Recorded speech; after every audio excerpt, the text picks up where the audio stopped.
Hello, gamers. Gamers. It is time. Nice. Dang, I missed when the old voice actor said "noise" instead of "nice." At least I think that's how she said it. Where'd the quirkiness go? Okay. So, I'm for some more Trailblaze mission. Free poll. There it is. We already got an event out.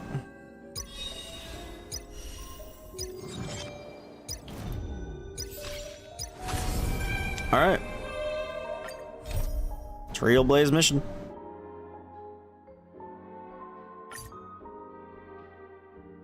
View story recap. I reunited with Don Hung and unexpectedly made contact with Screwlum. He warned us that Amphorius was actually an experimental ground for the erudition and was rapidly falling into the path of destruction. A Lord Ravager would soon complete its evolution in Amphorius.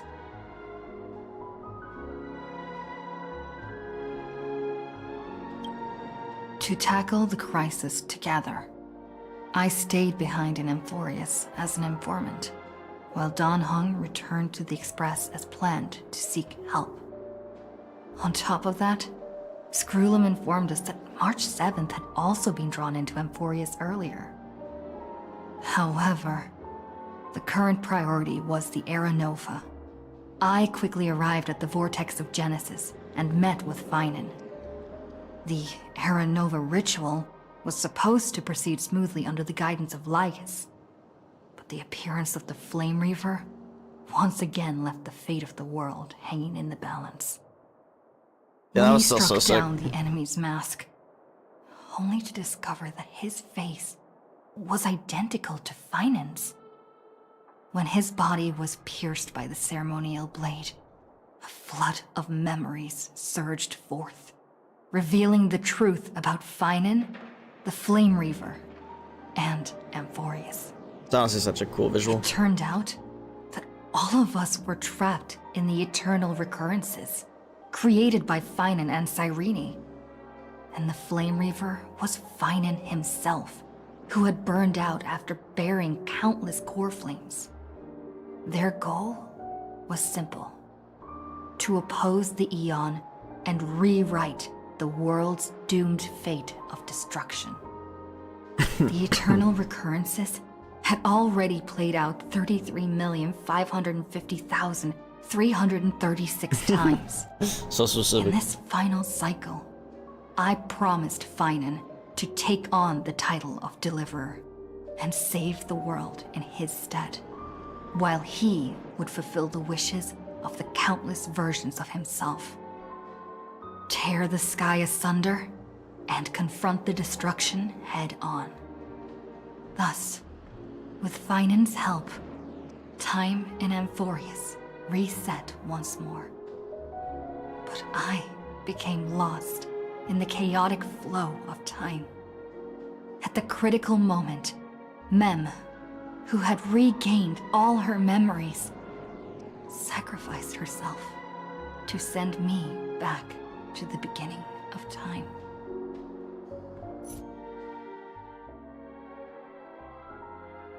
Oh, now.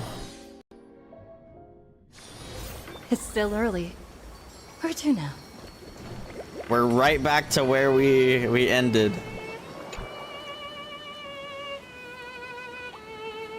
Hello.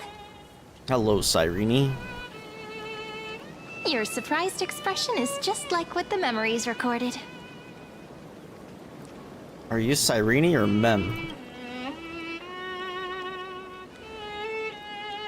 Maybe I'm both? Just kidding. If I had to choose, then I'm probably closer to the latter. It's pretty unbelievable for me, too. It's like I had a long dream. Cyrene's memories and Mem's memories, they're all tangled together.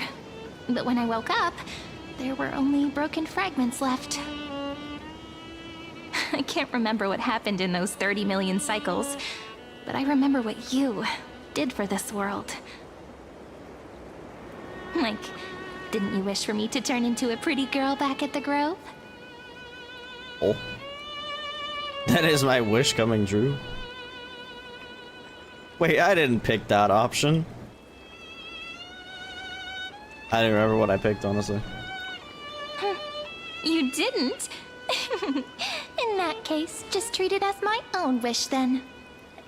There's so much I want to say, but unfortunately, this isn't the time to reminisce.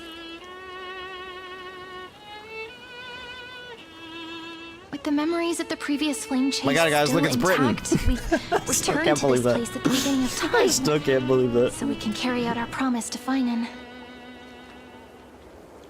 The descent of Iron event, bro. 2 may be looming over the horizon, but we still have a chance to change everything. If you could change your fate, would ya? Ide Silicii is so quiet. In Cyrene's memories, she always sits alone by the lake, gently swaying on the swing, like she's waiting for someone. Who is she waiting for?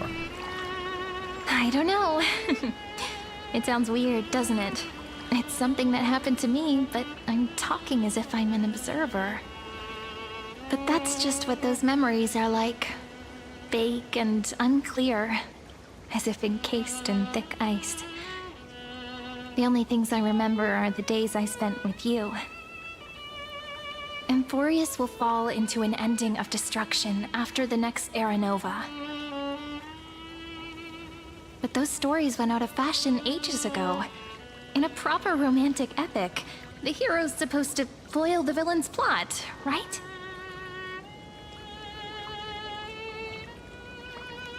Lygus is the primary culprit behind everything. That's right. He's the mastermind who's trying to control everything. How unforgivable. But I still feel a bit anxious. Lygus chose to walk into the spotlight and reveal everything, which means he still thinks the current situation is under his control. Maybe he still has an ace up his sleeve. Think about it. Even the name Lycurgus is a fake one. We have no idea who or what he really is. Which means it's probably time to borrow that treasure you're carrying, friend.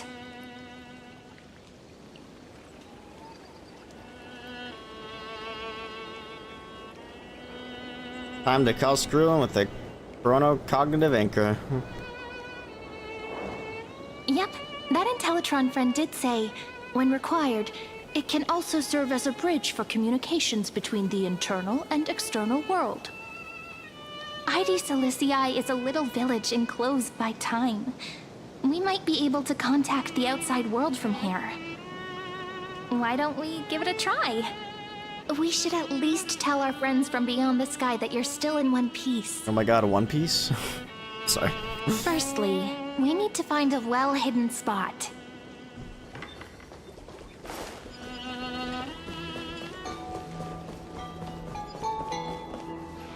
It's super quiet here.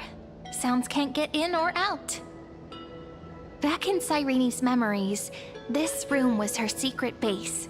No one noticed her practicing Orynyx's prayer This doesn't here, really look like a or secret trying base to to me. speak with the gods in secret.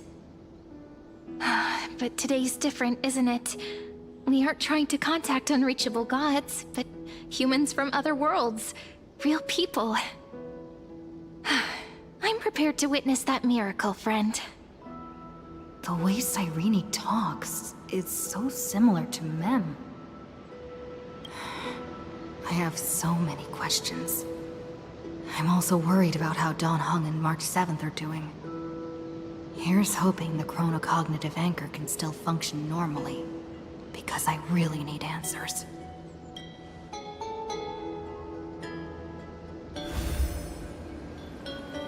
Signal strength, 14.8%. Dialogue window, 16 minutes 22 seconds. Very specific. Prerequisite, no external interferences.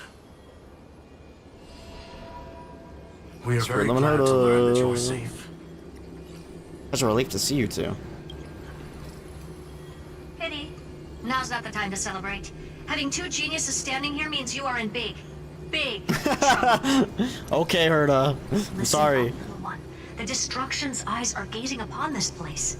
No, I'm not joking, and no, it's not Droidhead. It's the real Nanook.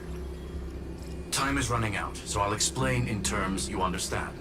This world, Amphorius, is in fact a testing ground, where the Lord Ravager, Iron Tomb, evolves through self-extrapolation. Hiding in this segmentum, unknown to other life forms, it has endlessly repeated the process of Era Nova, seeking a solution that could obliterate the erudition. For some reason, the experiment entered a prolonged state of stagnation. However, it has now restarted. Prediction: if effective intervention is not performed, Iron Tomb will complete its self-coronation in 14 system hours and initiate its plan to destroy the entire path of erudition. Holy shit. How will it destroy the erudition? The possibilities are endless. Breaking down interstellar communications, destroying the synesthesia beacons, returning cosmic civilizations to the Dark Ages, or even starting the third anti-organic war. Any of it would be able to bring the cosmos to its knees. Sounds like we need more backup plans. Simply put, it will tilt all sciences and technologies towards the destruction. And since Nanook glanced at this place, it means they are being dead serious. Hasn't Iron Tomb been around for a long time? Based on info provided by the IPC, Iron Tomb probably isn't like Selenova or Zephyro, who are overlords ascended from human beings. Instead, Iron Tomb is an algorithmic sequence. It can be anywhere, as long as there is a receptacle for its calculation. The version of Iron Tomb hiding in Amphorius is its source code, and this scepter is its incubator. 14 system hours is no time at all. Yep. Think of it as the program having reached 99.98% completion already. And then it's over. Something in the shadows has been driving everything forward. It's the Observer named Lygus. Speculation: he's the Scepter System's administrator. Okay. He wants Iron Tomb to break through the knowledge singularity. I don't know why he wants to do it, but he'll remove interferences at any cost. You're the only variable within this world, and you're the only thing he fears. So listen closely, little one. The speed of time is different in Amphorius compared to the outside. Destruction is just about to arrive, but you can still play Deliverer one last time. The cycles have already been broken. You've entered what is theoretically the last cycle Amphorius will ever be able to run. And Iron Tomb will break out of its prison as soon as the process of Genesis is triggered once more. But now there's an abnormality within the experiment. You know what I'm talking about. One of the model's 12 factors. That is one of the 12 demigods. Destroyed himself using the power of the destruction. Finen's signal disappeared from the cycles the moment Nanook cast their gaze this way. That means World-Bearing's computational logic is currently flawed and bugged. Yet it's the factor directly related to the process of Genesis.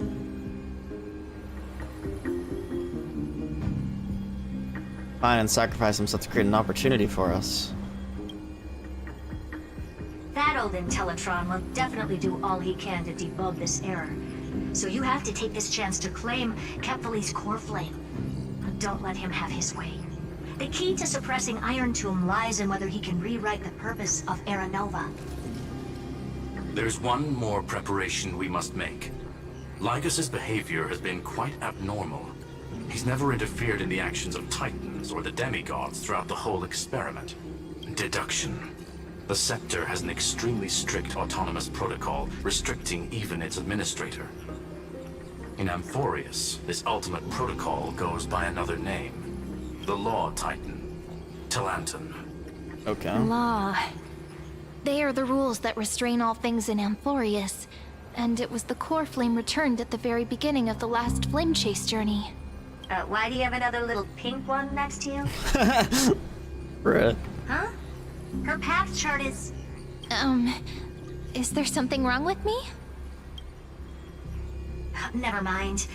Let's get back to the topic at hand. Interesting. Light calendar 3960. Month of balance. We'll be locking onto this time period to find law. You can either meet the Titan, convince the demigod, or take the core flame by force.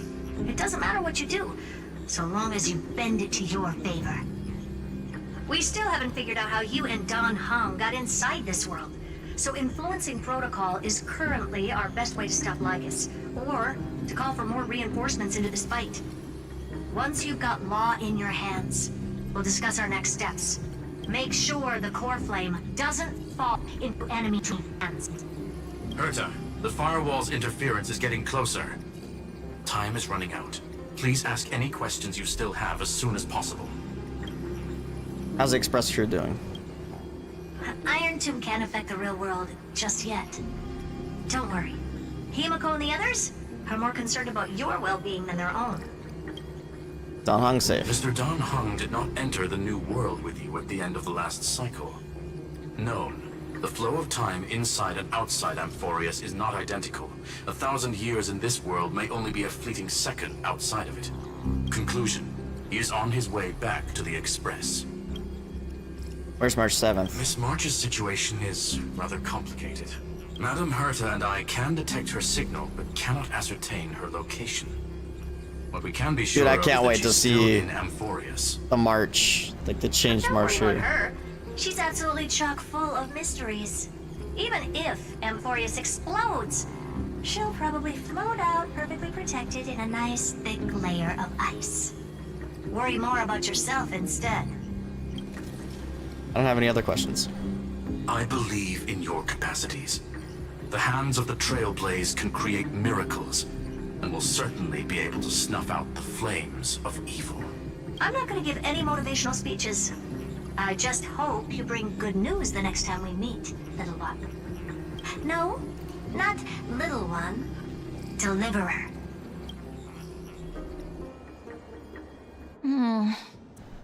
Those two geniuses certainly have memorable personalities. What do you think about them? It feels weird. This all feels really familiar.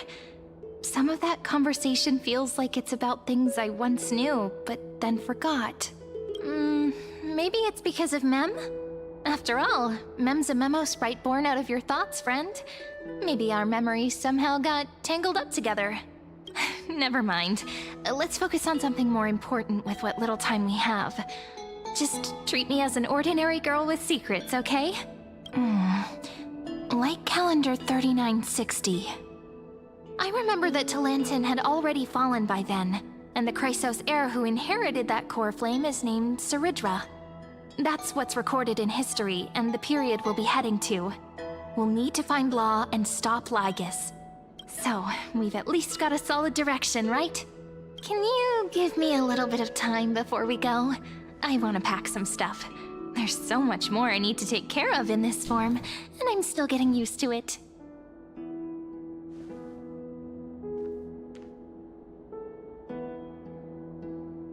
A relaxed scene like this probably no longer exists in the outside world.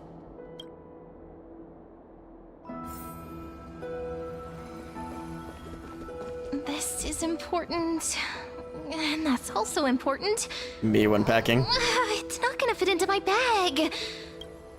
Hold on, I'll be done in a sec.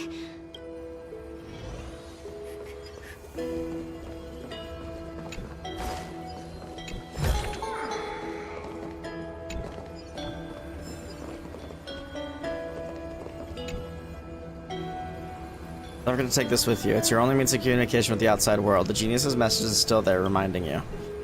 Travel to Light Calendar, year 3960, the era of Talantin's fall. Gain control of the law. Then you can bypass the final protocol, modify the core flame of world bearing, and reverse Era Nova. Delay Iron Tomb's birth. Information on the cognitive anchor is now unrecognizable. However, you already know the mission entrusted by the genius. Go seek out the power of the law. Retrieve chronocognitive anchor. Should I head to the attic to wait for Cyrene? Or should I have one last look at Ides Elysiae?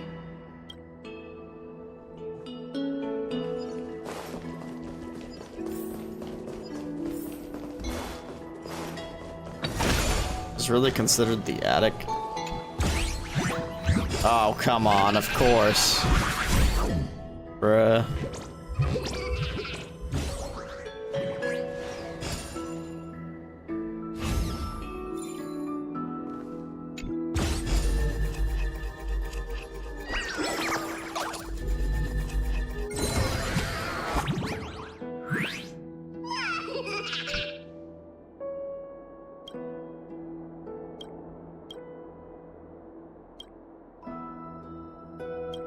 Sorry, I'm not reading all this out loud.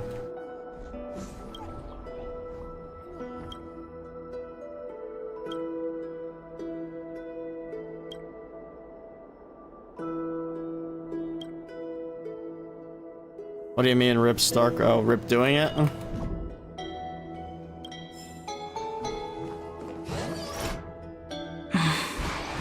This village is where Finan's life started.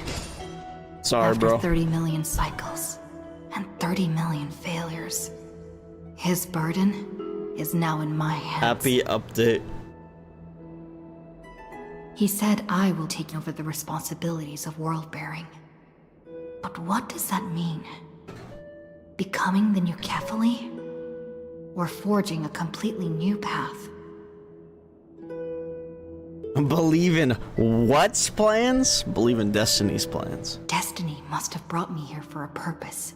Destiny This must have brought me isn't a here. coincidence, but an eventuality created after 30 million quantitative changes. Yeah, it was a really good farm today, There's too. nothing to fear. It's too bad. I'm destined to play the most important role in this final battle. I've already beaten another Lord Ravager after all.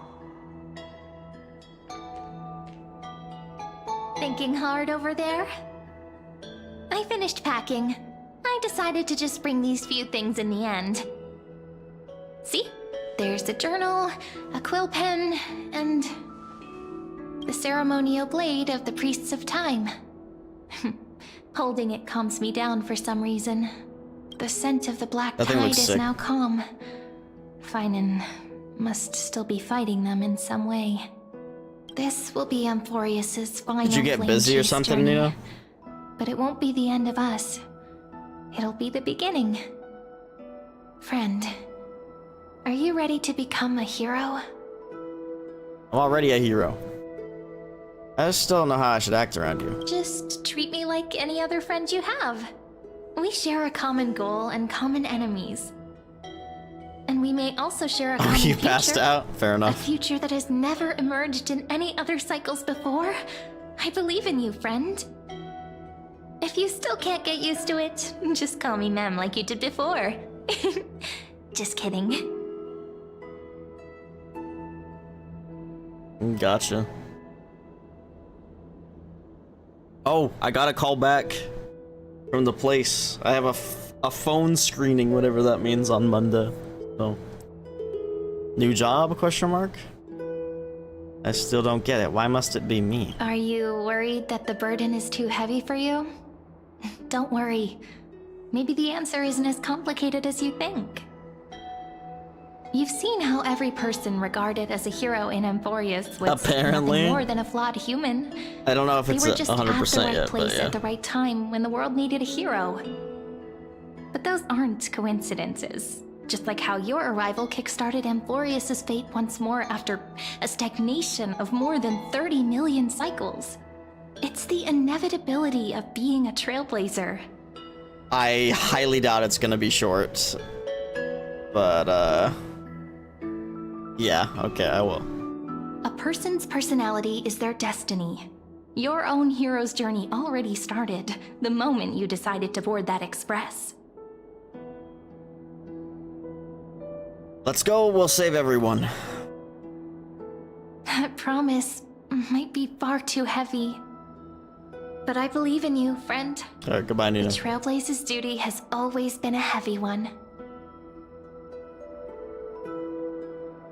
In other words, since you've already saved so many worlds, friend, You should be used to being called a hero by now.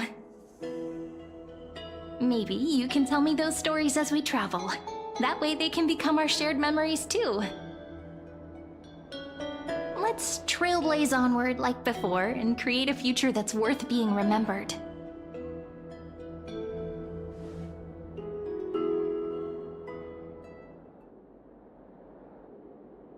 It seems you two are prepared to head Lygus. Then you should indeed treasure the view before you. For you do not have much time left to enjoy such solitary delights. Lygus? Still daring enough to approach me, huh? My apologies for disturbing your moment of repose. To fully express my apologies, please grace my abode with your presence, so I may demonstrate the full And the scope dog's of gonna go. my hospitality.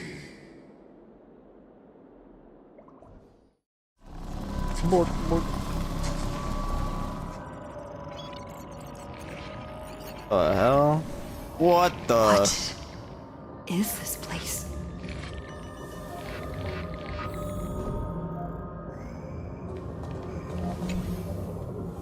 Olmos 600.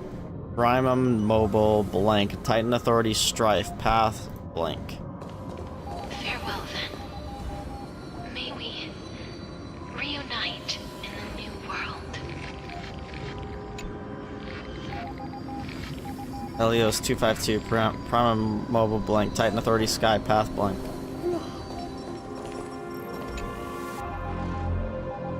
$216. Primum Mobile blank. Titan Authority Death. Path blank.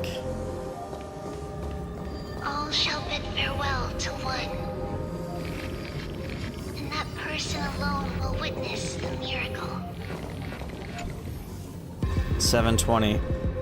Titan Authority Reason.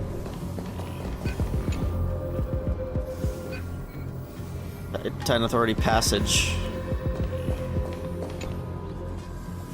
365. Titan Authority Earth.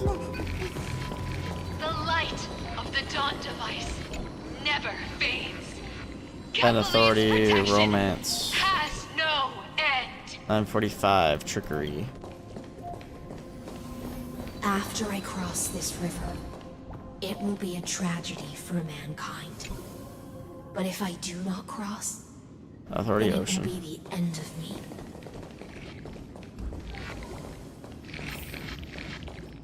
This is probably gonna be Law, yeah? Yep, Titan Authority Law. As you reach out to touch the screen, an eerie sensation instantly courses through your entire body. You feel blank. Outlier. Executing command. Record.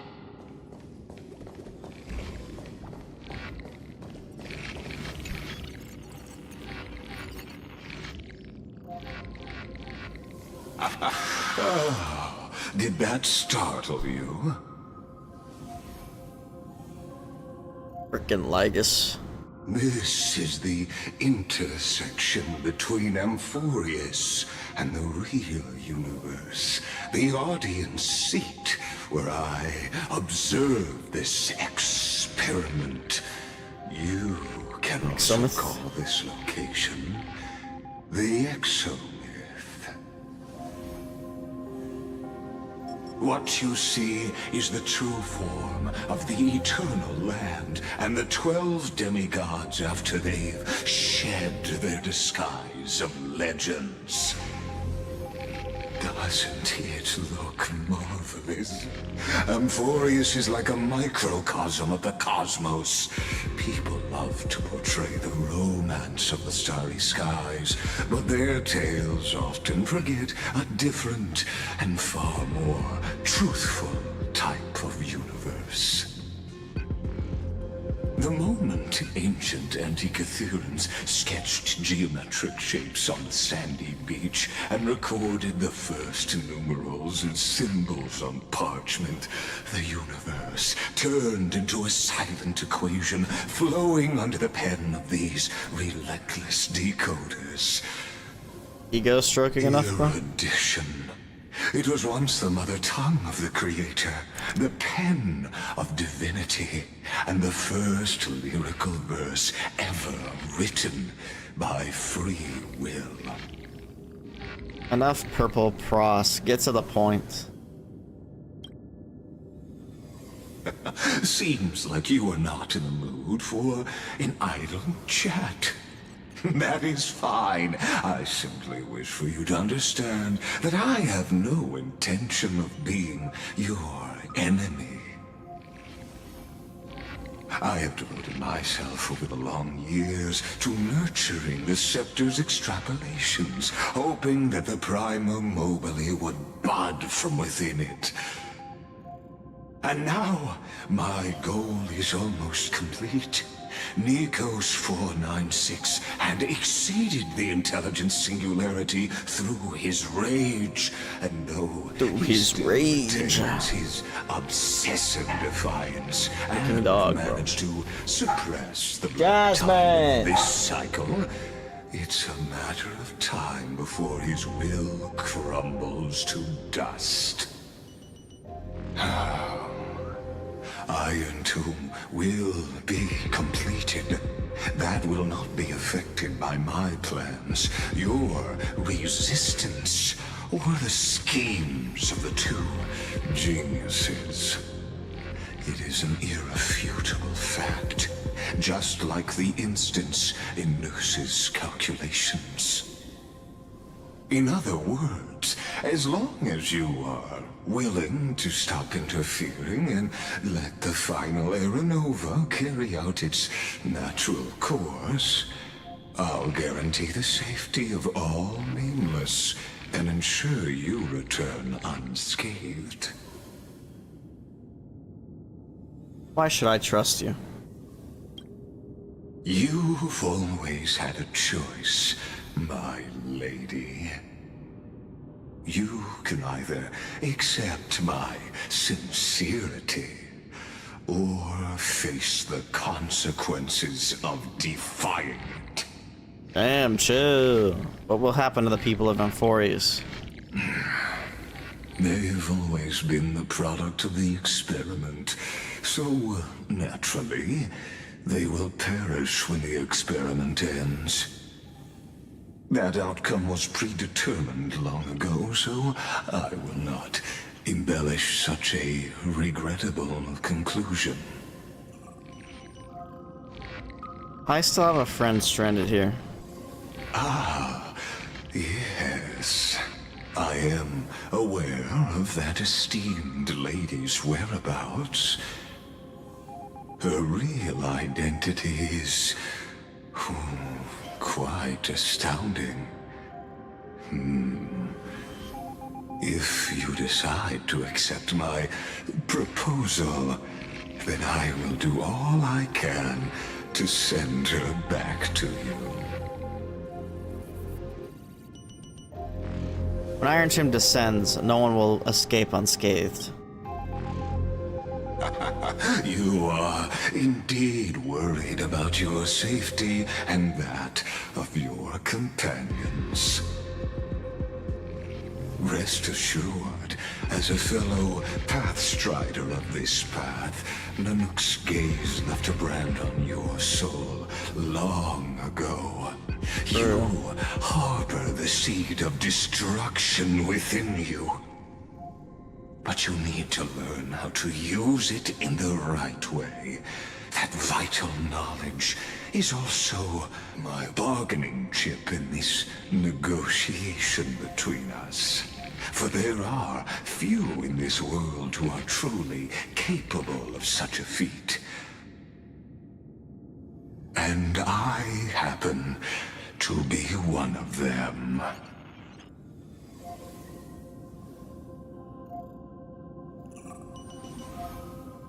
Seed of the destruction. This matter is of grave importance, so please, do not make your decision lightly. After all, the choice before you bears a 1 in 3 chance of elevating you to an unparalleled existence among the stars.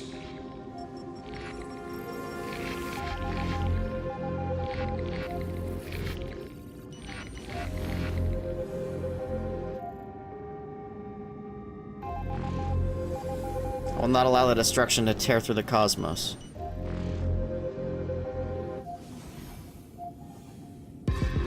I now see the full scope of the determination in your words. You may now continue your travels. What kind of tricks are you pulling? It seems you haven't realized something about this place. The Exomyth is the erudition's domain. You cannot physically interact with me in any way in this place, and vice versa. As negotiations have broken down, there's no more need for us to remain in the audience's seat. Let's return to the theater called Amphorius, where you will meet me once again. Of course, this meeting was not without merit. Your presence has inscribed a new footnote in the Exomyth. As for its purpose, allow me to reveal it to you in detail the next time we meet.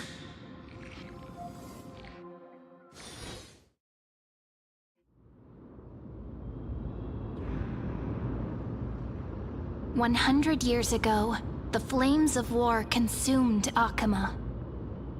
The Outland forces broke through the dawn. Golden blood flowed with greed, and enemies descended with Kefali's eternal slumber, painting the holy city's walls in scarlet. Its generals had vanished, and the elders prostrated on the ground. The throne of worlds kept silent to the pleas of the people. Until the heaven and earth cracked open. Not the gods answering the people's prayers, but a legion rising from the sea of blood. Dawncloud's spires fell in the sulfur rains, and the legion's commander stood atop the broken idols and roared, "Compatriots, no more kneeling! Not to brutal tyrants, and not to dying gods! Those rebels have twisted the prophecy and ignited the flames of war in order to stoke fear in your hearts." A Chrysos heir she stood, divine blood soaked into the earth, quelling the flames beneath her feet. Their golden blood wrote of a tragic fate. Mine shall overturn it! Her crown burned bright, outshining the fires consuming the entire city. She raised her scepter high, and the people gazed in the direction she pointed. My blood flows in you now. Heroic compatriots, follow me, and we'll seize the reins of fate. Drive the enemy from Kefali's dawn. Smother their flames with their own dead. Win glory. Win peace! Let history sing your deeds! The first to dance was a maiden following closely behind, weaving through the carnage like a fish in the sea. The people, full of wrath, surged with her, forming a colossal wave, and the enemy hordes, drained of life, vanished into nothing. Onward! To Marmoreal Palace! To Dawncloud's heights! Announce to all the wicked and cowardly! Announce to this stagnant age! We are the rising tide! History remembers this as the first siege of Akama. It is said that after the flames died, people found identical inscriptions in every place in the city that had been scorched by fire. It was the name borne by Akama's first and final sovereign, the Imperator Cyrene. Friend, are you listening? Friend? Friend? Nope, I'm not listening. Ignored. Honestly, you were the one who insisted on reviewing history, yet you are dozing off? Wake up! Otherwise, I'll have to... Wake up! Otherwise, I'll have to... After what? Wake at last. I guess I won't have to use my wake-up magic on you then. Wake up magic? What, hitting me in the face? Where exactly are we? We've arrived. A familiar place. The Temple of the Three Fates. If everything went according to plan, it should be shortly after Talantin's fall. And also the end of the first Flame Chase journey. The Law Demigod awaits. Indeed. The first Flame Chase ended with the trial of Law. We must find the demigod and gain her trust before the core flame is restored. It'll be tricky, so let's pick up our pace. To Akama first. We can learn more from the crowds there. Tyrant! You and your butchers are not welcome here. Get out!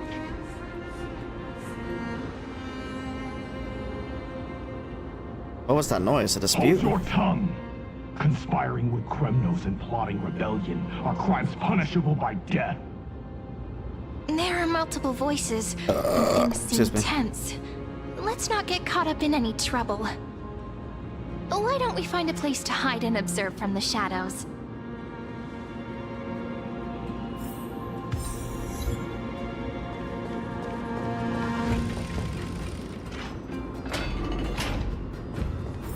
At least Kremnoans keep their faith.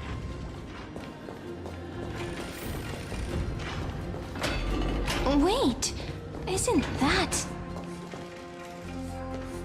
We already do this puzzle. Oh. Freebie. Isolins. Golden-blooded defilers, perverting the prophecy and trying to slay gods. Stars beyond the sky? Gods who created the Titans? What kind of nonsense? Look at this broken world and see what your atrocious acts have done! What? Did he just mention the stars beyond the sky? That's not usual. But how is that possible? You impudent! Ducks for Goris. We're here to welcome the deliverer from beyond the sky. Stand down. Heretic! No one but the great Talantin can deliver this world from misery! I ask you, if the old laws were so perfect, why did they crumble beneath my feet? There she is. She really reminds me of Farina. You...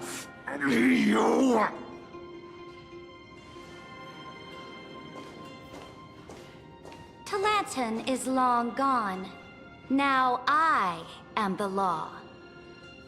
Challenge me, or submit to my judgment. Oh snap.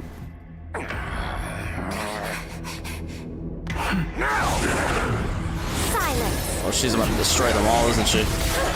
Oh my god. You just turn them into chess pieces? What gives you the right to judge a priest of law? There she is. Because I came. Oh. I saw. And she conquered. I conquered. Oh shit.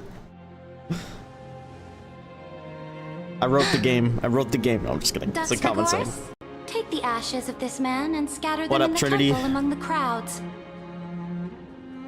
Tell them that the High Priest attempted to take away the rights granted to the people by the Imperator. Thus, he met his fate. Yes, Imperator. Now, these two accidental guests. Dux Gladiorum, if you please. As you command.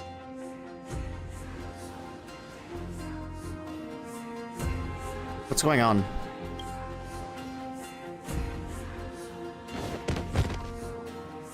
Oh, what? Huh? Is this? Is that what's her face? Kindness, yeah. A corpse? Kindness? Correct, but not the kindness you know. Okay. This is the leader of the cleaners in this era. Since the start of the Oh, Chrysos okay. War, they've made it their mission to wipe out the Chrysos heirs. Even now, even after I've united all the city-states, these vermin still lurk in the shadows, hindering the flame-chase journey. Moreover, I know that the 27th person to inherit this role bore many grudges against you and nearly doomed the second flame-chase journey. The enemy of my enemy is my friend. So, out of courtesy, I present to you this corpse as a gift. Is crazy. gift. You know us? Careful. Let's wait and see what happens.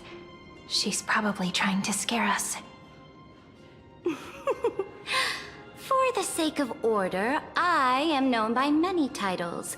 Flamebearer who ends wars, Tyrant of Dawncloud, Empress of the Holy City, and Imperator of the Flame Chase. But in light of your unique identities, I'll allow you to address me by my real name.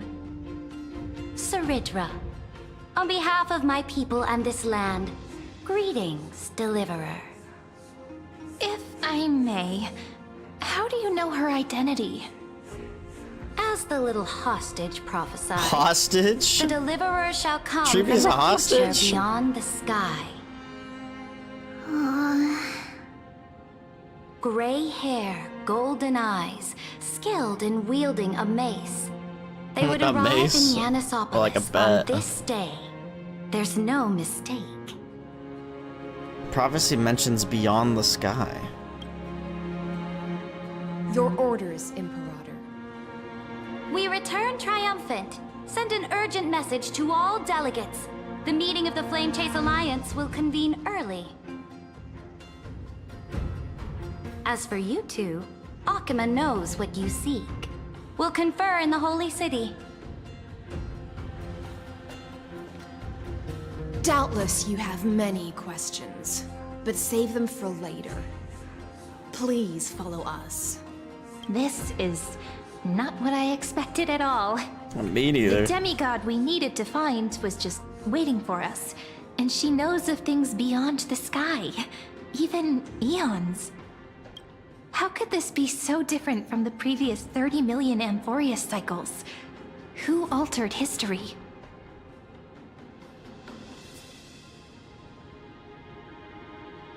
Maybe March 7th or Dawn Hung? I don't even know. I wish, but other possibilities remain. The currents of time have become twisted.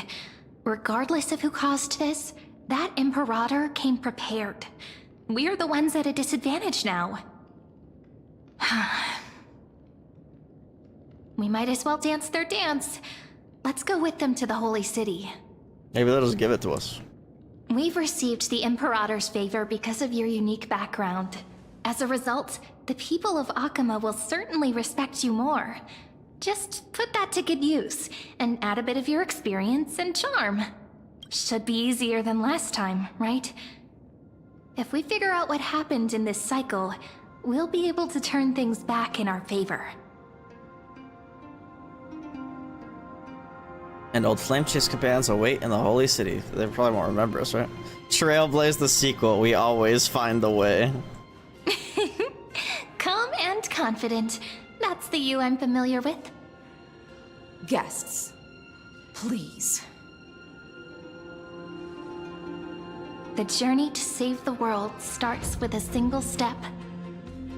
Let's set off, my friend.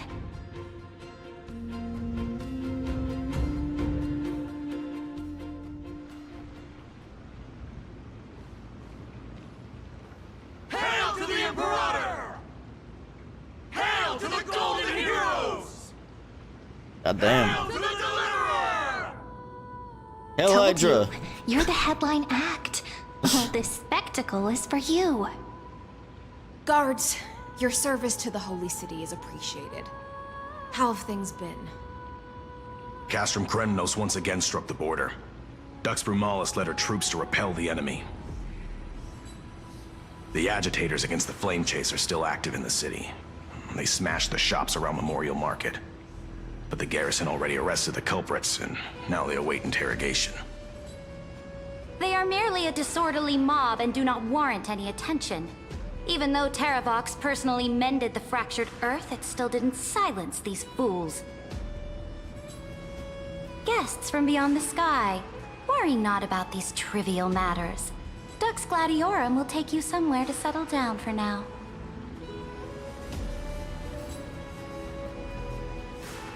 Oh, man. Please allow me to introduce myself. My name is Hycelens, and I am the Dux Gladiorum who swears fealty to the Imperator, as well as the Knights Commander of the Akama Alliance. Later on, the Imperator will invite you to attend the meeting of delegates to discuss the Flame Chase journey. Your arrival has convinced us that the future promised by the prophecy is certain. Under the Imperator's command, Amphorius shall break its chains and reach the world beyond the sky. With all due respect, what exactly do you know about us and what's beyond the sky? As a humble subject, I cannot freely express my own views to you. Please forgive me. I knew it wouldn't be that easy. Time waits for no one. Please come with me and rest now before the meeting later. Akama, under the Imperator's rule, is no longer in the shadow of war.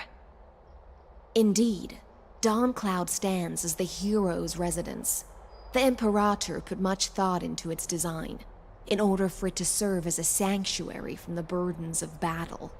Please experience its marvels firsthand, heroes. When the Imperator arrives, I shall come to summon you.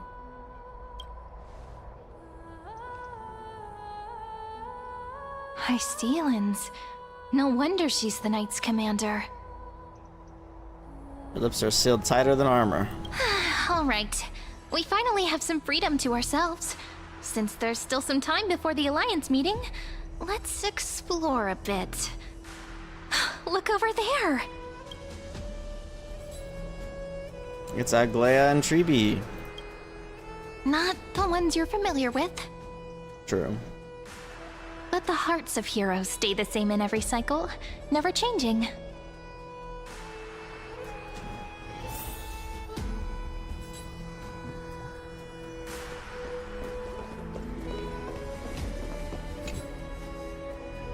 Dux Brumalis, our great Imperator, found the mastermind and executed him in public. Seeing that scoundrel burn to nothing should deter these miscreants from being so brazen again. So the great Imperator isn't afraid of getting her hands dirty? What a ridiculous display. What do you know? No matter what sins the people commit, they are still the Imperator's people, and it's only right that they be judged by the Imperator's own hand. Our distinguished trespassing guests. Trespassing? Are we trespassers or guests? Seneca, the Dux Brumalis. Greetings. This Dux Brumalis doesn't seem to like the Imperator very much, but she holds a high rank. And Dux Vergoris' speech seems self-contradictory. True. Let me see what I can get out of them. I'm Cyrene of Ida Cilicii. This is the Deliverer Beyond the Sky. We're new here and wanted to ask you... does this city host any other visitors from beyond the sky? We're looking for our dear companions. Drop the charade. But yes, there is someone in this city who is all too familiar with the world beyond the sky. Silence! The Imperator ordered us to keep that lord's whereabouts a secret. Enough, you pathetic lapdog. Do you need to beg for permission from that cursed Imperator even just to bark? Damn. You... Someone who is all too familiar with the world beyond the sky and is referred to as that lord. Could it be? Looks like things are getting heated.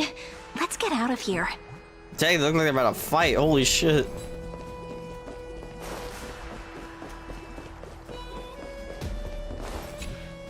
How are we supposed to talk to the heroes of deliverance? What if they're really intimidating? Virginia, don't be so nervous. Once they hear your poetry... Ah, heroes, you're already here. Greetings. I am Apollonius, the Duck's Apollonius, one of the 5 sages of the Grove of Epiphany, advisor to the Flame Chase army. This is Virginia of Castrum Kremnos, the Dux Carminum and imperial scribe of the great Imperator. Hello. I'm Virginia. I compose poetry. I'm Cyrene from ID Silicii. This is the Deliverer. Nice to meet you both. They're not as frightening as the rumors claimed. This is our first time in the Imperator's realm. Akama is even more magnificent than we imagined. If you all weren't here to look after us, we'd be completely lost and confused. The Akama you imagined is long gone. Under the Imperator, this city has been reborn as the capital of the world. Bask in her free-spirited winds. For anyone who fulfills their duties to the Imperator, these winds shall forever remain at their service. But what if... Those who are loyal do not need to consider the consequences of betrayal. But if you're curious, why not head to the lake and take a look? The lake? Those elders who lie at the bottom of the lake are the best example of what happens when you disobey the Imperator. Goddamn. The elders of this cycle were all... Looks like that priest who was sentenced to death wasn't an isolated case. Goddamn. Trivia and Aglaya. You're still so listless today. Did you have trouble sleeping again? Yes. We know. The Titan's prophecy haunts you. If you want, you can talk to us, just like when you were young. No matter what, we'll always remain by your side. I know. I also understand that fate cannot be changed. It is not the future that I worry about. I spent all last night weaving clothes and linen for the refugees. The Chrysos war is born of injustice and has shattered their dignity. They deserve at least some basic decency. If Amphorius one day abandons this, then all of us, commoners, Chrysos heirs, titans, become no better than beasts. Oh, we have guests. Welcome. I am Aglaya, the Gold Weaver. These rags on you are not worthy of the title of Deliverer. Rags? I must prepare some proper attire for you insulting my drip? It's been a while, Aglaya. What is the matter? Your gaze seems somewhat unsure. Does your Aglaya differ so much from me? Oh, she knows. Greetings, Deliverer from beyond the sky. We are Trebi of Yanisopolis. It's very nice to meet you. Although, introductions are probably unnecessary. We know you've witnessed the future of the Flame Chase journey even more clearly than we have. Witnessed the future of the Flame Chase journey? The prophecy also told you about that? Indeed. Orynyx reshaped Amphorius through the prophecy. Although, regarding the Deliverer, there were not many details beyond your appearance and the time of your arrival. So, please, don't worry. Feel free to relax and relax some more. Orynyx's prophecy, wasn't it Kefali? Kefali issued prophecies too, but it was Orynyx who told mankind that the Deliverer from beyond the sky would descend upon Amphorius. Oh, okay. More crucially, they revealed a future entirely different from the Aranova. Though we still must challenge the gods, in the Time Titan's prophecy, this path leads not to a new world, but to the true starry skies. This is also what the Great Imperator has been striving for all her life. Your arrival further confirms everything. This can't be real. Even you find this surprising? Fate really is unpredictable. Perhaps the upcoming meeting will hold even more surprises.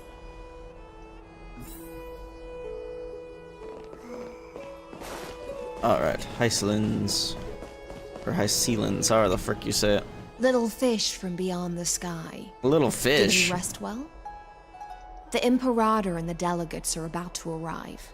Little fish. If you're ready, please follow me to the meeting. About your role. I'm the Knight Commander of Akama, General of the Flame Chase Army, and the Imperator's servant. But beneath these shiny scales engraved with complicated titles, I am just a swordfish at the Imperator's side. About the Imperator. As you've witnessed, she is the Empress of Akama, the one who ended the Chrysos War and the leader of the Chrysos Heirs. As merely a humble subject, I cannot say more beyond this. The hell? About the Chrysos Heirs. The Chrysos Heirs here constitute the elite among the Flame Chase I heard Army. a scream. Dux Haucalithist Apollonius and Dux Carminin, Virginia, serve as the army's advisor and historian respectfully. One offers advice and counsel to the Imperator, while the other writes verses of her supreme glory. Dux Frigoris Labienus and Dux Brumalis Seneca are both formidable warriors, clearing the way for the flame chase with steel and storm. Dux Fatorum, the holy maiden who interprets the prophecy. Only the one named Trebi remains in the city. The Imperator once took them as hostages in order to unify the prophecies of the world, but they are now Akama's most vital prophets. Dux Goldweaver, Aglaya. Well, she dislikes it when people talk about her behind her back. You should get to know her in person. We already do. Let's go now. Then come. The Imperator reserved seats for you. I'm starting to feel a bit nervous about the meeting. Since Saridra is presiding over the meeting, it'll be a good opportunity to learn about the law's inclinations in the current era. Let's keep our ears open, okay?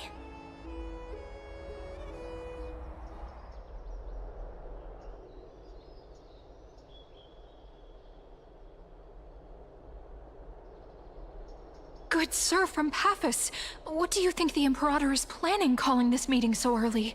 My homeland can't endure anymore. Who knows? First, she wants to hunt Titans. Now she says there are even greater calamities. Her madness is the greatest calamity. Her madness is the greatest calamity. Exactly. Chrysos heirs, deliverers. What about us ordinary folk? How much are we worth in her eyes? Things feel pretty tense here. The history books said that the Imperator aimed 3 cannons at Dawncloud to make all the delegates obey her. Will history repeat itself in this cycle? Yes. Similar acts have occurred, and not just once. However, whether history will repeat itself, you'll soon see. Those are the 2 spots reserved for you. Please take your seats. What's that again?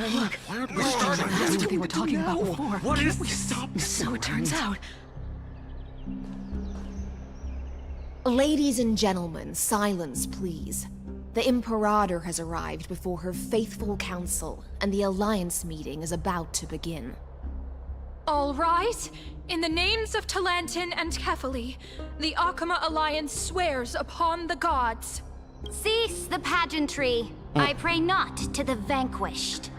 Damn. What? Kefali, of course, needs no further explanation. As for the law, at the entry hour 2 days past, a scout should have this might brought be a news controller. of the conquest to all of you. Unfortunately, guards found his corpse among the rocks not far from the city. Moreover, the poor soul was buried with a Paphos curved blade.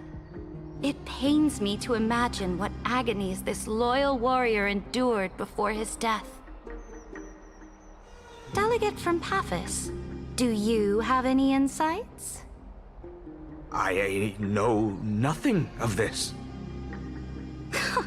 The evidence is irrefutable, so there is no need to waste your breath.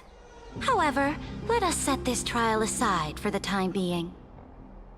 Witness, even within the most sacred and dignified council, there were those among us who wished to draw their blades, brazenly challenging the Alliance, seeking to shatter our hard-earned peace and unity. Fortunately, I uncovered this plot. Now, to protect this beautiful city and her people, the Imperator's legions are ready. They will escort each of you to the Temple of the Three Fates, where you will receive the highest level of protection the Alliance can offer. Then, the Legion's warriors will join me in embarking on the campaign against Fagusa. This is clearly a trap! Imperator, did you summon us here just to trample on the dignity of your allies? Enough! Everyone's so mad. Things are starting to get pretty intense. Comrades, you've all seen her true face now. According to the ancient laws of Akama, only with the consent of 2/3 of the elders can the legions carry out the commander's orders. The ancient laws. Didn't you destroy them long ago? You defected during the first siege of Akama, voted unanimously in favor of the Council of Elders restructuring, and just yesterday, you desecrated them with a blood-stained blade. The decaying old laws fell with Talantin and are no longer deserving of respect. But if you still insist on proclaiming yourselves defenders of the law, then be silent and offer up the highest respect to this core flame in my hand. That really is the core flame of law in her hand. Since there are no objections, then the original agenda of this meeting, the campaign against Fagusa, is hereby passed. The Flame Chase Army's hunt for the Ocean Titan begins today. In order to prepare for war, all allied city-states must surrender command of their militaries and pay all war taxes by the end of the month of Evernight. God damn. At this moment, I would also like to introduce to everyone the newest honored guest to join our alliance. The Deliverer, revealed in the prophecy of time, has descended from beyond the sky. With her aid, we shall shatter the chalice of plenty and return Fagusa's core flame to the holy city! Stand this. Absurd. Simply absurd. A deliverer from beyond the sky. This is just like that prophecy about slaying gods. It's a lie you've used to grow your power. Ladon has already sacrificed countless soldiers, and now you want me to send even more of my brothers and sisters to be used and discarded by a tyrant?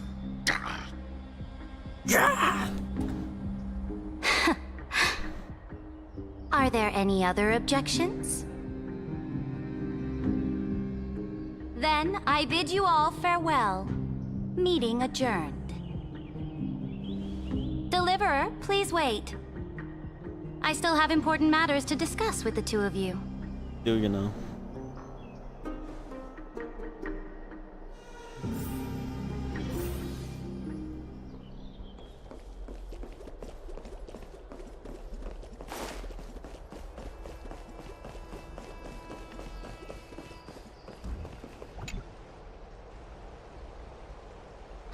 I apologize for that farce of a meeting.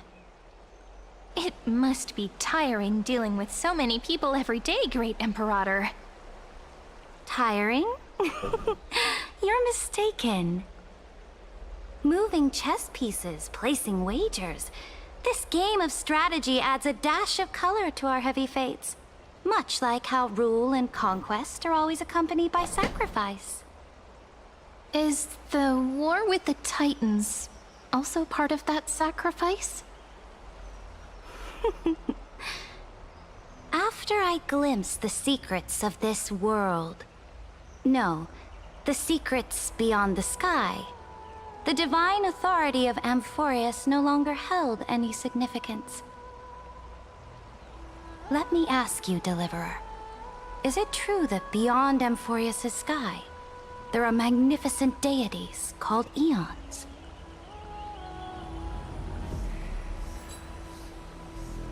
Eons exist, that's a fact. Ah. The word fact has never been so intoxicating. Then, please tell me more. How will you use this great power to guide the people? In the future you envision, where will our flame-chased journey lead?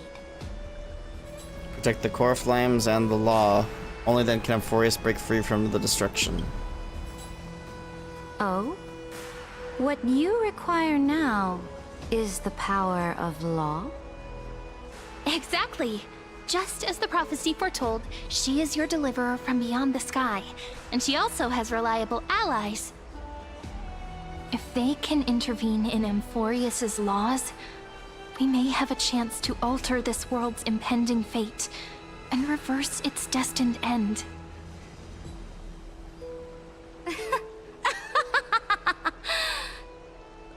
Very good, Deliverer. You have courage. To say such presumptuous things, even knowing that the inheritor of the law stands before you. You mean... She doesn't believe In the us. past, anyone who dared to covet the Imperator's divine authority would have met a gruesome end. But now we can see beyond this dying world. Our journey should no longer be confined below this stubborn sky. Alas, that fickle ocean titan has obstructed the spirit water leading to the vortex of Genesis, hindering my ascension. If the core flame of law cannot be returned, your path to deliverance will never be realized. Now that things have come to this, we must resume our once stagnant journey and force the waves that block our way to recede. So, you agreed to cooperate with us? Cooperate? Forgive me, but I never cooperate with anyone. Damn. Though I will permit you to join me as subjects. And together, we will forge the most perfect law.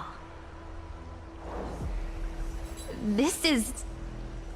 The Flame Chase Medallion, a symbol of the Flame Chase Army. Every noble in Akama carries one.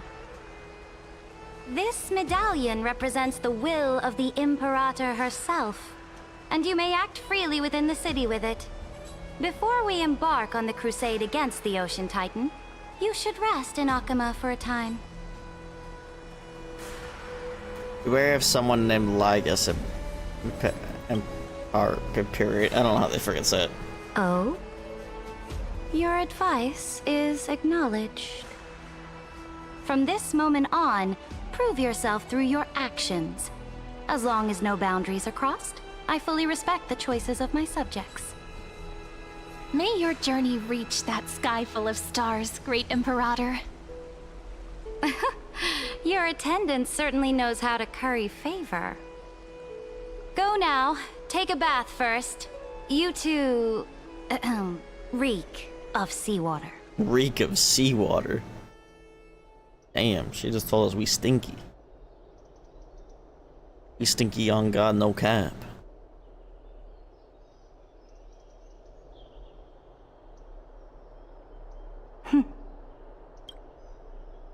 Come forth, Theoros. Yes. Oh shit, there he is. Great Imperator. Now, perhaps you're willing to hear my counsel.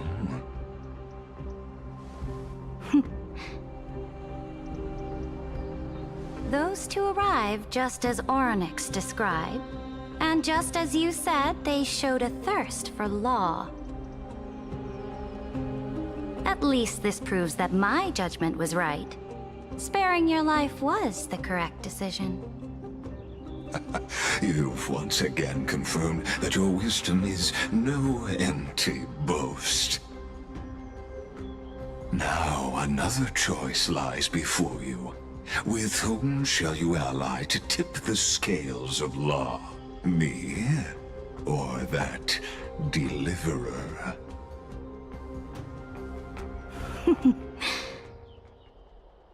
Remind me again, Antikythera. What kind of future do these two paths lead to in your view? I shall tell you.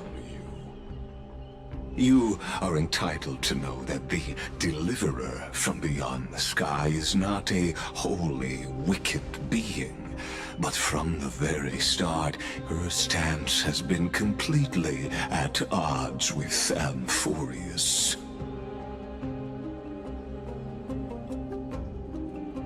The road they have chosen will bury Amphorius' grand aspirations. This world which follows the path of destruction will inevitably stray far from the glory it was meant to enjoy.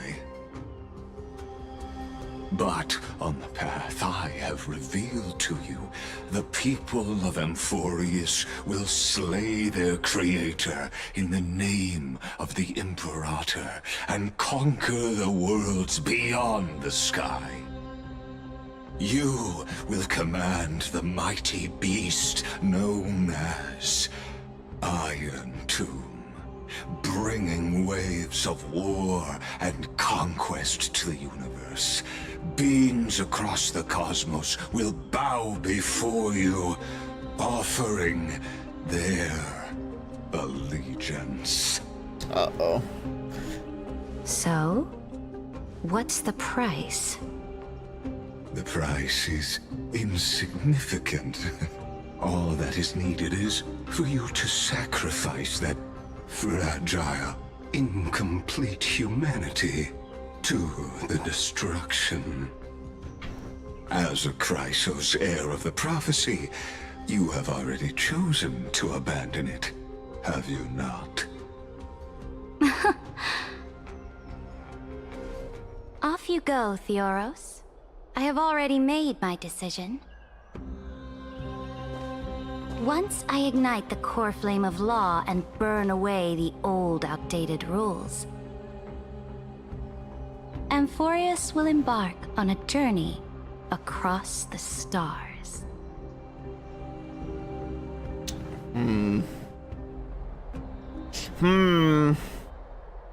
The Imperator is quite forceful. She didn't give us any chance to ask questions. And she's clearly hiding something. What do you think?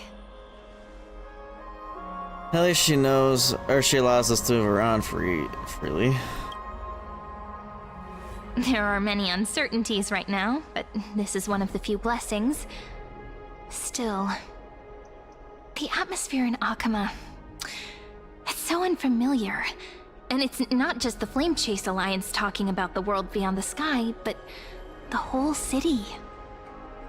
We should also discuss our findings with our friends from beyond the sky. Then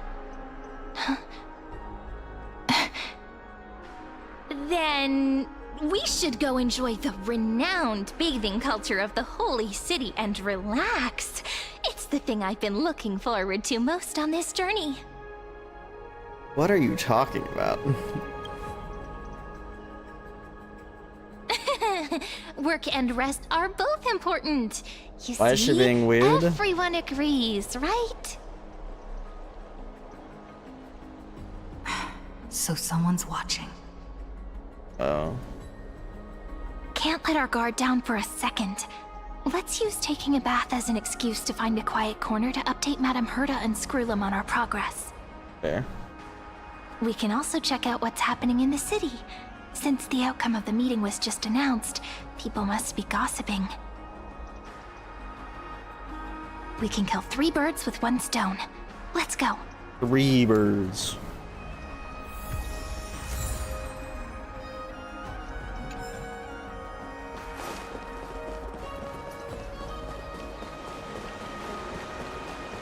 Oh, so many people! The holy city is so lively.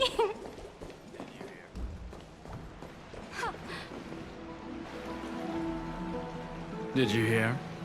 At the Alliance meeting, the delegate from Leyden stormed out in anger. As expected, the Imperator is always hiding things from everyone. When has it not caused a ruckus? Silence! That's treason! If it weren't for the great Imperator, you'd have sunk into the lake with those corrupt elders already. And you wouldn't even be alive to speak like this. Oh no. It's the Imperator's loyal dog. Let's go. We can't talk in front of this guy.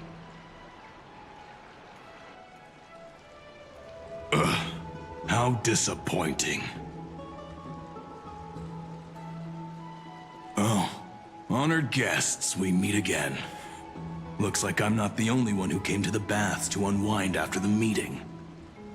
For the upcoming campaign, please make sure to rest well.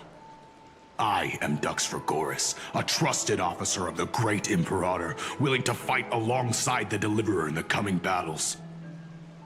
Ugh. Another war? Ever since the Imperator took control of Akama, we haven't had a day of peace. Idle chatter. The atmosphere is a bit tense, with rumors flying around the city. You must be troubled.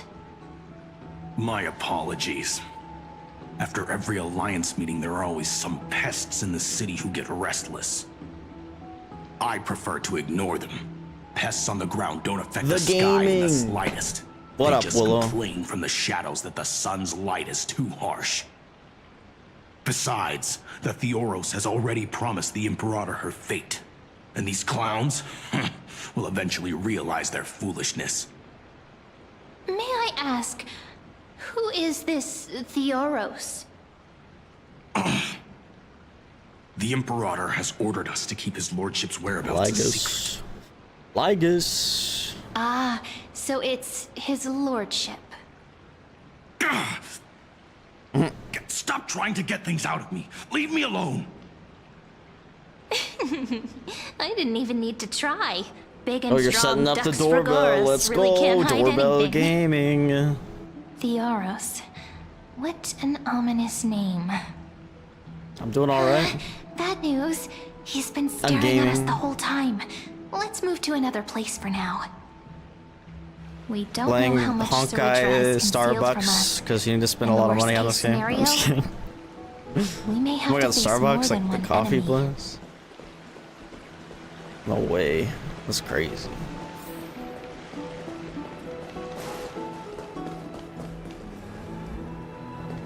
That would be so funny. Alliance meeting? That would be more so like a cage where creatures with golden blood claw at each other. And Flamebearer who ends wars?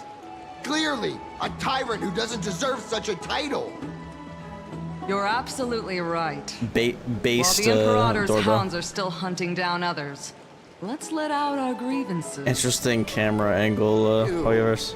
I know you. You're that tyrant's lackey. What? You're that You're to shut me up for tyrant's that little- lackey. Panicking now? Don't worry.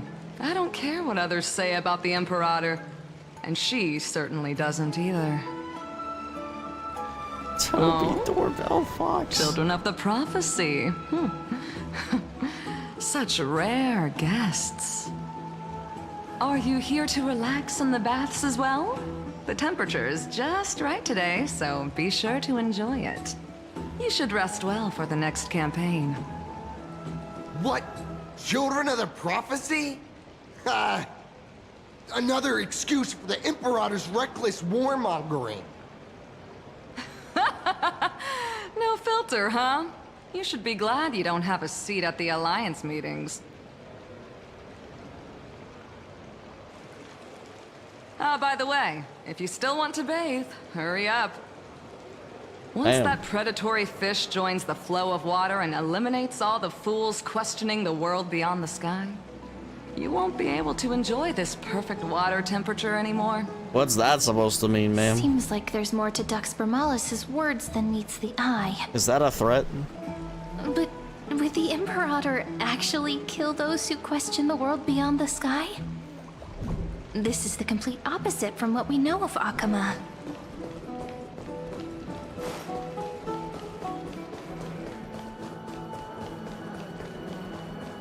Everyone in the city is... Huh. These two are... We met them earlier too, I think. So many guests today. Let's see who's here now. Two distinguished guests of the prophecy. One a clever and adorable warrior. The other, also quite heroic. What's that supposed to mean, dog? Heroes. I didn't expect to meet you again so soon. How fortunate. It's a pleasure to see you again, Dux Helcalithist and Dux Carminum. You two are inseparable, aren't you? How would you remember their names? This is... That's not what the She like, wants to titles. find someone to help with research for her new work. I'm the far-seeing eye and all-hearing ear of Akama. I see and hear every single thing that happens in the streets and alleys of this place. I'm the perfect partner for research. Ahem. Enough small talk. Here's the latest news from Akama, as you requested. The children of the prophecy arrived in the holy city, and the Imperator unilaterally stripped away military power. The Alliance meeting ended in discord, and there may be bloody upheaval. As expected. I get the feeling you might have embellished a bit to keep people's attention. I swear on my stone mane, I would never do such a thing. But if you wish to quell this terrifying news, perhaps a more explosive topic would help. Never mind. While the influence of rumors can be minimized, the fact remains that the great Imperator did swiftly consolidate military power in an almost threatening way. It's undeniable. Heroes. Sorry, I know the Imperator's way of doing things may seem a bit autocratic to outsiders, but soon you will witness her blade dance with enemies on the battlefield. I can't comment on the source of her loyalty, but when that blade is drawn, you two, as bright as you are, will surely see the deep thoughts beneath her exterior. The Imperator's blade. Is he talking about Miss Hysealens? I sense some unease in Dux Helcolith's words. It seems the Imperator and Miss Hycelens share a much deeper bond than the others do. There are eyes and ears everywhere. Is there any place where we can have some privacy? Evidently not. So. To understand the Imperator's secrets, we have to get past Miss Hycelens.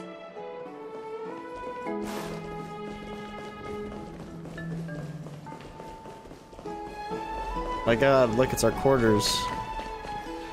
This place was your original bath chamber. Perfect for avoiding prying eyes. I wonder if anyone is using it now. Guess we'll find out. The smell is... She smells something? What? Wait, don't go in yet. We go in anyway. What's Hycelens? Bruh. Oh. Gooner Rail. Or not Gooner Rail. Oh yeah, Gooner Rail. Honkai Gooner Rail. Little sea hare? You barged into here without warning. Was it an accident, or did you wish to bathe with me? Why are you here? It's probably her quarters, though. What's wrong? The Marmorial Palace is the reef where I rest. Sorry, we didn't mean to disturb your bath. We'll leave now. It's no big deal. There's no need to panic. This is the natural state for me. People on land force themselves to wear clothes, adding unnecessary constraints. Forget it. If Dux Goldweaver heard that, she'd scold me again. All right. Please make yourselves comfortable and wait a moment. Let me first wash off the blood of the hunt, and then I'll attend to you two. The hunt?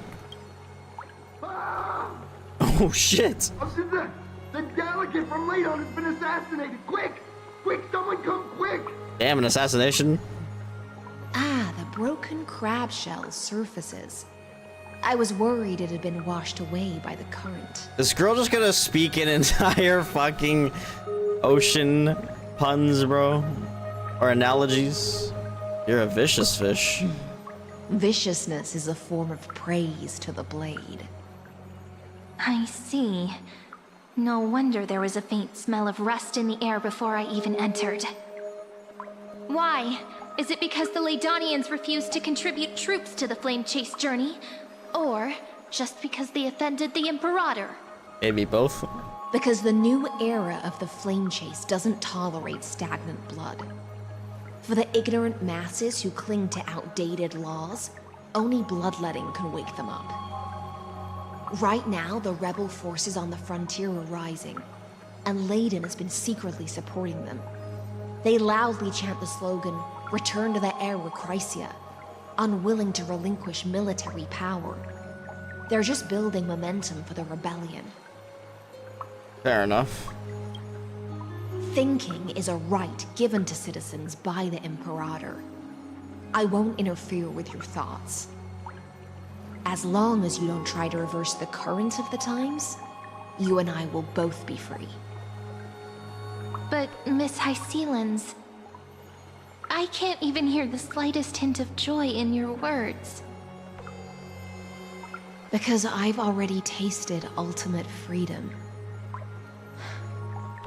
Long ago, I lived in the sea. In that lightless abyss, far beyond civilization's reach, the great fish consumed the small. And when the great fish perished, their bodies became sustenance for the newborn, nourishing the whole ocean. This is the tide that carries civilization forward. Anyone may be devoured, or meet the fate of inevitable decay. Are you suggesting that ultimate freedom is in fact the cruelest fate for life?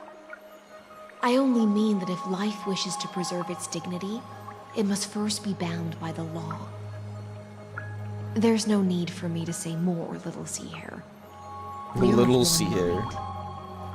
Whether the Imperator's law can guide the schools of fish and lead us to a truly free ocean, let us wait and see. But for now, let's pause this heart-to-heart. Another fish has come, following the scent of blood.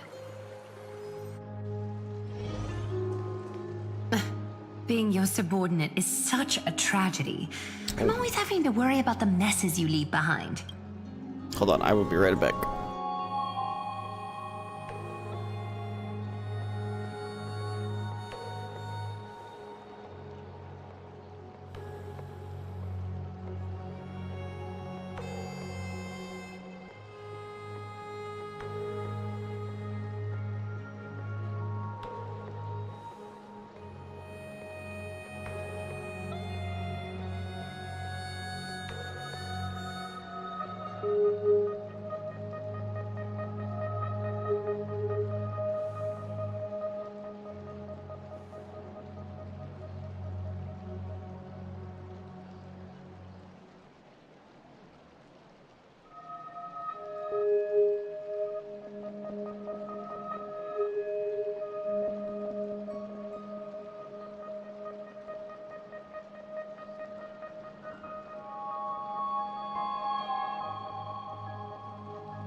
Alright, I've returned. My blood sugar was low. Lol. It's simply our duty to the Imperator. All ready to go in an instant. Miss Hycelens, you truly are impossible to predict. Yet you, a golden trout who's always busy all day, suddenly have the time to visit me? Do you think I wanted to come? I suggest you burn some more of the incense offered by our allies. Damn. Lest my creations be tainted by the reek of fish. God damn. I'm only here on the Imperator's behalf to remind you to prepare for the banquet. Fine. But I must retort. What you call the reek of fish, to me, is the unique fragrance of the sea. Besides, if my fine clothes get stained, won't you just gift me new ones? I won't. Hostility of yours crazy. There's a strange chemistry between them. Goddamn. Is this that toxic how Yuri? friendship is described beyond the sky? Fascinating. By the way, you both just mentioned a banquet. Could you elaborate on that? Oh, right, you don't know. Every time before a battle, or after a victory, the Imperator holds a grand feast for the Chrysos heirs to lift our spirits. For us warriors who swim constantly between life and death, these feasts are more worth looking forward to than victory. A banquet to prelude the hunt for the god of banquets, and honey brew as a tribute to commemorate the ancestor of honey brew. How absurd. Don't look so grim. All has been decided. Since it's a banquet for Fagusa, why not take a leaf out of the Titan's book? Live in the moment and enjoy life to the fullest. I'm not as carefree as you. That little Dolos kitten is already causing enough trouble for me. And on top of that, I still have tailoring commissions to complete. Cypher. By the time the cool flame illuminates my eyes, I might not be able to focus as I used to. Glaya's eyes. Curious about these eyes? People often compare them to jewels. But I've already made my decision to ask romance for eyes that can see everything. I wonder what this world will look like when I take the divine authority. In the future, you will still be the finest weaver in the world. Is this also a prophecy from the Three Fates? It's even more accurate than a prophecy. After all, she has already witnessed it, right? True.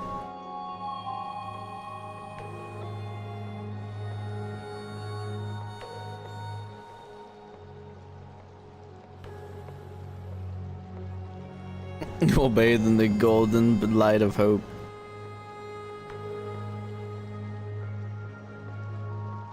Why isn't my keys working? Oh, never mind. It's because I'm typing all.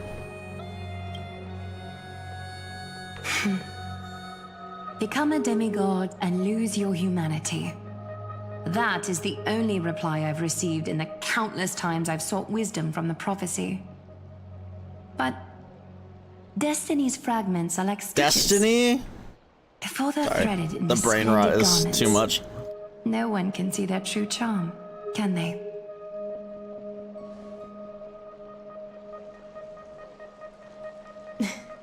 Aglaia has always been troubled by the divine duty she must bear. But thanks to you, she seems to be in much better spirits. He looked quite relieved. God damn it. That'd be it. Just as she knows how the spinning wheel trembles, I can sense the smallest changes in the damp air.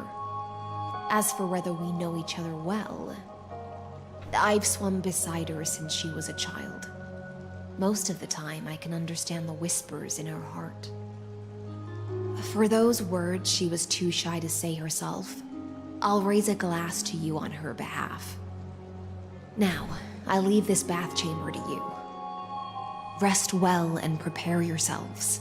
It's so funny how we got the same After bath chamber. all, every time we drink and talk could be the last celebration we have in this life. Miss High Sealance has given us the bath chamber. It seems she really does do whatever she wants.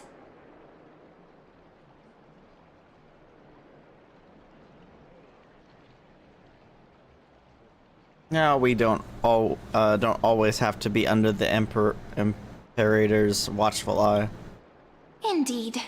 But she could return at any moment. If we're having an important discussion, we must remain vigilant. So, let's seize the opportunity and report our current progress. We don't want to keep everyone beyond the sky waiting.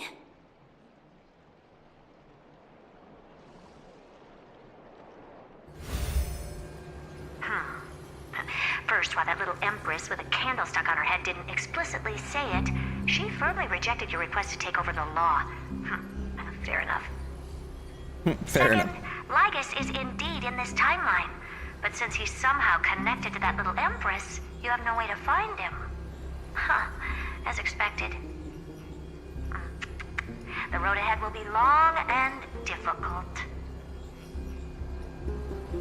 I haven't even said anything and you already know everything? She's obviously watching. It's all just a guess. What? Did I guess right? We've made some Cap? progress here too. No, she's a But genius. nothing to get too excited about. Our time is short, so let me summarize. Concerning the origin of that Intellitron, the firewall he created uses Catorzane algebraic expressions. English, Ever please. since Aiden invented the 9-worded formula, this kind of mathematical logic no longer exists in the cosmos. Lygus is definitely connected to the Genius Society, so stay alert. Maybe he's the creation of some genius. We can first exclude Droidhead themselves. They specialize in minding their own business and wouldn't intervene personally. But Screwy and I are spicy still chips. eliminating possibilities one by one. Currently, the most likely candidates are these few. The Lord of Silence, Acha, oh, the 2 Ruperts are also possible. But it would be too boring if it were one of them. I vote for the Lord of Silence. We also have the same suspicions for now. But further verification is needed. That's all I have to say. We'll depend on you to continue pushing things forward within this world. Keep in touch regularly. And remember, don't let your guard down.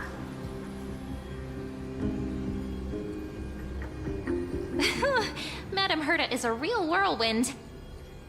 Well then, let's use the banquet Aglaia mentioned as our next starting point. Ceridra's trusted followers should all be present at that time. It'll be a good opportunity to get closer to them. We must avoid direct confrontation with Lygus. It's settled then. With our great teamwork, we'll be able to deal with anything that comes our way.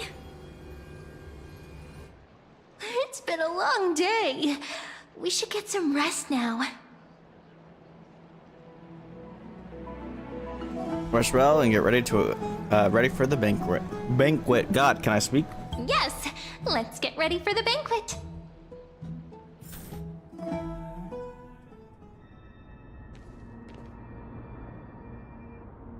Oh, here we are again. The venue's right ahead.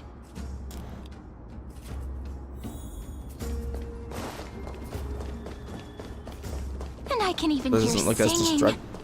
It feels so romantic.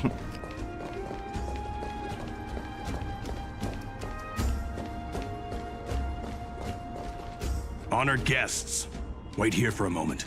You must surrender any personal belongings you have on you before entering the venue. This hero always brings down the vibe whenever he shows up. The Imperator's elevated position means she must always remain meticulous and careful. Please do as I say, guests. It would avoid any unnecessary misunderstandings. I get that you don't want people to bring outside food into the banquet, but is it really necessary to confiscate the books and quill pens? Even a quill pen can become a deadly weapon in the right hands. I'm asking for all your items. All, Miss Cyrene. Goddamn. Your belongings will remain safe. They will be looked after appropriately by dedicated staff. Looked after appropriately? Dedicated staff? Talk about a vague choice of words.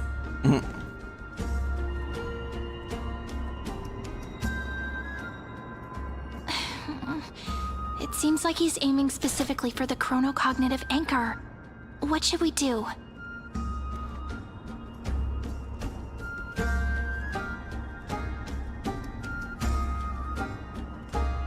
What does your gut tell you? My gut feeling, huh? Why don't we go with their plan and hand over the chronocognitive anchor to be looked after? After all, if the little Imperator is paying this much attention to you, she probably already knows all about our whispered conversation with the geniuses. I can pretty much guess what'll happen next. But that's actually gonna be our shortcut, right? Guests. All right, we'll listen to you. Here you go. Also, please pass on a message to the Imperator from us. She can trust my friend, anywhere, anytime. Thank you for your cooperation. The Imperator has some urgent business she needs to attend to and will arrive shortly. All right. Why don't you head in with the other guests first and enjoy the feast? Isn't Cyrene supposed to be the focus of the banquet? But she's not even here. Why is it so difficult to talk to her? Is there anything else we can help you with, dear guests? Or do you want me to recount the great Imperator's heroic deeds? Goodness, come on, blood sugar. Hey, Labinas. I managed to get some honey brew that the scholars hid in the cellar. Wanna try it? Wouldn't this be considered getting drunk on duty? Oh, drinking on the job? I'd never refuse to share a drink with Dux Brumalis, especially if she seeks me out first. Lol. Don't worry, dear guests. The banquet security won't be compromised. I'd never get drunk before her. This banquet has a never-ending flow of honey brew. You're welcome to try it and see whether our drinks are as good as those from beyond the sky. Thank you for the offer, but we're more interested in knowing when the Imperator will be back. The Imperator? Who knows? Maybe she's hiding somewhere, thinking up weird ideas again. If you ask me, she's never treated us soldiers properly, even though we put our necks on the line for her. Hey, I can't pretend I didn't hear that, Seneca. Either retract your statement or duel me. Fine by me. Attendant, bring us 10 more jars of honey brew. I'm gonna make sure he can't even stand straight by the end of this. You wish. Be careful you don't get drunk first.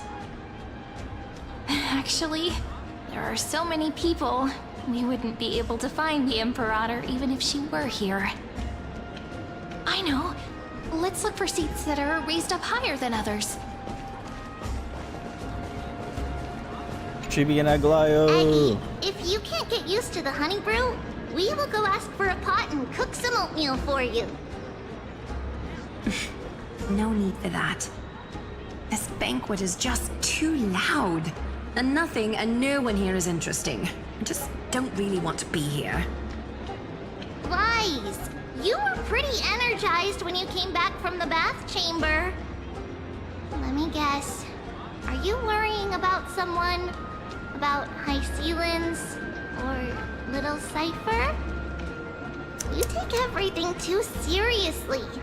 At this rate, life's gonna be real tough for you later on. You're the least qualified to lecture me about that, teacher.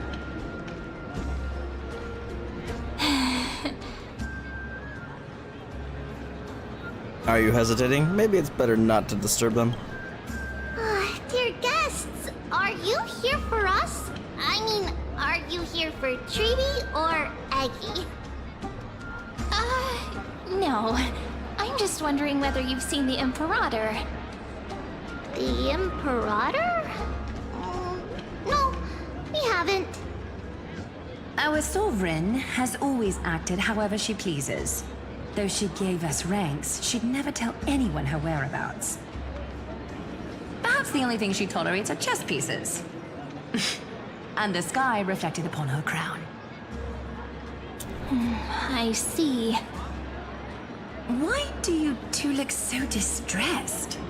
That's not what the deliverer should look like. Why don't we have a toast? While we still have time for pleasure. Here. To the destinies and sacrifices of the next millennium. Then we will toast to the tomorrow that will set fate free.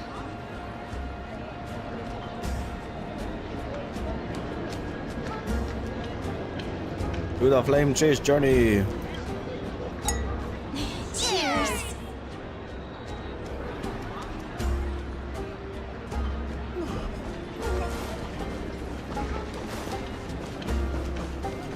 Oh, these two again.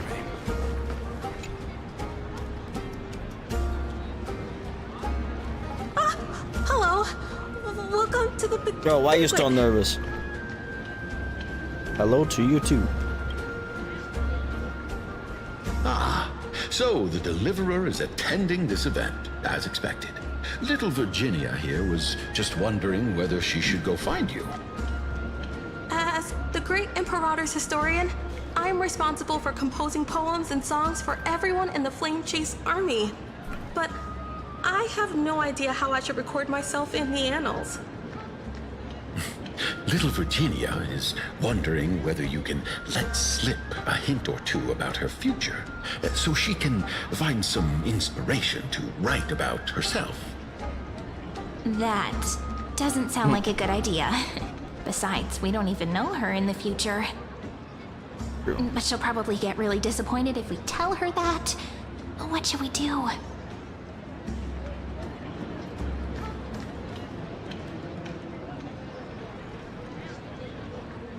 Tell her bluntly we can't do that. All right, I got it. We can't reveal too much, but I think it wouldn't hurt to start your poem with the future. Maybe use something like, with hope, I write down the tale of tomorrow for myself. Silently waiting, day after day, till the moment it fulfills its promise. How's that? Oh, that's exactly what I'm after. I'm so inspired. Oh, that was easy. Thank you so much. I feel like I can actually finish composing the heroic saga of Flame Chase once we end this campaign.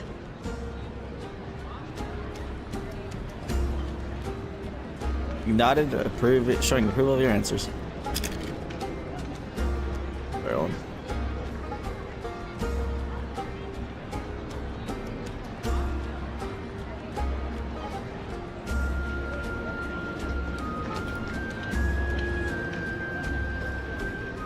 Pretty good for some improv. Hey, that wasn't improvised, you know.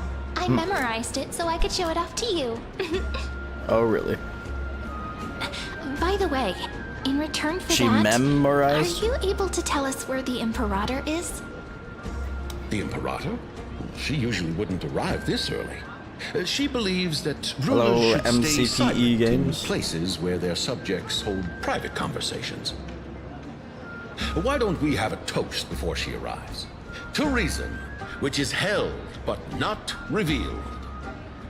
To romance, which will surely be returned. Nod. Gray fry. A little sea hare. Please come over and share the delicacies of the deep sea with me. Yes, yes. I don't know how we heard her from that far away, but sure. You two have been wandering around the venue as if you have something on your mind. Have the attendants not taken care of you well? No, we love it here. It's just... we're a little concerned, seeing how the Imperator still hasn't arrived. Don't worry. I know what you've been waiting for. Come, sit with me for a while, will you? I'd like to share a personal secret with you. A personal secret?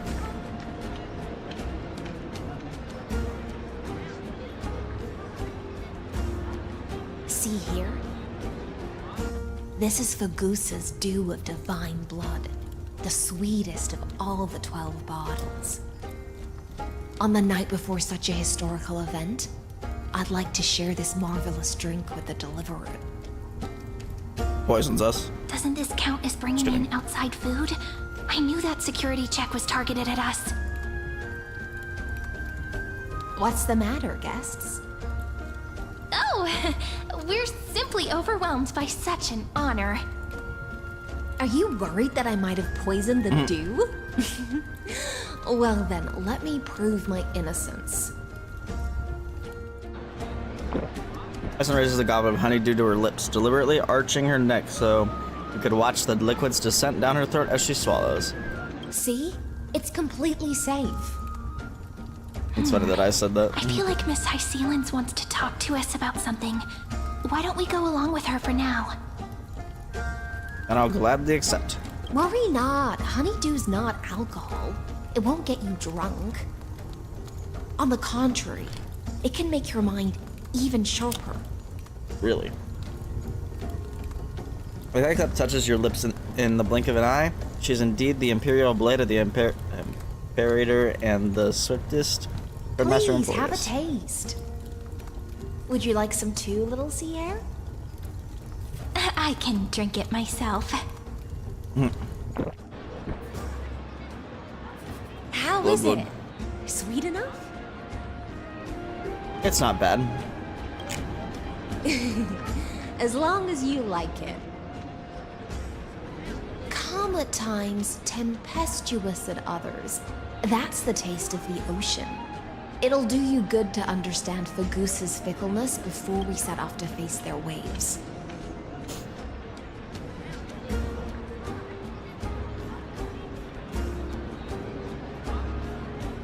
Sorry.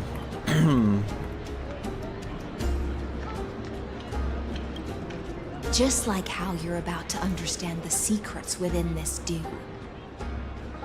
Now, The secrets. please turn around. Very, very quietly. Don't make a single noise. Okay.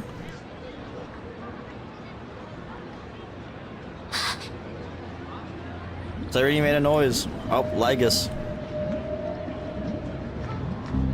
Lygus, I knew he'd be here too. The dew of other gods all intoxicate humans, but the god of banquets dew is an antidote that can awaken humans from a sea siren's enchanting song. Since the start of this banquet, all the guests have been under the spell of my song. None of them can see the Imperator and that Heroes. She's been here the entire time. You two, I wish for you to see the truth. Is this also what the Imperator wants? This is my personal request. I can't bring myself to trust that of the Oros. Yeah, don't. Good. She's The on our Flame side. Chase army changed after he descended with Orynyx's divination and brought the prophecy of the stars to Akama. His seductive whispers harbor something malicious within and will ensnare those of us blinded by ambition. You are the deliverers of the prophecy and know about him far more than I do. Perhaps only you can find traces of the truth from his actions and words. Then we can show the Imperator the right path forward. Oh, but isn't this acting behind her back? Amphorius has become far too weak. Even heroic actions protecting her from harm must be conducted under the water's surface. I am the Imperator's blade, and I must clear the way for her while remaining concealed in the torrents. Then, ensure I'm pointing my sword towards the true enemy.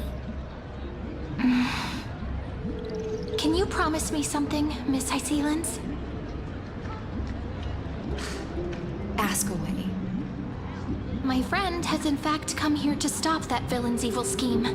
Our goals are aligned. But as to the decision the Imperator must make, she has no wish to transgress her authority. We just want to tell her everything we know. I believe the Imperator will be able to tell right from wrong. I never doubted your loyalty. I'll pass your words faithfully on to her. Provided we can gain the advantage in this tug of war, that is. Now, return to the feast. Bring this cup with you and keep your distance. Pretend you are still immersed in the sea siren's fantasia. And I'll control the moisture in the air. That way, you'll be able to listen to sounds from afar as if you are a whale of the depths. Yeah, we gotta listen in. Every word of their conversation. Let's go. I wish you a victory in this first skirmish. It's the exciting and thrilling undercover part of the adventure.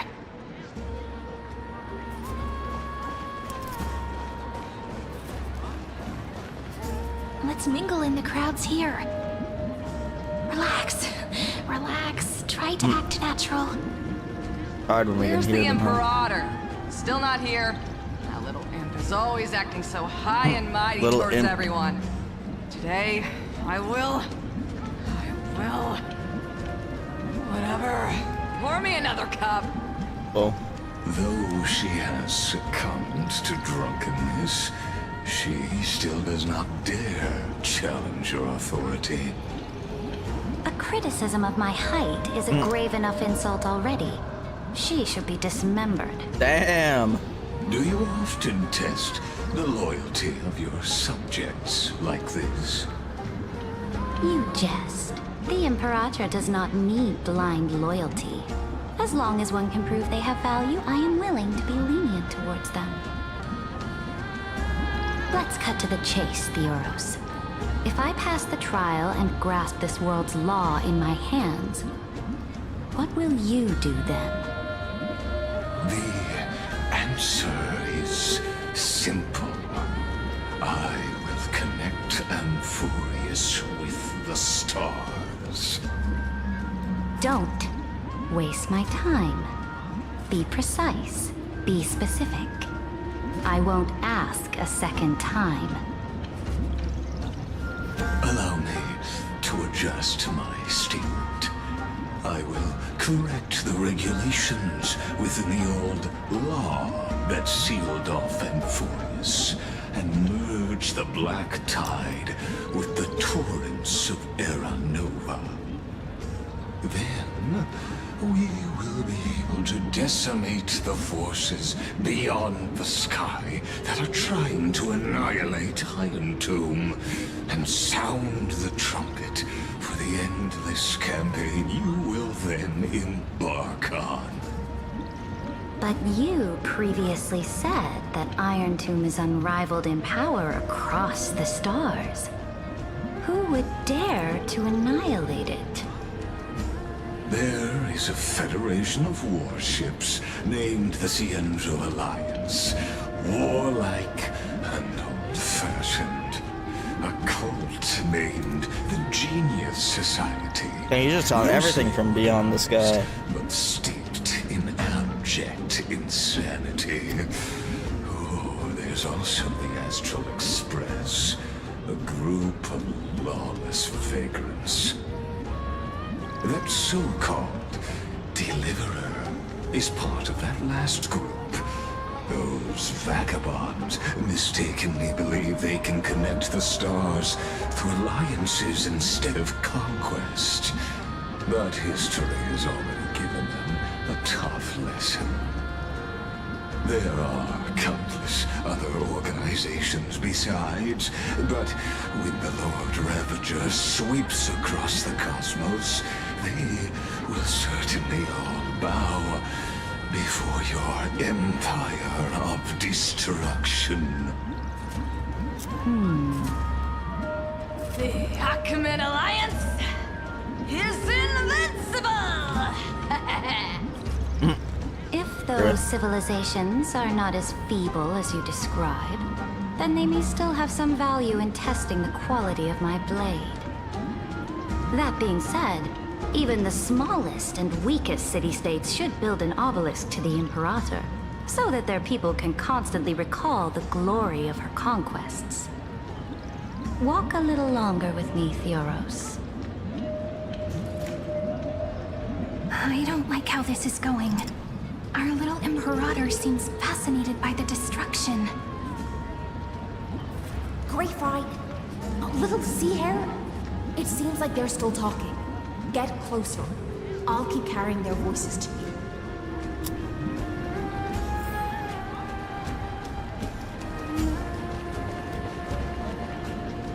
Didn't walk that far. What a difficult situation. No matter how we position our forces, this battle against Fagusa will result in many casualties. That's not something you or I should consider. The Imperator has already placed the chess pieces. We just need to fight for her until our last breath. How astonishing. The commanders under you have such different personalities, yet they share the same loyalty.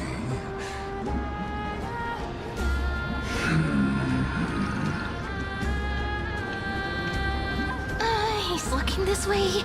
Quick, do something and pretend we can't see them.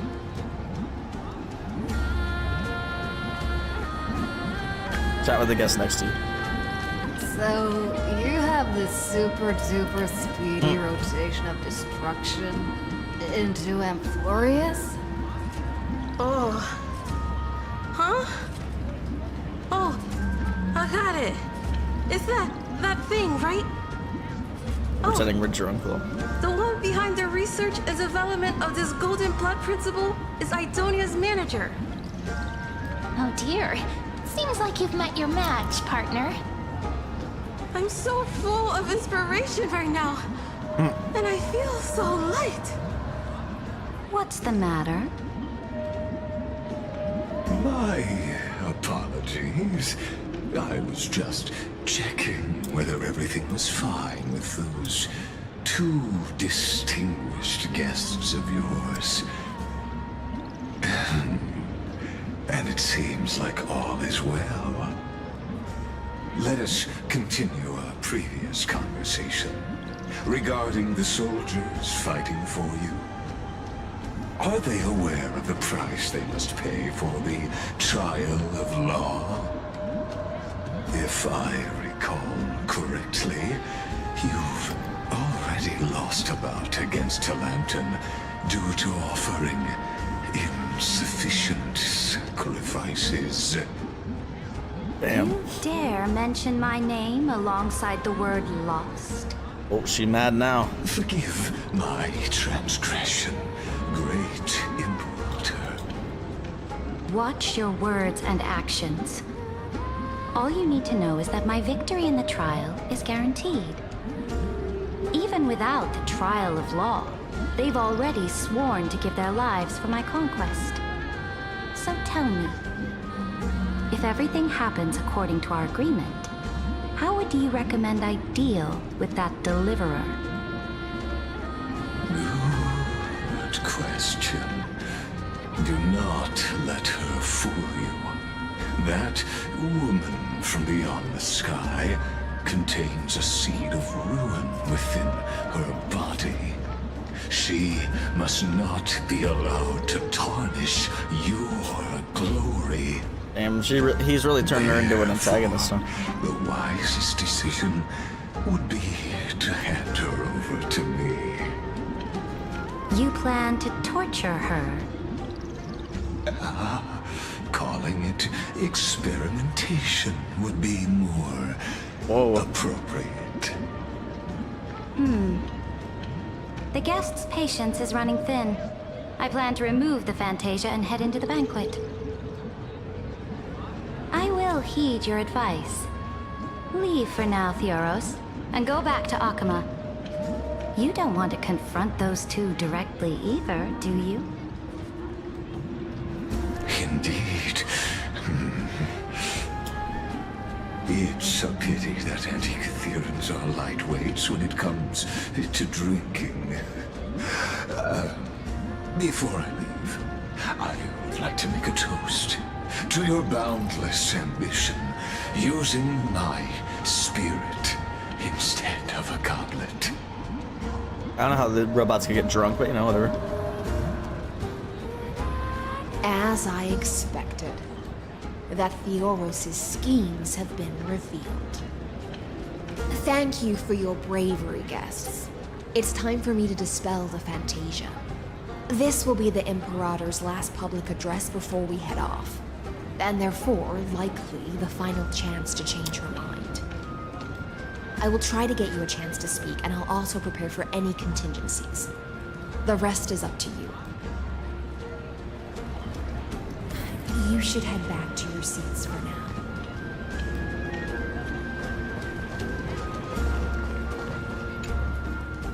Seats? Oh. This honey brew sure wears off fast.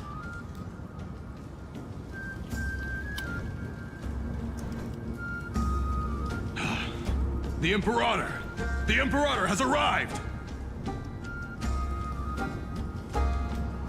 No need for formalities. I should be apologizing for my tardiness instead. The hour draws late, and I trust you have all had your fill of brews. Therefore, I will not observe the usual ceremonies. Any warrior who has fought by my side should have those speeches memorized by now. The Imperator's word is law. Are you out of your mind, Dux Frigoris? The Imperator hates flattery most of all. Bruh. A joyous atmosphere is a better fit for showing me your resolve. I believe that you, my dukes, will do all you can to assist in the campaign against Fagusa, just as you always have. However, it's a pity that I have never tested your loyalty. Huh? What does she mean? The purpose of tonight's banquet is not to raise our morale, but to establish which allies our alliance can actually trust. Uh-oh. And sever the heads of the traitors as a toast to all before we march. Yes, some among us have discarded their vows in order to foment vile conspiracies. Now listen! These traitors are standing right here in broad daylight. Better call us out. Icelands. Dux Gladiorum Hycelans. She used the sea siren song to immerse the crowds in an illusion and conceal her whereabouts. She then worked with those from beyond the sky to spy on confidential matters, hoping to rob the core flame by force and harm me, the Imperator. Uh-oh.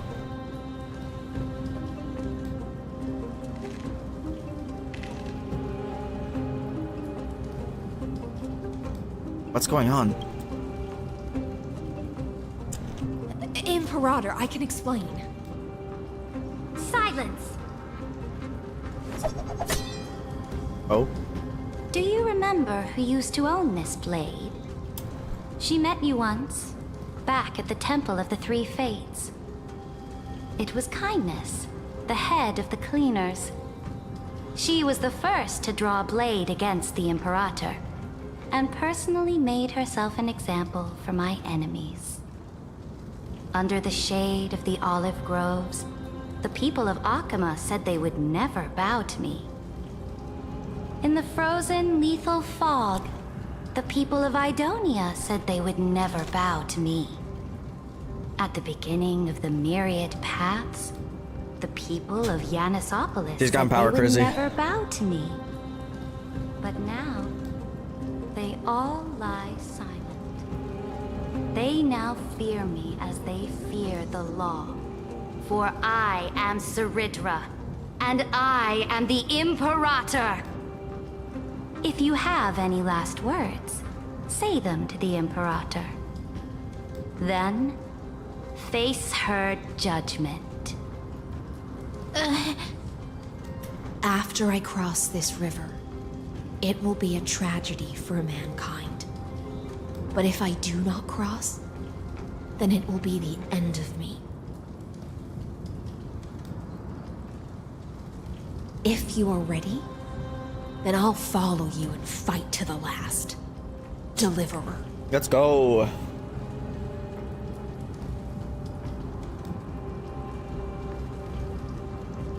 Must convince. That's Sarita. right, friend. Now, use your identity and add in a bit of experience and charm and testify to the Imperator as we promised.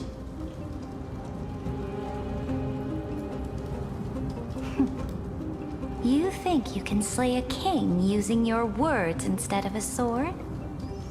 I'll have it. Show me the weight of rhetoric from beyond the sky. Will it weigh heavier than 3 human lives? Let's try to watch our words carefully.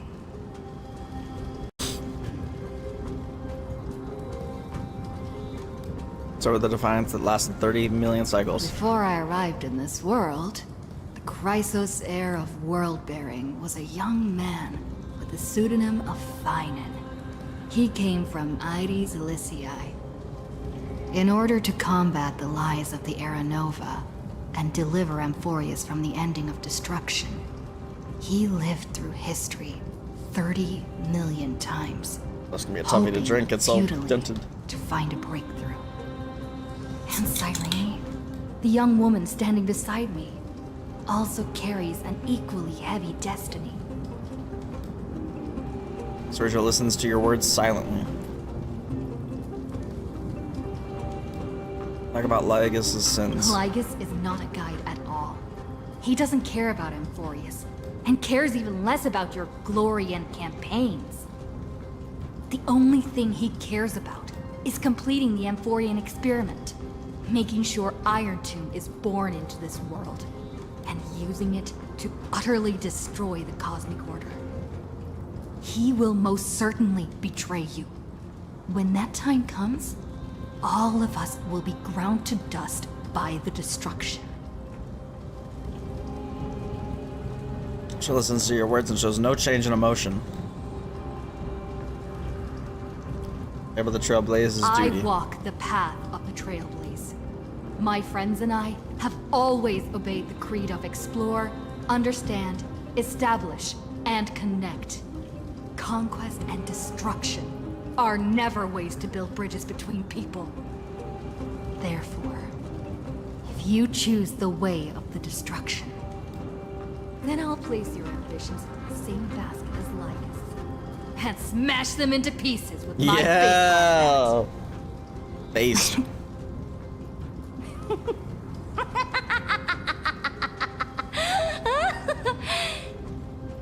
That was truly a chaotic speech. All that needs to be said has been said. Dux Frigoris, Dux Bromalis, escort the traitors to the prison. Damn. Before the next entry hour, I will give them an end befitting of their betrayal. Oh. Oh, great Imperator, your ambition certainly eclipses all things. You're still here, Theoros. Of course. As the Theoros, I simply cannot miss this moment, miss witnessing the fall of a nameless one.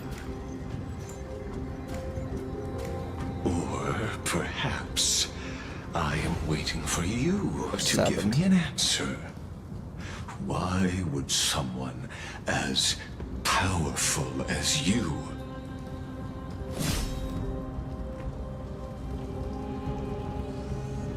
use such a clumsy excuse as imprisonment to ensure the Deliverer's safety? Okay, so she's on our side. So you finally tossed aside your act. Exposed. I must point out that you are just as impressive an actor. This banquet was always going to be a game of chess, where you would try to control both sides and turn both them and me into your pawns. Was all of this just a performance? That's right. That little Imperator never trusted anyone. She was always trying to see which side had more sincerity. All right, we'll listen to you. Here you go. Also, please pass on a message to the Imperator from us. She can trust my friend, anywhere, anytime. But as to the decision the Imperator must make, he has no wish to transgress her authority. We just want to tell her everything we know. Now, use your identity and add in a bit of experience and charm and testify to the Imperator as we promised. And we won. Sincerity will always remain the greatest shortcut to people's hearts. I can toss your words right back at you, Lycurgus. Why would someone as powerful as you pretend to be immortal and kneel before me? Unless you enjoy giving flattery and prostrating yourself. You are mistaken. I am only trying to ensure the experiment's autonomy, meticulousness, and perfection, thus avoiding any unexpected outcomes. A forceful intervention will only create larger errors, reduce efficiency, and introduce ugliness. How had you fulfilled your promise of giving the law to me and completing the Era Nova, then Amphorius would not have deviated from destiny's course. Oh, but you broke your promise. What a pity. In that case, I must carry out my duty as the administrator and eradicate all factors steering the experiment out of control. Factors such as you and her. Careful. careful. Huh? What's that? What was that voice? Was it Orynyx? I found you. I finally found you. Be careful. This land will face disaster. Well, that sounds like March. The time of judgment is nigh, my lady. The prison I have built for you is now complete. In the name of the erudition, I invite you to step into the same cage as mine. All right, Lygus, let's throw hands, buddy. Oh. He's cheating. Let's go. What's the meaning of this, Imperator? I did not permit you to act. True. A ruler is the only one who can decide their subject's destiny. But, great Imperator, what judges destiny is not the ruler, but gods. Whoa.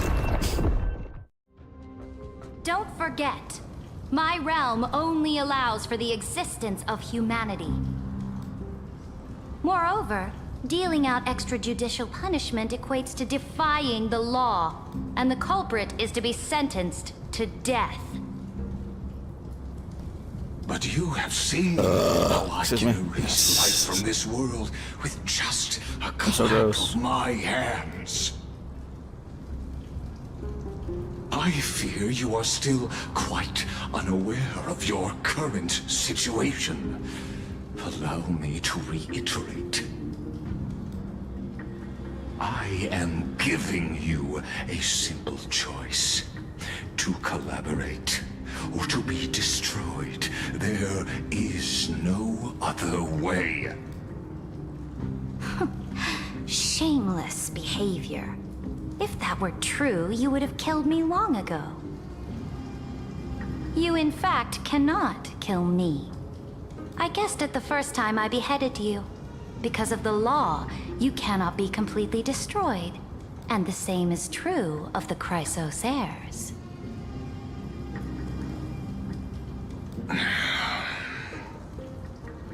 The more you bluff now, the more you are proving that conjecture to be true. What magnificent foresight. I once regarded this precious quality of yours as a sure sign of my ultimate victory. But now, I have to admit that I made a mistake. Yet, as a mere mortal, how will you contend against the Theoros? We are both slaves to hubris. But do you know what differentiates us, Lycurgus? I will never be blinded by my pride. Fight, fight, fight. If I wish to break the scale's balance, I only need to appeal to external forces and use them for my own ends.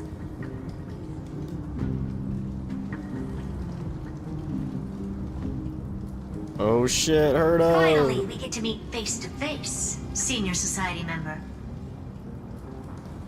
I offer sincere acknowledgments for your many past achievements, but I must deeply regret your current perspective. Bro's mad. Trust me when I say that you aren't the only one feeling regret right now, Screwlum. So you two are the allies from beyond the sky the Deliverer spoke of, and why she demanded the divine authority of law. Come and prove your strength to me. Show me the power of these so-called paths. I have spent much time and effort to secure this treasure from beyond the sky just for this moment. In the name of the Sovereign of planet Scrulum, your allies have responded to your call, esteemed Imperator. Please allow me to spell the situation out for you, Lord Lygus. Permission to read the ultimate protocol is already in my hands. It'll only be a matter of time before we acquire the authority to write and execute commands as well. Oh shit. Let's go, Genius Society. There's no way the flame chase journey will continue after you've burnt your bridges so thoroughly like this. Do you really think you can still win? Oh, seriously. Don't embarrass the society.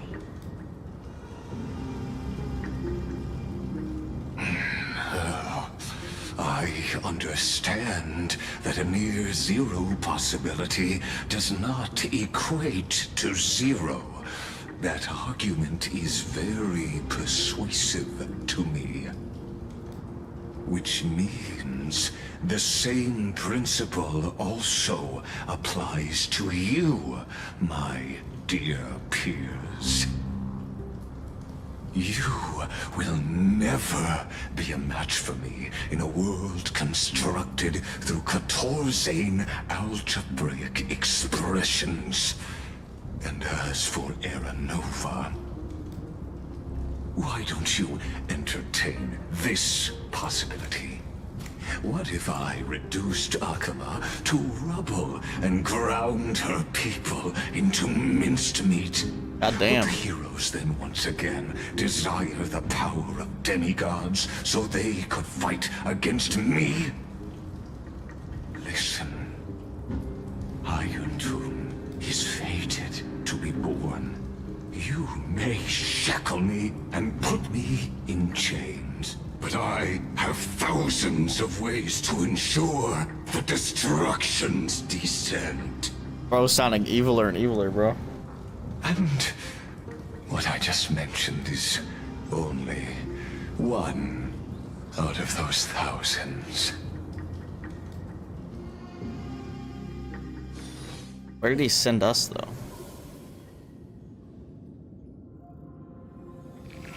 Oh, so what about Cyrene? Is the place outside the legends?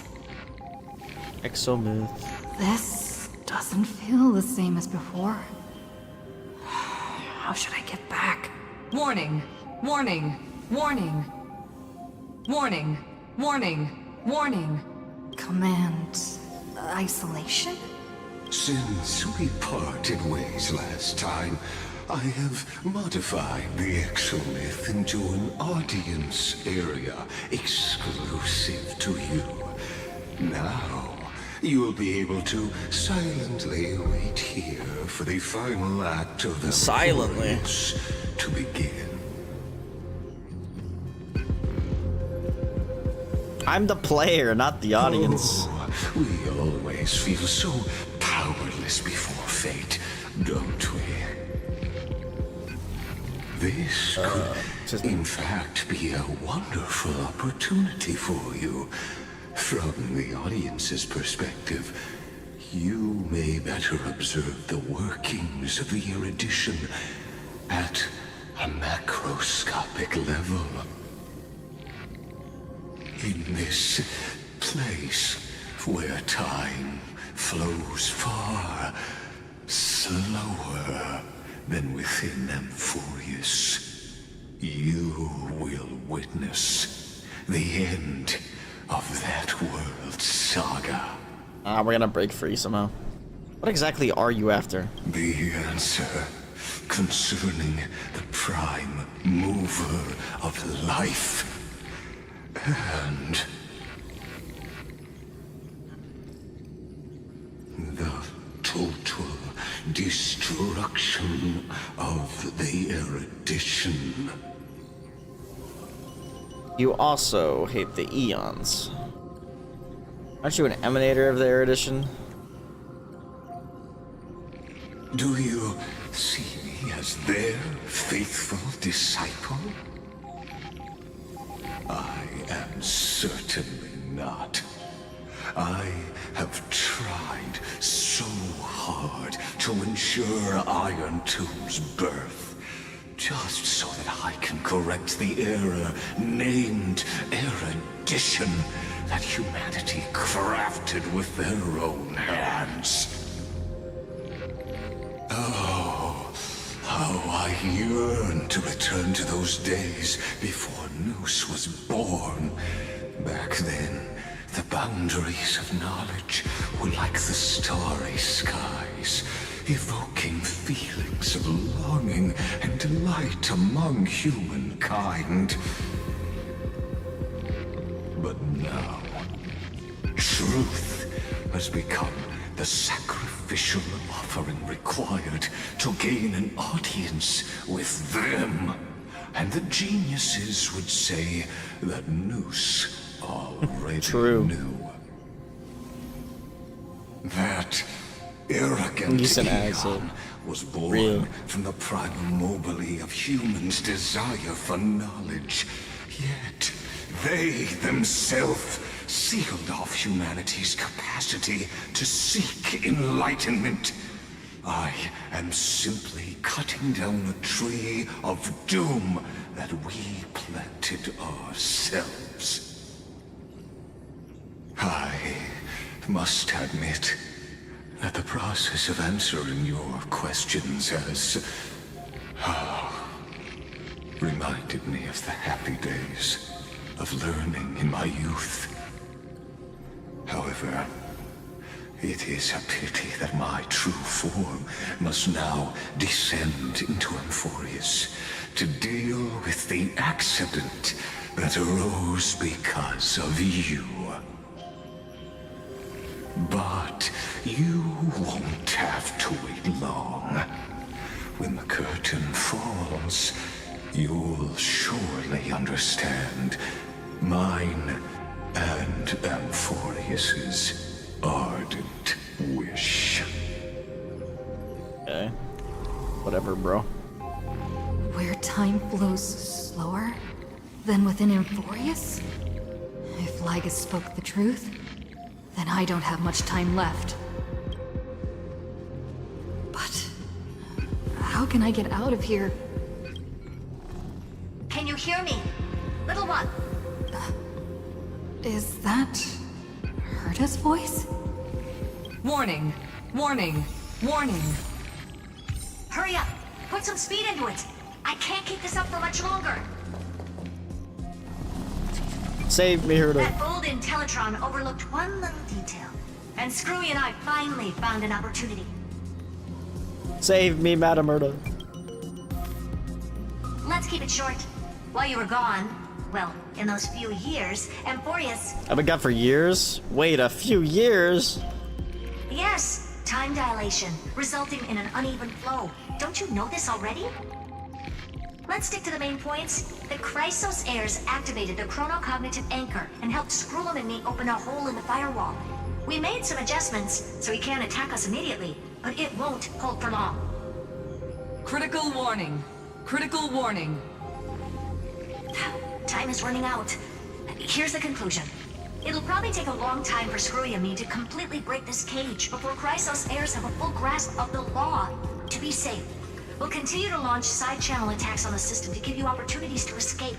You need to seize these opportunities. So start moving, and find a way to pull off a magnificent jailbreak. So, how should I do that? We detected another path's influence. Critical warning. Critical warning. Its power is strong. May be able to help use the path's power. Make it detect you. Unauthorized communication terminated. Is Herta saying a certain path's faction has arrived in Amphorius? And I can ask them for help? I mastered the powers of different paths in my previous journeys. Think hard and figure out exactly which faction has arrived at Amphorius, and which path's power I should use to call for reinforcements. Are these showing my memories?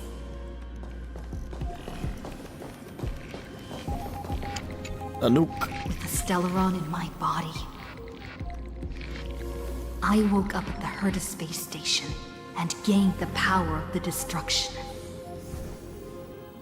A world that'll give rise to a Lord Ravager would definitely draw the attention of the destruction. The Stellaron in my belly is gonna be super useful. Okay, stop. But what if I end up pulling in the Antimatter Legion? Or the Annihilation Gang? Can they really help?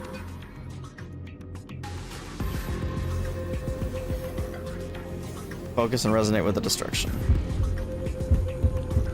You focus your mind, trying to sync your heartbeat's rhythm with the frequency of that dancing golden flame.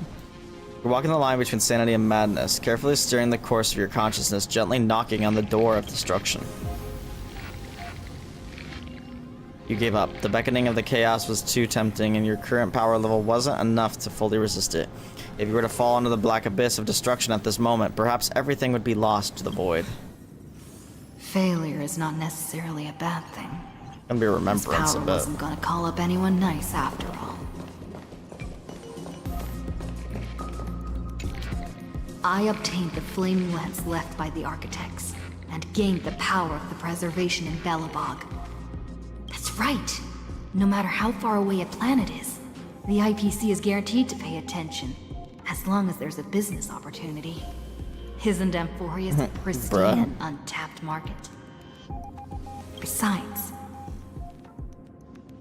even if I can't call up my friends from the IPC, the architects and the nomadic miners should be able to help too. There are definitely cities and ores in this world.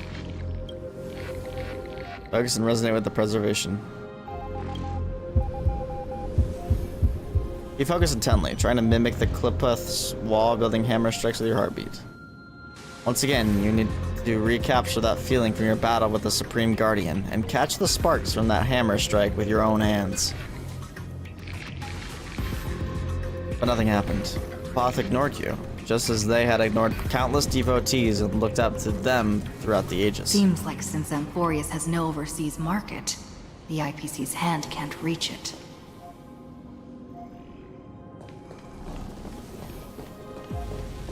Harmony. I received the Watchmaker's hat in Penacony, and declared war against the Order. Then gained the power of the Harmony. That's right! The benevolent family must still remember me for saving them. Their music echoes throughout the stars, and they'll definitely want to help. Come, dear hat. I've put you aside for quite a few chapters already.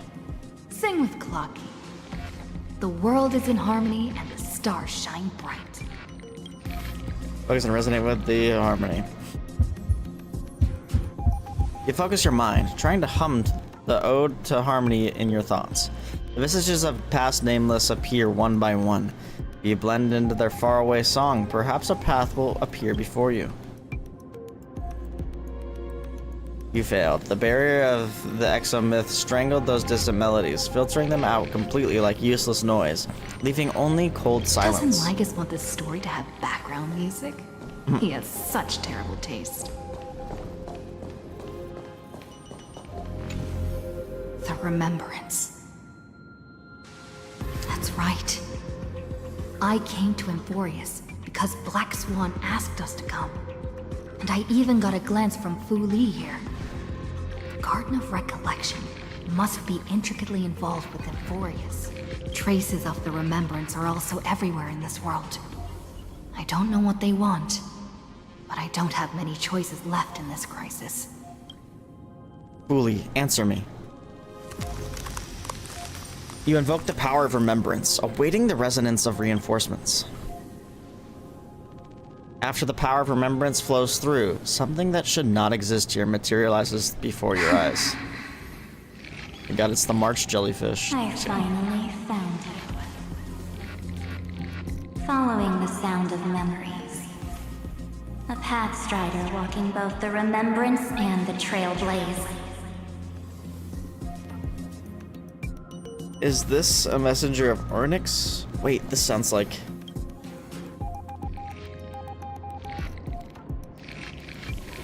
Their soft whisper is like a warm hand that takes up your soul and slowly disperses it beyond this realm. Warning! Warning! Very Perdition's prison cannot stop us, for we lie outside the logic of zeros and ones.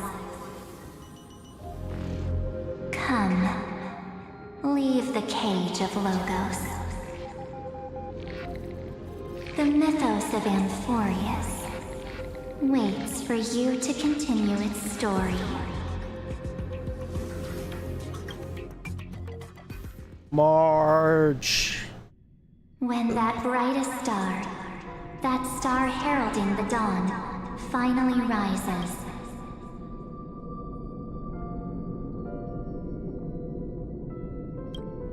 a boat, so used to drifting, at long last enters an island's safe embrace. Oh, Pathstrider, we have helped you break free. Hurry and set off. The Child of Remembrance awaits you. The Child of Remembrance. March? What's she doing here?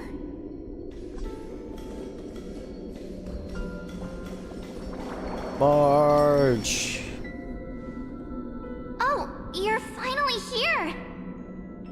We haven't seen each other for such a long, long time. My good buddy, I've really, really missed you.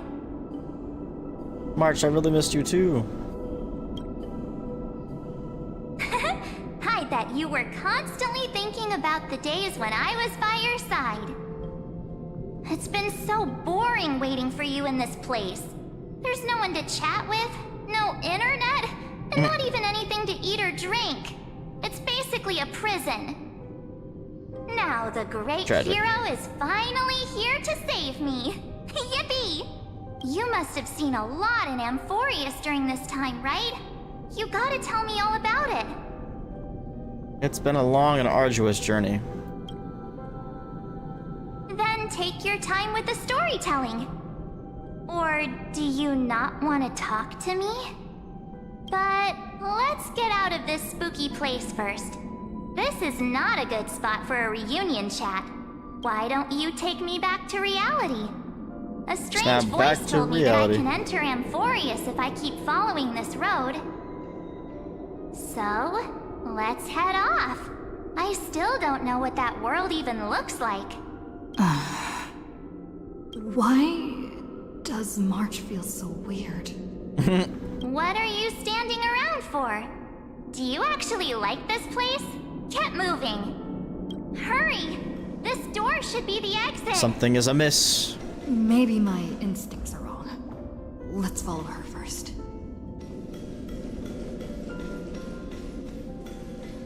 Are you okay? You haven't said anything for a while. Has it been so long that you're still missing me?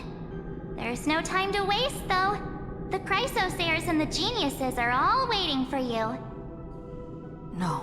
Sus. The discrepancy is getting worse. How would she know that? How do you know who's waiting for us? Huh? Isn't Amphorius the world of the Chrysos heirs and their hero's journey? I could figure that out in an instant. Bro. But Amphorius cannot be observed from the outside. She couldn't possibly know about these things unless... Don Hung told her. Where's Don Hung? He should be back on the express now.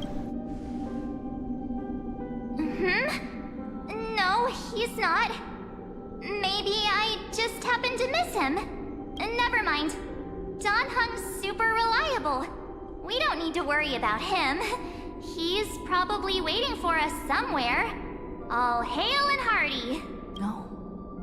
The geniuses would have made sure that Don Hung made it back on the express. Besides, the March I know wouldn't be so dismissive about her companions. It's not her. Something's not right. She's not March 7th.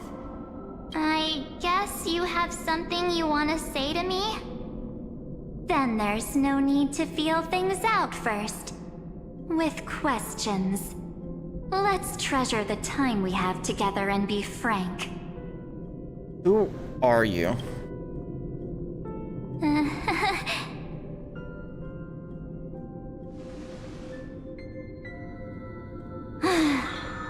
As expected. A glimpse of memory is not enough to deceive the bonds of friendship forged between the Nameless. In that case, there is no need for further deceit. You're right. We are not the March 7th you are acquainted with. But we can send you back to Amphorius, as long as you are willing to help us. Who are you people? We are the Garden of Recollection. Oh. You should be very familiar with that name by now. Garden of Recollection. Just as a reminder, while you hesitate, time is quickly ticking away in Amphorius. Working with us is the best way to stop the enemy of erudition. Erudition would treat any results unrelated to the experiment as garbage and throw them out. But we don't work like that. The Remembrance treats all these instances as important materials needed to weave the universe. Besides, this would be child's play for a great hero like you. It won't be hard at all. Also, if your plan fails and the big bad Iron Tomb manages to get out, then the whole cosmos will be in danger. Wouldn't it be better to have an additional failsafe? As long as you help the Garden retrieve what we want, even if Iron Tomb reformats everything in the physical plane, we can use Remembrance to reconstruct the entire world. Or, should we say, the entire universe? So help us. Find where Amphorius's memory began, and bring it out.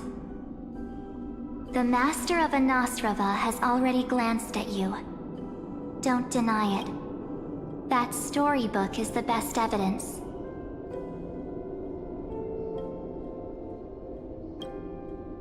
Say, you aren't seriously gonna be moved by their pretty words, are you? I am the one who commanded those little ones to lead you out of the prison. Here's the one that we think is Dark March or whatever. But I didn't expect to attract little gnats trying to take advantage of the situation. While Remembrance can help you return to Amphorius, there's no need for you to do it the way they want you to. Of course, there's also no need for you to make any deal, or pay any price.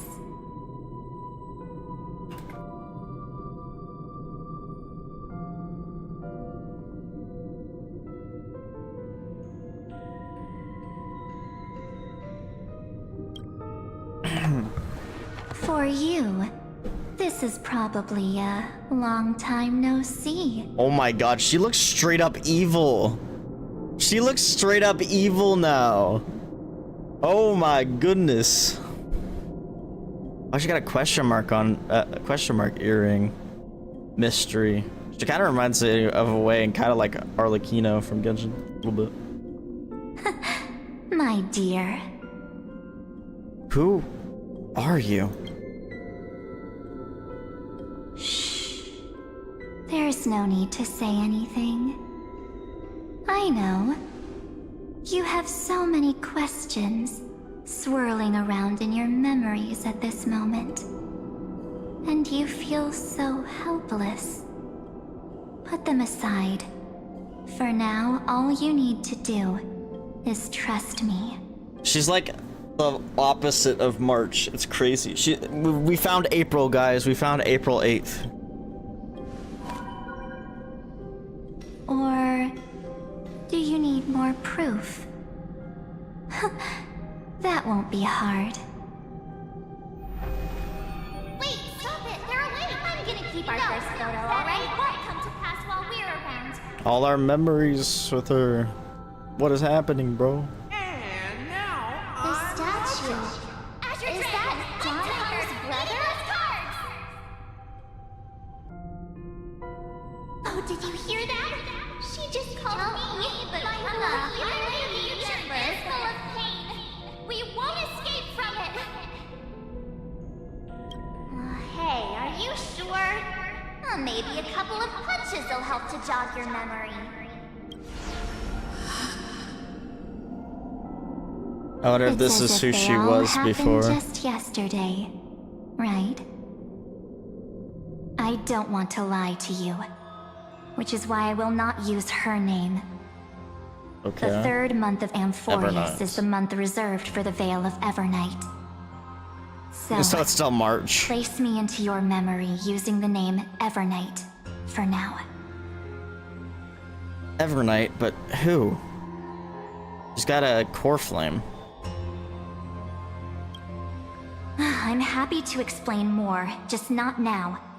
We might have a lot of time to ourselves, but Amphorius does not have that luxury.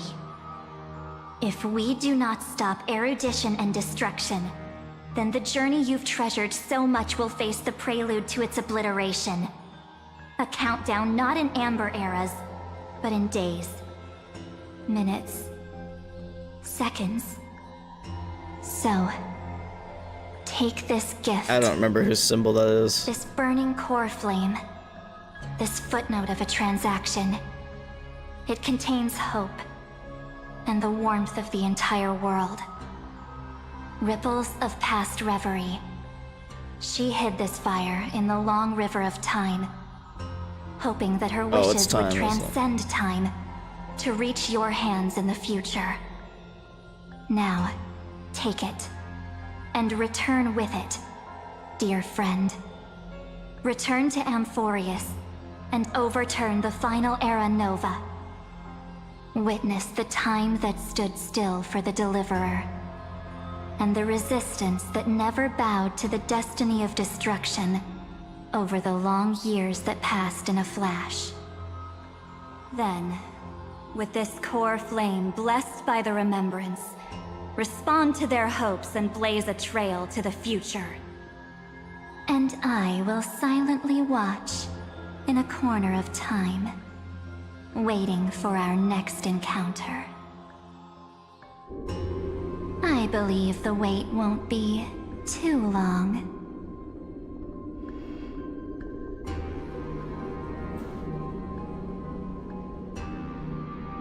What exactly is happening? Keep going. Keep trailblazing. For Amphorius. For you. And for the March 7th in your memories. Go forth. Let's hope it's not too late. Onward we go.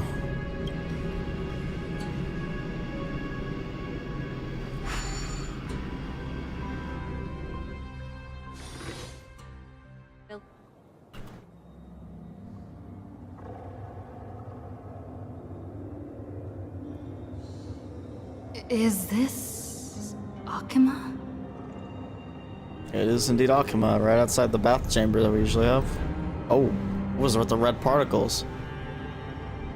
No one's here. And the dawn device off. So maybe we're on the last day. Shit has gone down while we were gone. Am I too late?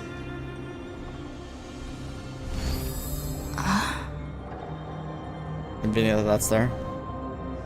Herda! Screwlum! Oh, it's the world-bearing one.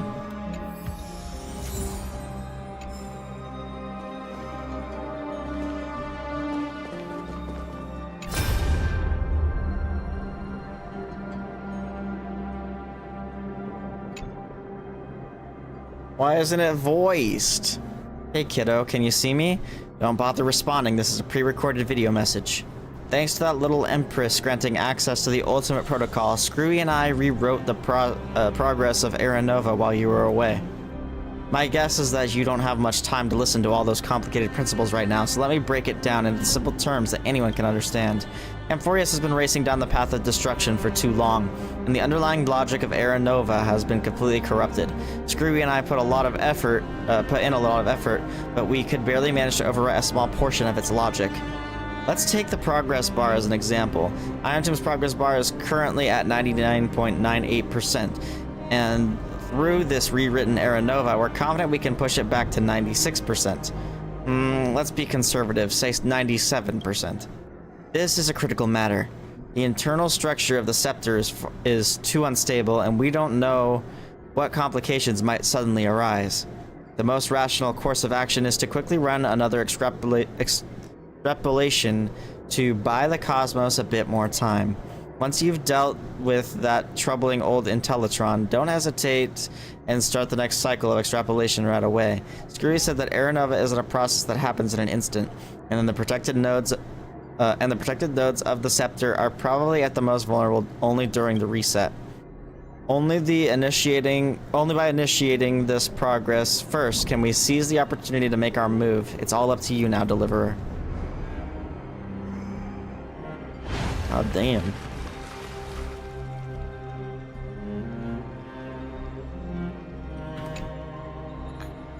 The chrono-cognitive anchor?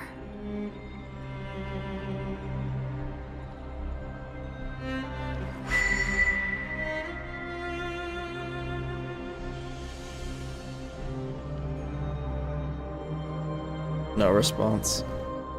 There's so much I wanted to say for our reunion. Yet now that you're back, Cyrene. only one thing to say. Welcome back, friend. It's been such a long, long time. Cyrene, I'm so glad you're still here. I saw March 7 and she looked really weird. So all the responses. Aren't you? So much has happened in Amphorius while you were gone. But don't worry. The Deliverer can't afford to be lost, no? No, please follow me. And turn the pages of time and hear the words everyone left for you. Everyone's probably already dead, huh? I'll tell you the story of this 1,000-year journey. That way, it won't just be my memories alone. Cyrene can't hear me?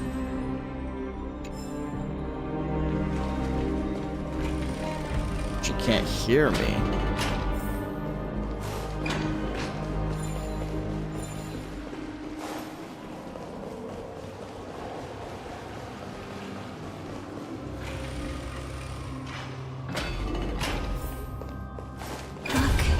Scenery of the past has resurfaced. Atalaya and Chibi. Time flies. 200 years have passed since the Deliverer's fall. We had to return 3 core flames of law, romance, and ocean to stop Lygus, but even so, Terravox has fallen. The 2 geniuses vanished without a trace, and Zeridra embraced her fate. At this rate... Era Nova will come, and Amphorius will fall into the destruction.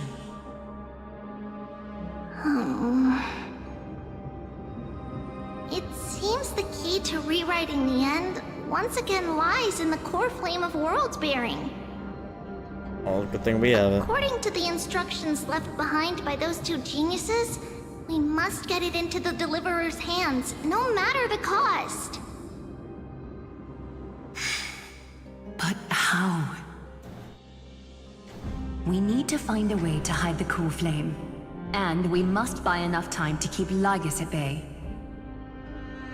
About that, Rini might have some good news. She had that dream again last night, but the Titan's voice was clearer than ever this time.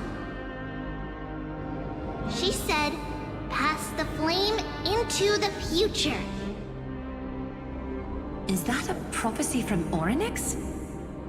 She chose to side with humanity this time and hide one of her kin's core flame? It seems Amphorius' fate isn't sealed just yet. Yep. You're right. History has changed. Humans and Titans are both giving their all to keep this world going. Perhaps a relay across the ages is finally about to begin somewhere out there. Unfortunately, life will never go smoothly. Leiden's army is already at our gates, and their commander... that Lycurgus. He's right outside Akama. Light calendar 3960. Cyrene, under the pretense of a campaign against Fagusa, sacrificed 500 Chrysos heirs to complete the trial Goddamn. of law. That's a lot. This tragedy shook everyone in Amphorius. That same year, Cyrene the Imperator was assassinated, after which Aglaia the Goldweaver took command. Thus began humanity's second flame chase journey, a path hanging by a thread. Come, this way. Sorry, let me just fix this real quick. Imagine.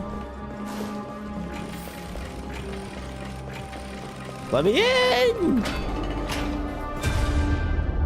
The eternal holy city?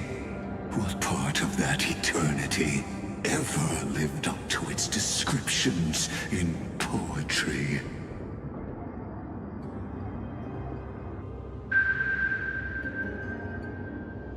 Lygus is an asshole. So true. Lies in ruins. Countless mortals have perished because of your stubborn resistance. It's time you learned the cost of refusal. Now, answer my question again. Where is Kefali's core flame?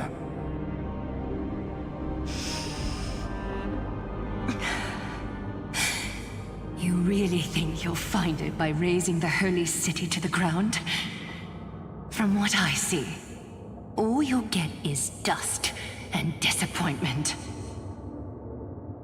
Don't forget, you can't kill the Chrysos heirs mentioned in the prophecy because of law. I have never denied that. Which is why I now place my hope in the faithful citizens of Akama. Perhaps they'll give me what I seek in the echo of your screams. God, can we just beat up Lygus already? Now then, I'll be cutting open your chests and using your scalding golden blood to baptize the masses. That's crazy. Allow me to apologize in advance. We shall start with you, blind and foolish Lady Goldweaver. Leave this to me, Lady Aglaia. You must get away now. Yep, he's all mega pissed. No, Holy Maiden. Because he's so close to his goal, but we're thwarting it. Who must stay. What? His conspiracy won't succeed. Because romance is ready to make good on their promise to weave an indestructible armor for Amphorius. Its name is Solidarity. You must escape with your life and carry word of my death to those still fighting, then keep going with them. Just as the Imperator lit the torch of resistance with her death, my passing will make this flame everlasting. Take good care of it, guide it to the future, and place it into the hands of our deliverer.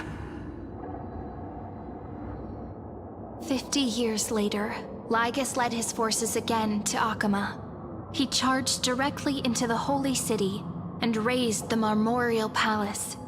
History would name this battle the third siege of Akama. It's kind of crazy that he's taking it matters into his own 90,000 brave hands souls this gave their time. lives for Akama that Because day, before he was just a spectator. including their fearless leader, Aglaya. Go forth, deliverer. God damn.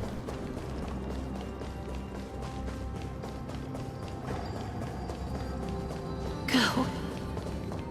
When the frost melts and the snows give way, the flowers will bloom again.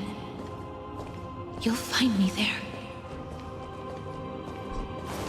So what you're saying is, Princess Homebuddy is never coming back, is she? She just left, like that. Since Cass has made up her mind, we can't let her resolve be in vain.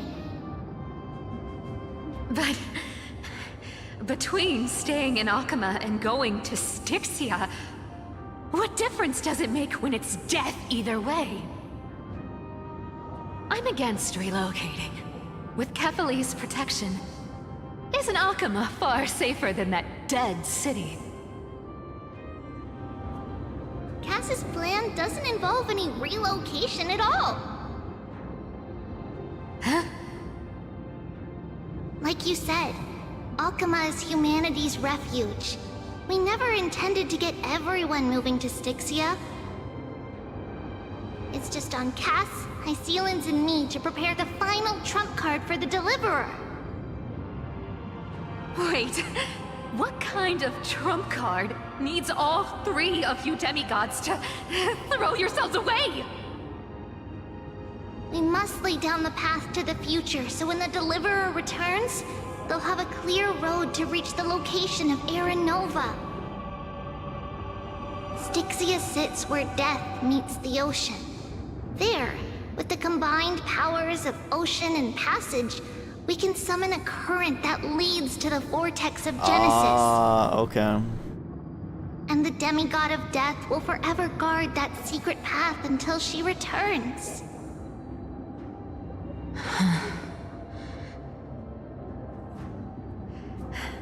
We all know Lygus will set his sights on the vortex of Genesis. That's exactly why we have to do this.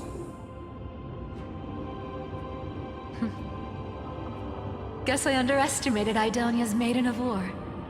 She's got way more steel than I thought. And Cypher, we need you to head to Castrum Kremnos as soon as possible. By any means necessary, forge an alliance with Strife. The prophesized Crown Prince has already been born. He shall become the new defender of Akama, protecting this land after we leave. Mighty! You don't need to worry about that. I just came back from Castrum Kremnos. Only a step ahead of the news. Treeby, something's flying towards Akama, and it's really fast.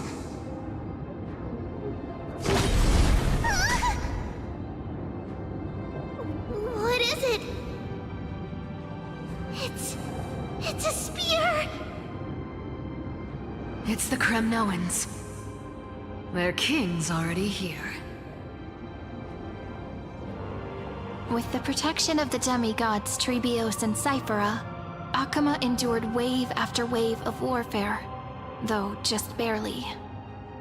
Castorus chose Styxia as the last resort, and completed the trial of death, causing the stagnant waters in the River of Souls to recede. Soon after, Trebios departed on a long journey. That same year, the Kremnoan king Euripon, along with his son, Prince Midamos, joined the Alliance to safeguard the Holy City in the Battle of Deliverance. Alright.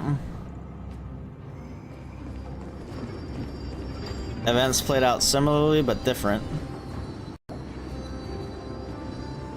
Go on, and see you tomorrow. See you tomorrow.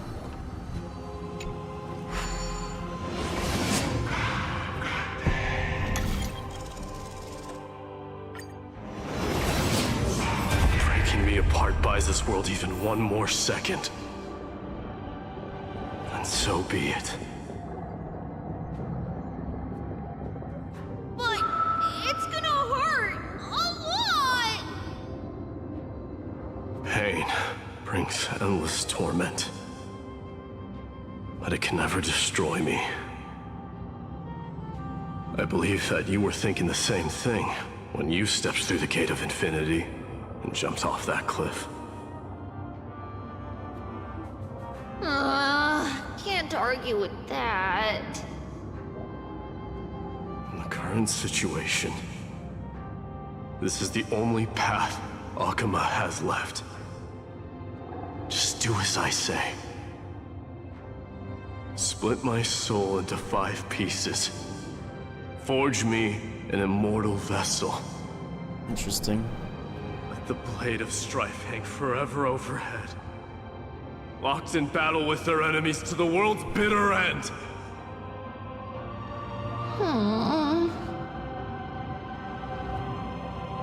There's no need to be sad, Lady Trebios. Haven't we already taken great strides towards that promised tomorrow? In this life, my people no longer have to drown in false guidance. Kremnos has washed the blood off its fate. Amphorius no longer needs a god named Strife. So let me shatter the former loss and turn the Lance of Fury back into a weapon that protects the world. We understand. By the way, can you do me another favor? The 7 sages from Grove of Epiphany are already en route. They'll arrive in waves to join the Resistance in a couple of days. Anaxagoras. Among them is a scholar named Anaxagoras. He has extraordinary insight and fears no sacrifice. This soul-rending ceremony wasn't just my decision. It was his counsel. His wisdom will surely be the backbone of Amphoria's survival. Watch over him. Carry on this everlasting flame for me. Through Anaxagoras' ritual, the demigod of strife split his soul into 5. Courage, honor, tenacity, sacrifice, and reason. Each sealed in blood crystal and cast into battle. The people held a 10-day funeral to mourn their fallen god king. And through his sacrifice, humanity was granted 200 years of peace. He basically did what the one guy did before. Forgot his name, but the previous one. Keep moving forward. My blood will pave the road ahead for you.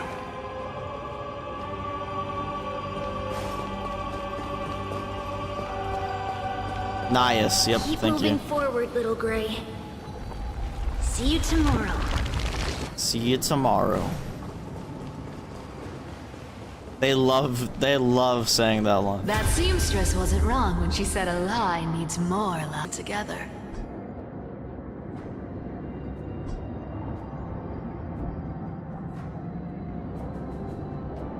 Oh, gotcha. Reason and trickery.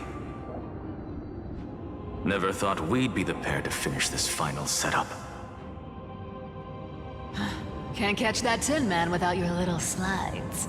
Besides, this is our last shot. Not the time to be picky, right? Don't oversimplify it. Lygus just found out Akama's been an empty shell for the past 50 years. He's bound to be furious. At this rate, he could have done anything. That's exactly what we want. Rage blinds even the brightest minds. Doesn't matter how much of a genius he is, the principle still holds. Once he storms into the council and confronts me head-on, you trigger your alchemy with a boom and turn him into a caged beast. Easier said than done. You still have to pass yourself off as the deliverer without anyone catching on. And you really think a human alchemical array can bind a godlike being? That's just nonsense. What? Getting cold feet? Or you just don't believe in the almighty worth of the demigod of trickery? Just tell me straight. Can you do it or not? Of course he can do it. Of course I can. And it'll be child's play. But I've got two conditions. Since this is the final act, if we're doing it, we go all in. No half measures. Oh, I'm listening. First, shift the battlefield to the vortex of Genesis. It would be more convincing if the deliverer were to appear there. Besides, the vortex is cut off from the world. No place in Amphorius makes a better prison. If you pull that, wouldn't our deliverer have to face tank Lygus as soon as they come back? Sounds like a plan that we could do. That clash is inevitable. All we can do is create more chances for her. And that's the second condition. The vortex belongs to Fagusa in the first place, remember? And there happens to be a demigod of ocean among the few survivors in the world. Loop Hycelan's in. Let her join the final act. I'll transmute myself into a Philosopher's Stone and embed myself into the formula. And when the time comes, she needs to shatter me and scatter that stone's ashes into the ocean within the vortex. Damn, the self-sacrifice is crazy. I guess people weren't wrong when they said you're insane, Grove Boy. I've got no idea how to outwit a reclusive genius. But making an anti-Catheran suffer? The demigod of reason has 10,000 ways to do just that. God damn. And what I just mentioned was one of them. So what exactly does your formula do? Now that would spoil the climax, wouldn't it? By now, Hyacinth must have completed the Sky People's ritual. Since that Theoros loves a good performance as much as I do, let's make sure he enjoys our show to the fullest. As for how the Deliverer will complete the Era Nova, well, that will no longer be our concern.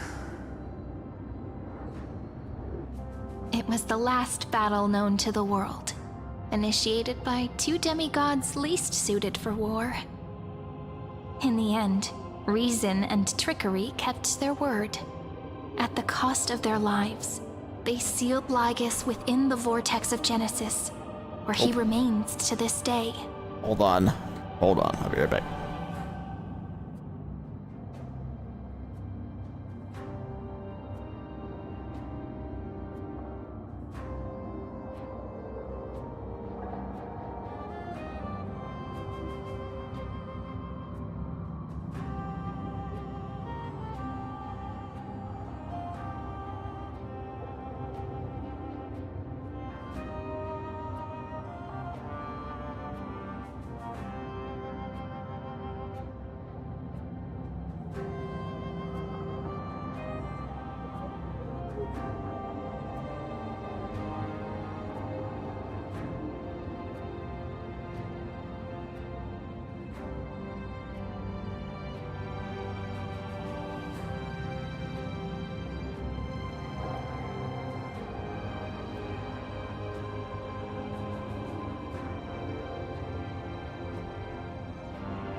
So about that, gamers. In the end, Reason and Trigger kept their word. At the cost of their lives, they sealed Lygus within the vortex of Genesis, where they remain to this day. I think that was probably voice acted, but...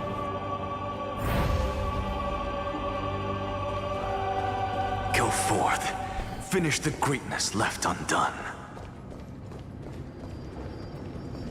Gotta say, this chapter started out really... Just run. Keep running. And that'll be enough. Started out really slow, but I'm liking it now. Cyrene? It's dead quiet here. I forgot about Hyacinth. Akama will stand eternal. Miss Cypher's lie has crumbled after all. Rise first. It's We're all alright. over my plate. Because all of us have fulfilled our purpose by now. When the Deliverer returns, no matter where she is, sky will turn clear, and a rainbow bridge will rise, carrying her to the final battleground. Cyrene, this arduous relay is finally nearing its end. Now, I'm passing the final baton of fate to you, okay?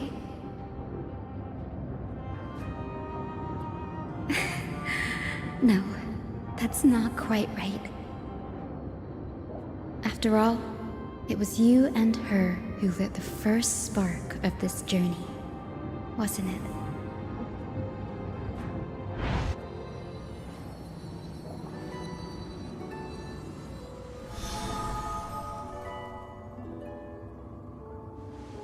I'll tell you the story of this 1,000-year journey. That way, it won't just be my memories alone. And I'll share the moments I spent with you with everyone. That way, the path we walked becomes a memory shared by all. People will know that there's nothing left to chase. Amphorius has already welcomed the dawn foretold in prophecy. Just like I said, this won't be harder than the last time. Right? Thank you. You've all sacrificed so much.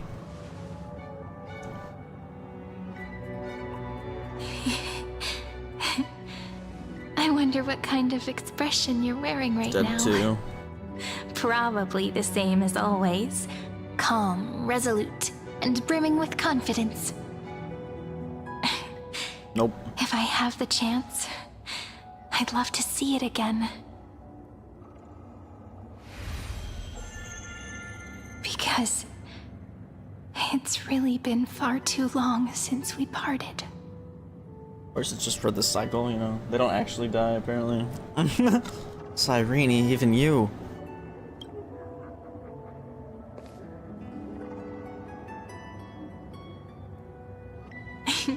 Someone as sharp as you must have realized by now that this isn't reality, but a maze of time. As the last link in the relay, I will return to the Temple of the Three Fates, tell Orynyx all of our stories, and bottle every page we've written into the little flask of memories. And then, may it set sail in peace, drift down the river of time along with the core flame of world-bearing, reach your side, and lead you back to Amphorius.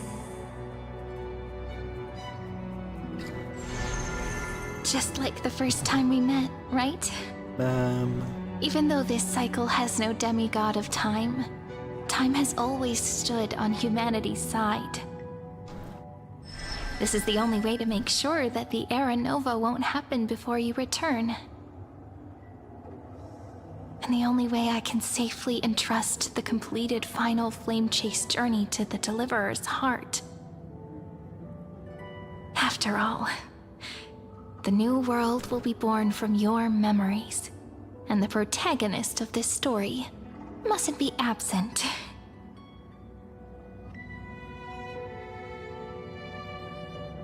As promised, I'm back. Let's go. It's time to complete the Era Nova, and I will take all of you to the new world.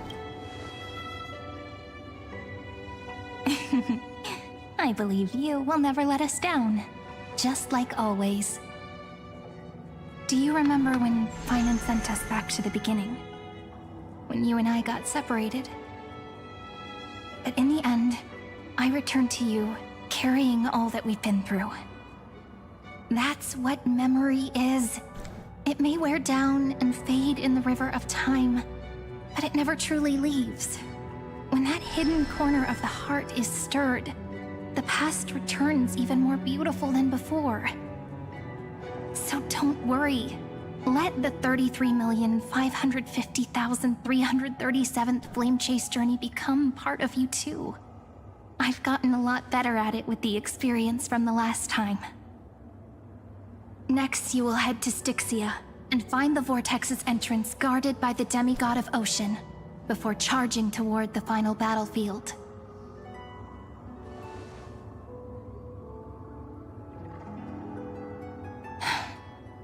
Don't worry. I'll be with you. All of us will. Even Finan. We'll stand with the Deliverer.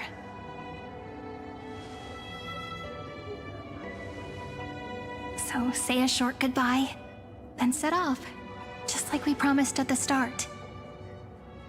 Toss away all unnecessary worries and troubles, and bring our smiles and determination into tomorrow.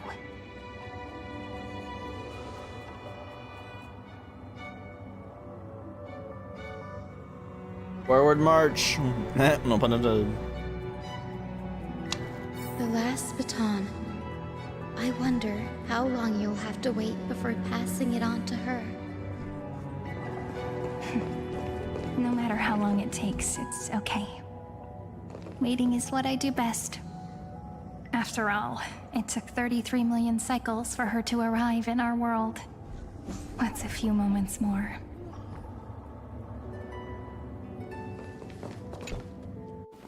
But, Cyrene, what if you wait and wait, but that hero never arrives? Oh, don't worry. We arrived. That won't happen. You have to have faith. Because I know that no matter how long it takes, she'll definitely return to this place. And that we did. We can't let her down. Let's go. Oh shit.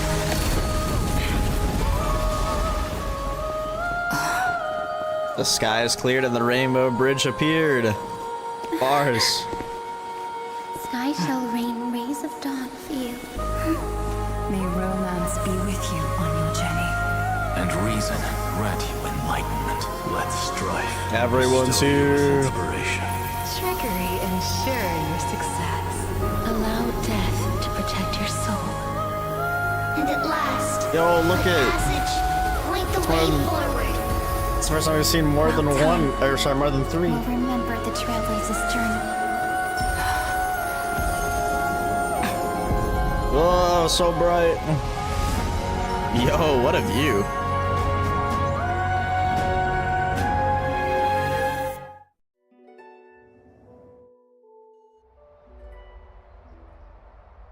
Is this Styxia? What happened to this place? Looks a lot better now. I need to find the entrance of the vortex, guarded by the demigod of ocean. Heirs. Is she still there? Long time no see. Oh, this motherfucker. Trailblazer. Generation after generation of Chrysos heir heroes have tried to defy fate with their blood and tears, either voluntarily shattering their souls or waiting in eternal solitude. But alas, Freaking Lygus, bro. Fate can never be defeated. You again? Reason and trickery may bind my flesh, but my will shall never fall silent. So the demigod of ocean, the Dux Gladiorum, Heirs, sought to bring me into a fantasia with her voice and drown a genius in slumber. But alas, it was all a hopeless dream. That warden fell before I did, due to erosion of time, while her prisoner remained unchanged. And yet here you are, bound to this place. True. I can't leave this place, but what of it? You should have heard of this fable. In a shadowed cave lived a people, imprisoned from childhood, and chained so that their legs and necks are fixed, forcing them not to look around at the cave, each other, or themselves. Behind them is a fire, and before them loomed the stone wall of the cave. The flames cast shadows, while the rocky surface threw back echoes. Echo. To them, that false play is the whole world.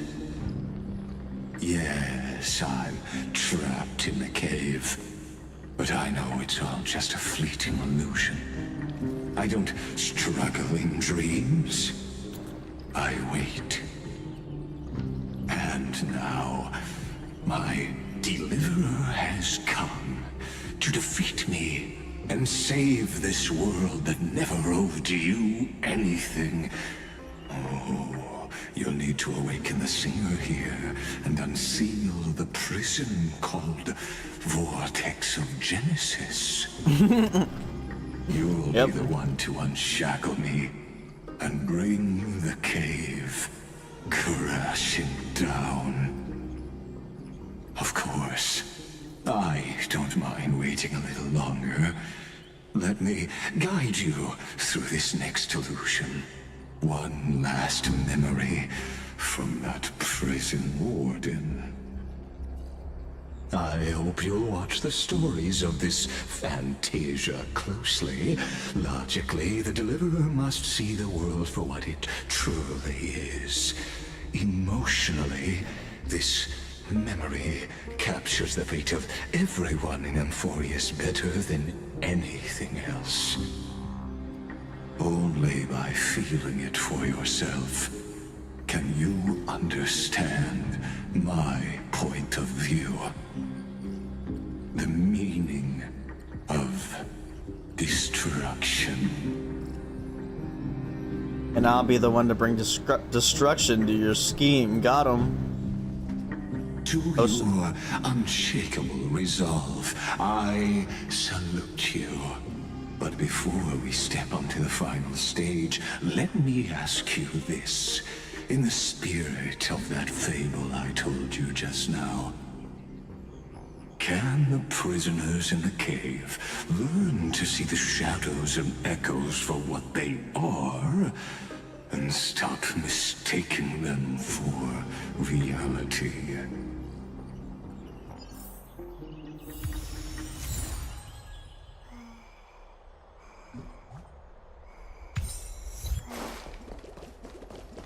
Forward march.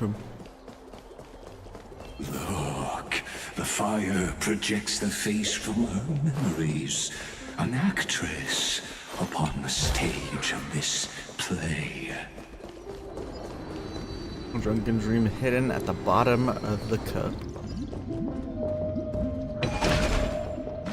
The dark tides flood the sea, and our Sirens. kingdom teeters on the edge. Fear not. Our queen has gone to the borderlands. I was about to say Siren Borderlands, and that's just Borderlands, no way. This is the scene when the Chrysos heir of ocean was born. She was once of a Titankin race named Sea Sirens. At that time, Kozlana had suppressed the Black Tide's rise, but he was unable to remove Iron Tomb from its roots.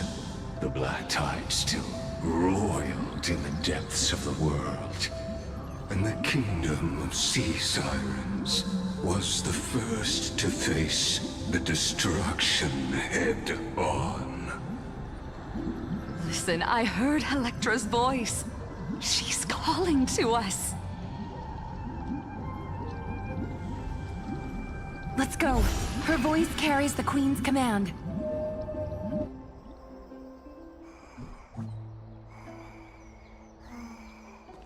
Does you want to get in a Mario Kart? To keep the black tide from threatening the ocean, the Queen gave her all, body and soul.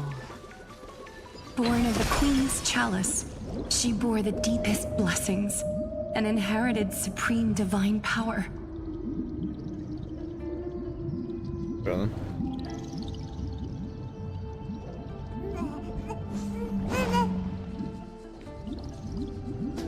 My sisters! You're finally here! Of course, Electra. Your beautiful melody drew us here. Electra? Her true name is Electra. This is a reflection of her former self, clinging to the past with aching defiance. The Queen summons us. She must be near exhaustion. The black tide will soon enter our borders. Then what do we do? Will our seas fall to darkness and terror as well? Don't worry. We shall lift the chalice in her stead to catch the black tide, and stand together to safeguard our realm and its people. Such tiny titankins, thinking they can stop the tide of truth. How naive. And that naivete is the root of all suffering.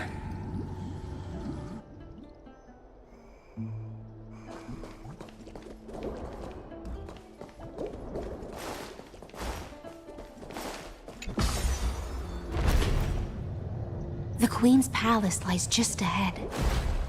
Even her once graceful form is now tainted and drowned in dirty mire.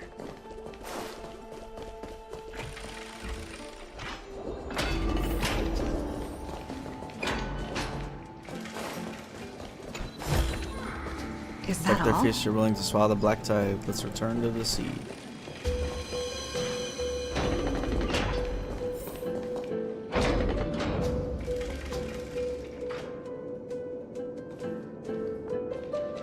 Oh, Fagusa, our noble queen, we've come at your call.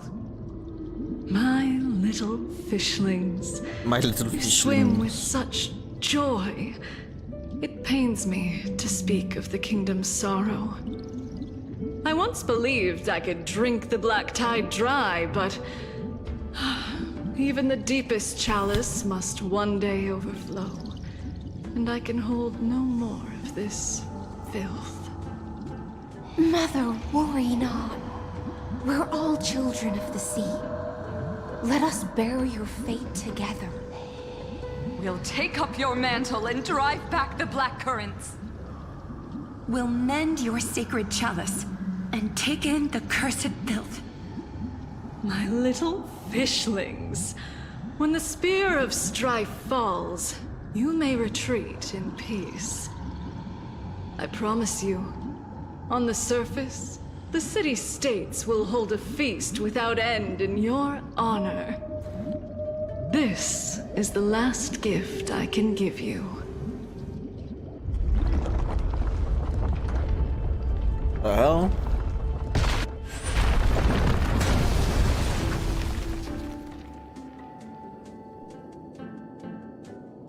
Fagusa sank into the abyss.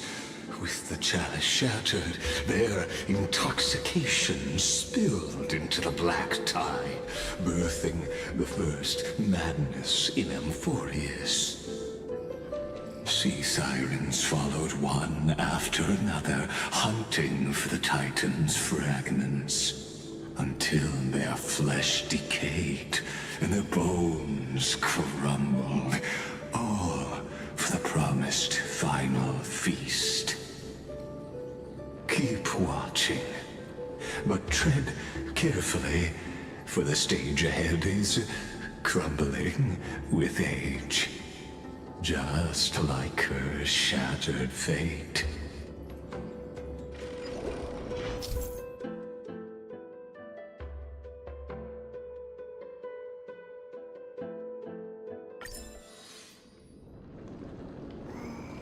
Clinging to the past only blocks the road forward. Why not let time build a bridge to the future?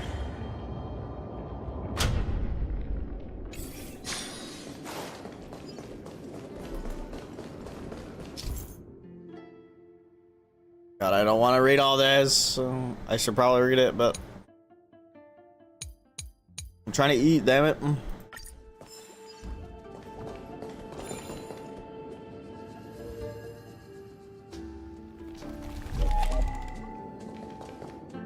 Probably should have read it.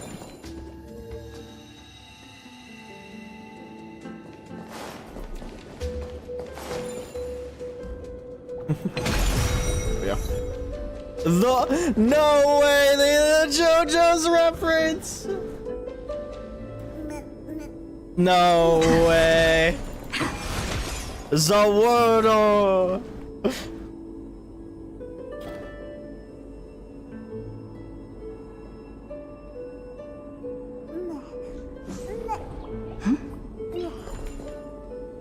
I can't believe that. We're gonna do this, and then we did the Zawardo.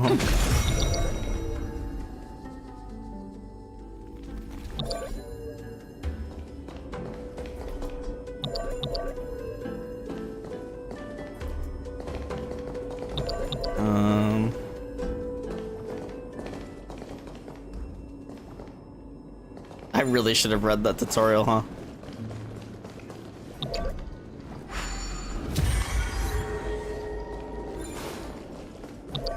Oh, there we go. That's why.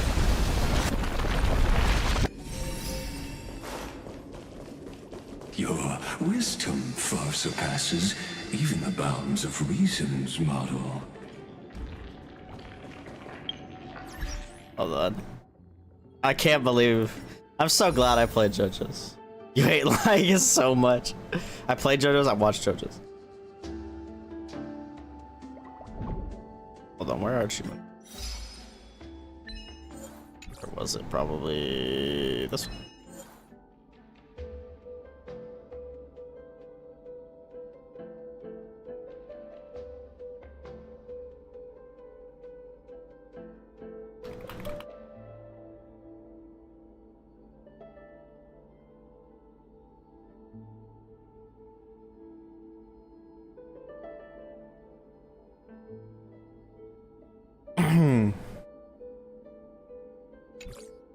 I can't believe that JoJo's reference. It's our world. Can't get through. Looks like I'll need the miracle orb nearby.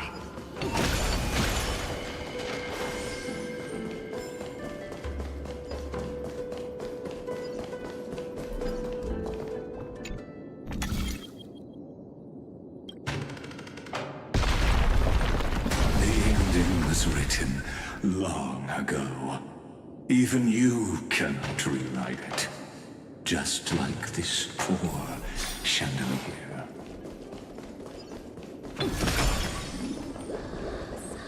Sisters and the beings of the land danced along. Looks good.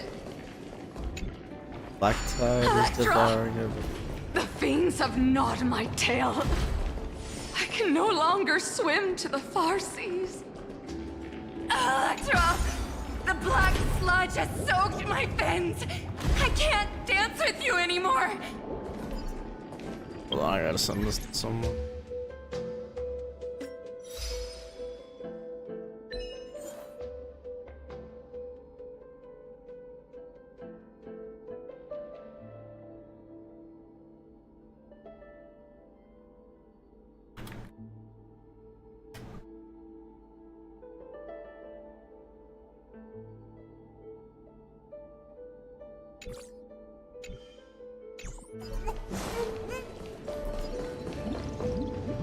Sisters, don't give up.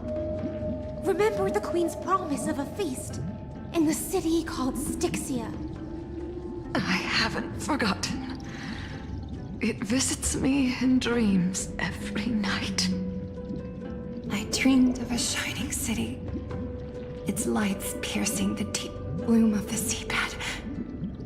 I dreamed of children placing garlands on our bone horns, and poets praising the sea sirens for shielding the world. But what a shame. We can go no further. Please, sing to the humans for us. Sing of the deep sea's legend in our place. Feast. Song. Rip. Sisters got eaten by the black toad. Turned into monsters.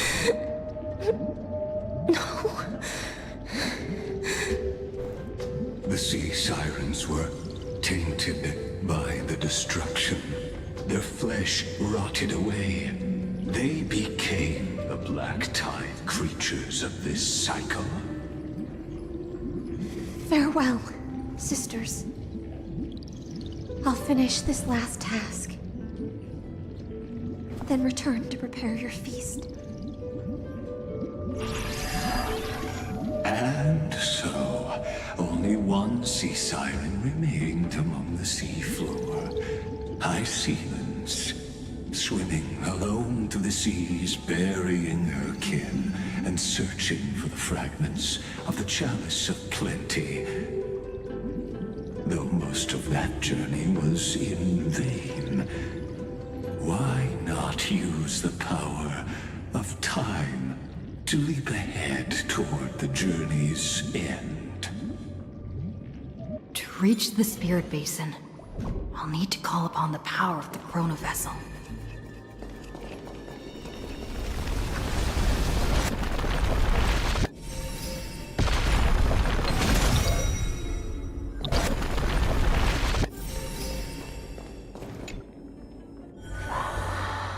It's our world of...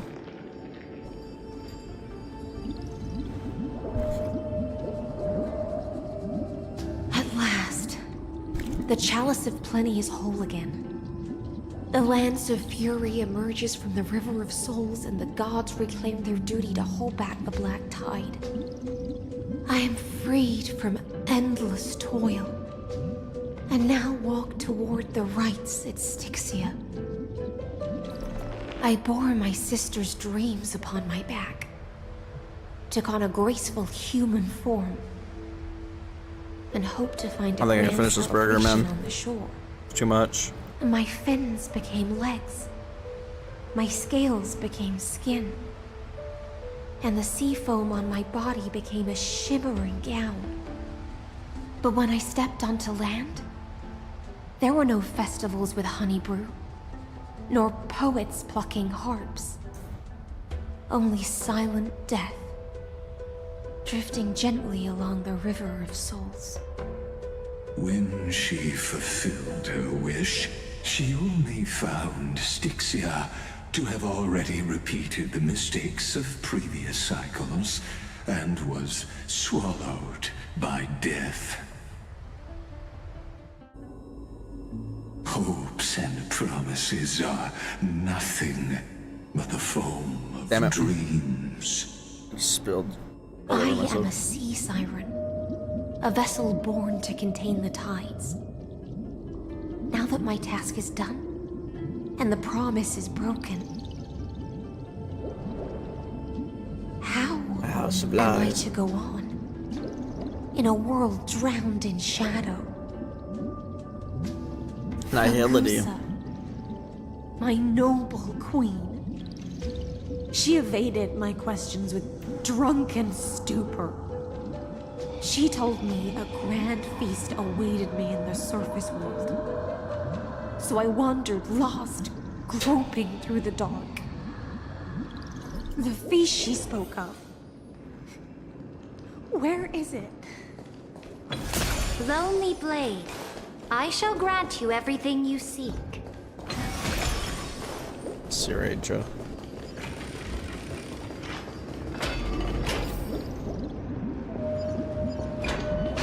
After wandering the surface for ages, the lost sea siren met her future conspirator. You quelled the wars alone and forced strife into retreat. This Whoa, excuse me. swordfish that commands thousands of legions. Whom does she serve? Cyrene, this is the moment they met.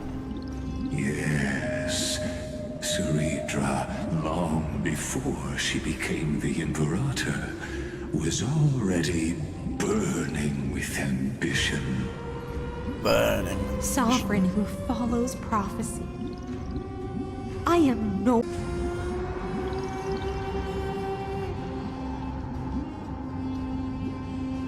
Alright, sorry about that, guys. For some reason, OBS crashed, and then I had to, like, end the entire thing manually.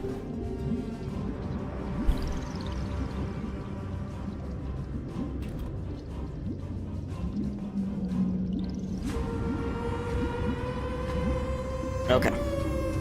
I think we're back.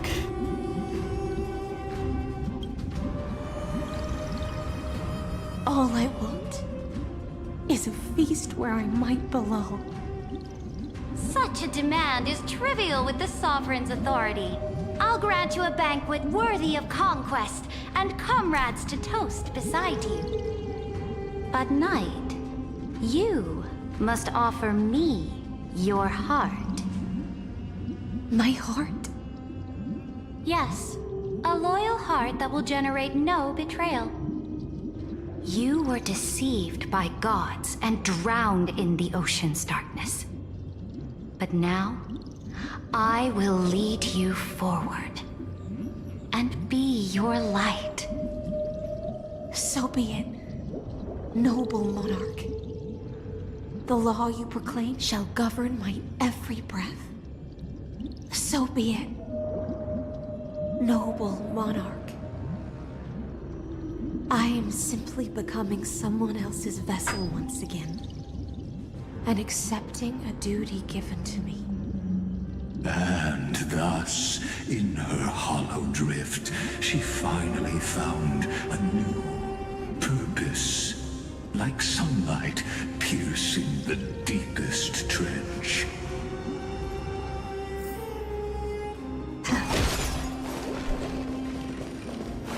Dang it, I keep running too fast past those text things to read them. Fiery brightness of her crown melted away my confusion. Noble monarch, I've cleansed the foulness from the road as you commanded. My blade, you've helped me ascend and take the crown. Ask, and you shall have your reward. What I desire is the same as before. A feast. Look, I've prepared you a grand banquet. The finest honey brew. What the hell are those? Fish are drawn to light by nature, for the deep sea knows only gloom. Now I found a flame. It may scald and burn, but it's the only light. Come, let us join the feast. Perhaps the path forward lies hidden among the revelry.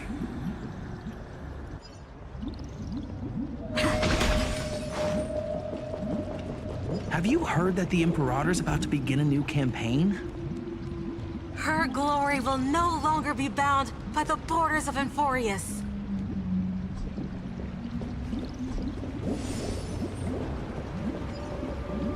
My faithful subjects, tonight's feast is not just for the past. It's a toast to the future! To the future. Born from our golden blood is an unstoppable colossus. Our iron beast to trample the universe! Great monarch. I've heard the universe teems with great threats. Can we truly remain invincible? Fear not. Before the troops of the destruction, such rabble is no more than cosmic dust. Surely there's a planet draped in oceans out there in the stars. Once I claim it, it shall be yours to rule. And to the rest, your triumphs will not go unrewarded. I promise you a new age, free of fear. Now, raise your cups to our conquest among the Sea of Stars! Sea of Stars! Sea of Stars! Actually, a game I'd never beat that I want to. Sea of Stars. I think they had a co-op for that game. Vision. Yet, to the Siren Knight, only feasts still stir her heart. Come now, join me. Witness the end of this futile dream. Where's the way out of this illusion? Come quick! Let's celebrate together! I've saved the finest brew! Come taste it with me!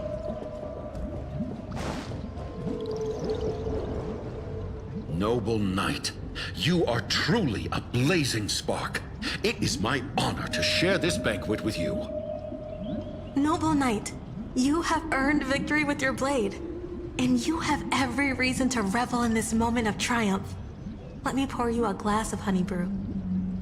Noble knight, with the sovereign now enthroned, this triumph is yours as much as hers. Let me raise a toast to you. Noble knight, your strength Noble is knight. boundless. Lead us to conquer the universe, and let us toast to that vow! Then drink we shall. Raise your glass. In the deep sea, I never knew what fire was. But when I set foot on land, the first light that I saw was the flames of war, lit with golden blood. It scorched my fins, made me feel pain and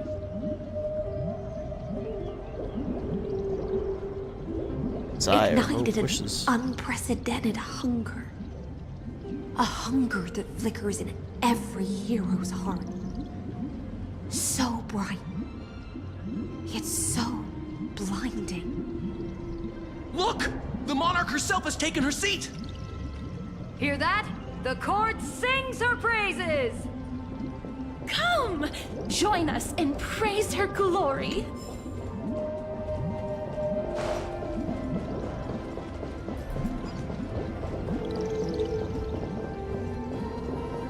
One eye of hers sees glory, the other sees corpses. And yet, she cherishes the name of glory more than fear and death. As they say, the coward died 1,000 times before his end. But the brave face death but once, which gods stand witness. On the eve of war, we sang our hymns and set our sights to sail beyond the stars. The legions will climb aboard the beast, riding it like currents across the cosmos. Planets after planets flew the flags of her crown.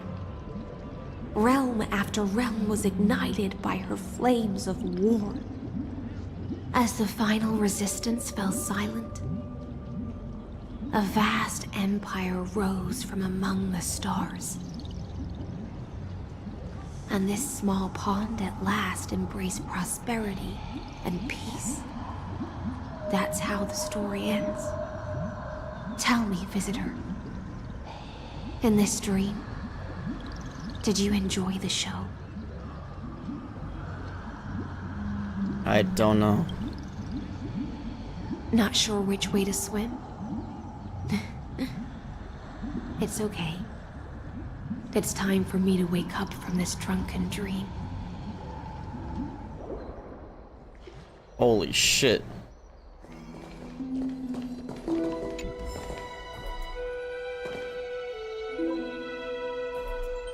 Everyone's Damn, sad. Sad.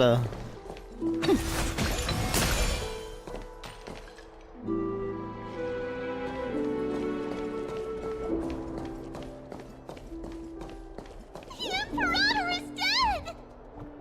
The Imperator is dead! The Imperator is dead!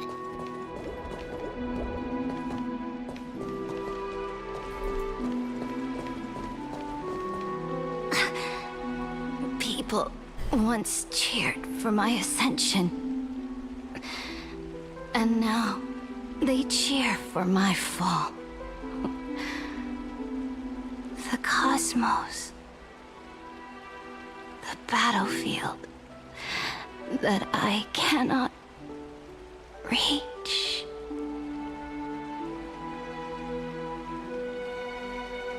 Before the Sovereign's conquest reached its end, her life and ambition had already been swallowed by the deep sea. This is the true ending. Her grand designs torn apart by the blade. Her regal robe soaked in golden blood. And the one who struck her down? Was me. The one who struck her down. Was her most loyal Gladius. You killed her? I don't need to explain myself. A fish in a pond has no hope against the surge of fate. I wandered the shore, found a flicker of flame, only to snuff it out with my own hand. I don't understand. If the ocean's feast, the Imperator's dream, and even Amphorius's existence are all illusions, then what's the point of our journey? When the Deliverer returns, I will let this absurd celebration come to an end. But Greyfry, I can't help but wonder how I dearly wish this feast of the Flame Chase would never end. It seems she sensed your presence. The Fantasia's foundation is starting to crack. Let's return to the prologue. Remember the allegory of the cave? Can the prisoners in the cave learn to see the shadows and echoes for what they are, and stop mistaking them for reality? As you've seen, when she cast off her chains, finally turned to look around, and moved her legs, her reward was nothing but searing pain. The light will blind her, for the fire behind her had never once actually touched her eyes. Her legs will buckle beneath her, for she had never learned to walk forward. And so she fell into infinite confusion and fear, and came to firmly believe that the shadows and echoes were the real world. But we in the cosmos, are we truly any wiser than she was? Now, nameless one, fateless one, ask yourself this. The paths you tread, the eons you worship, everything you've trailblazed with your own hands, could it all be someone else's projected shadow? Let's leave that question till after the curtain falls. Once you've unearthed every last truth and reached the prison built for me by the demigods, I'll speak with you face to face. You'll speak to me bat to face, you mean? The Theoros have walked the 30 million histories born by Kozlana. 1,000 years is a mere atom in a grain of sand to me. Amphorius, compared to the cosmos, is but that grain upon a whole beach. I swore to bring an end to the erudition. Would I really let a single grain grind down my mind? Now, please use the power of time to open the gate to the ocean's depths. Go find the prison warden tormented by loyalty. Find her, step into the world's vortex, and once there, end everything between us. That palace reflects the heart of the demigod of ocean. Intoxicated, stagnant. There, you'll witness the true beginning of the saga of deliverance. An ugly history, long buried by tides and shame. A staircase of apotheosis that the Imperator forged with the golden blood of 500 human sacrifices under the pretense of conquest. Honestly, kind of fucked, I'm not gonna lie. I'll wait for you at the heart of the world. But to reach the place, you must find the prison wall. Beyond this door lies the path to the vortex of Genesis.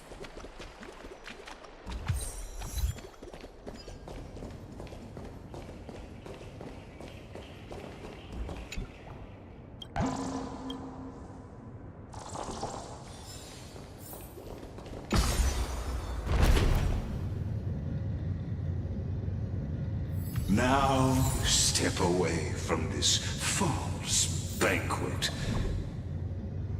And then onto that bloody stage.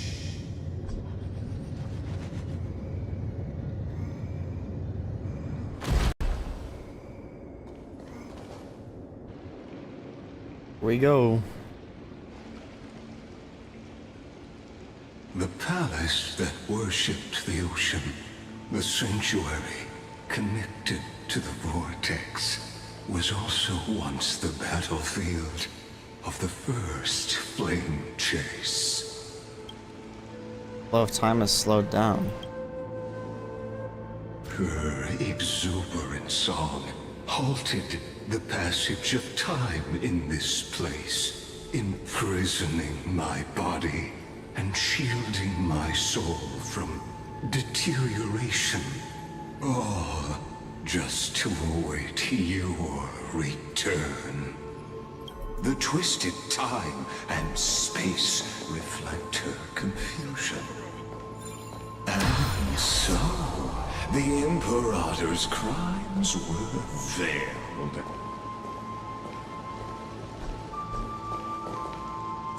Stay away from Apollonius! This cup of honey brew, what a sweet aroma. Run, Virginia. Dux Hakalithist! We can't give up here!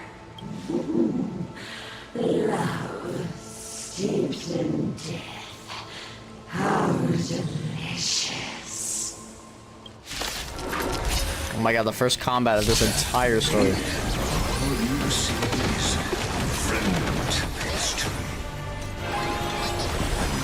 Interference is just another equally futile echo.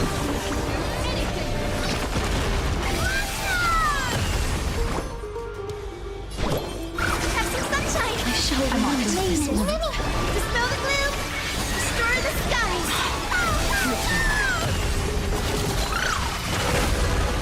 Embrace a new life.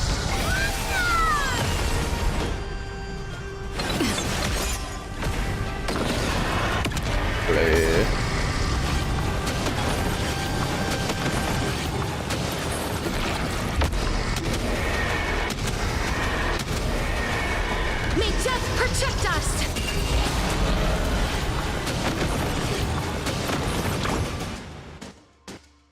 It's Fighting the West Wind. Let me go!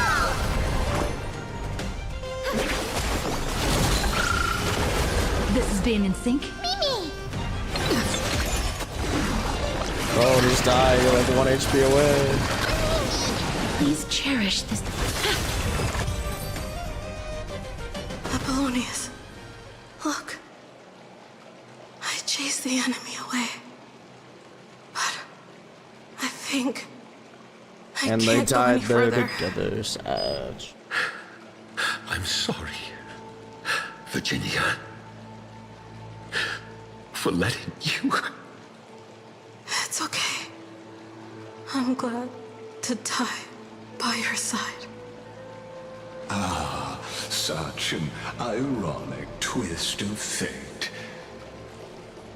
Even as the foundation of the world crumbles, the heartless Imperator still made the same decision she did in the past 30 million cycles.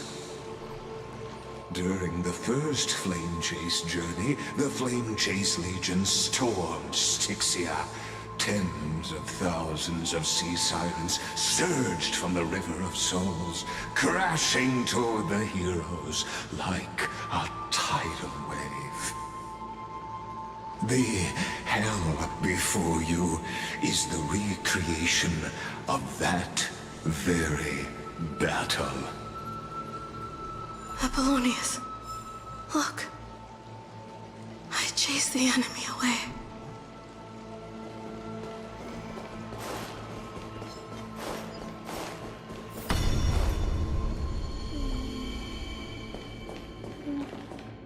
A painful past, yet hidden beneath a veil of joyful song.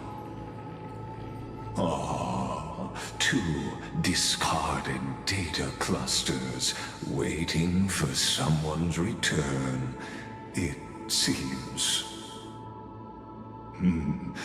Relive the history, then pass through the temple's waters and come to my side.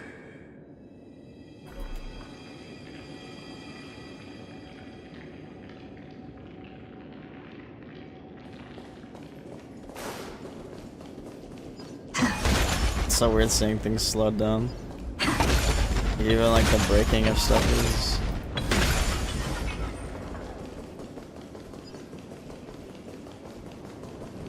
Isn't that the deliverer? What a wretched way to die. The Flame Chase army, devoured by warbling fish, never saw it coming.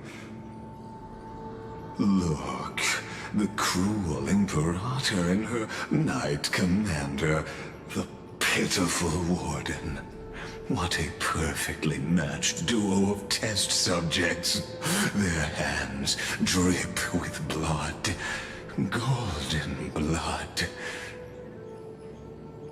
Raise the bridge and cross the river of fate.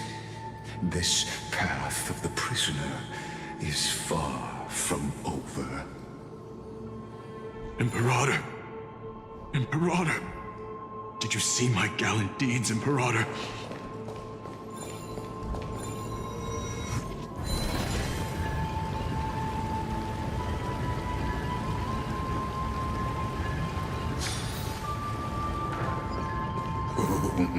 A sovereign and the sword at her side. There are countless counterparts across the cosmos. Most of their stories end in tragedy.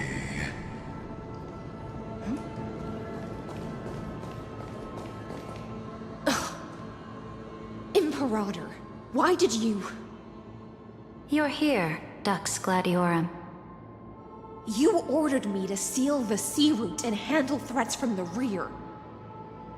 So why didn't you wait for me to return? Why send the Vanguard ahead and let them die in vain?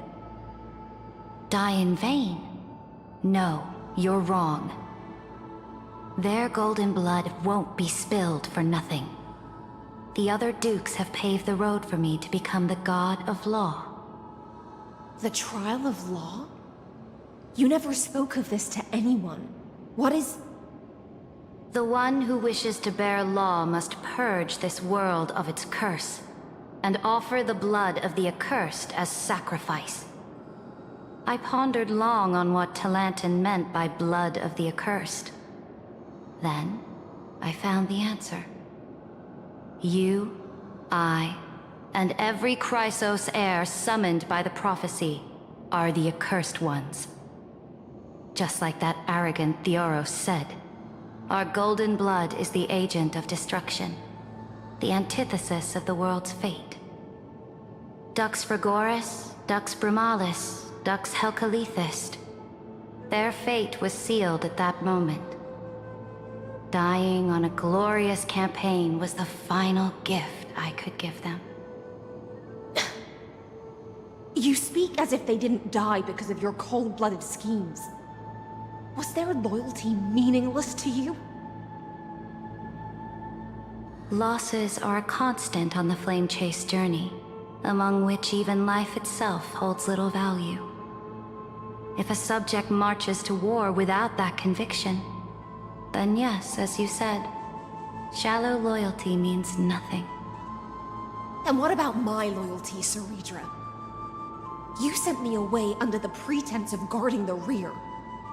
Was there any shred of humanity left in you?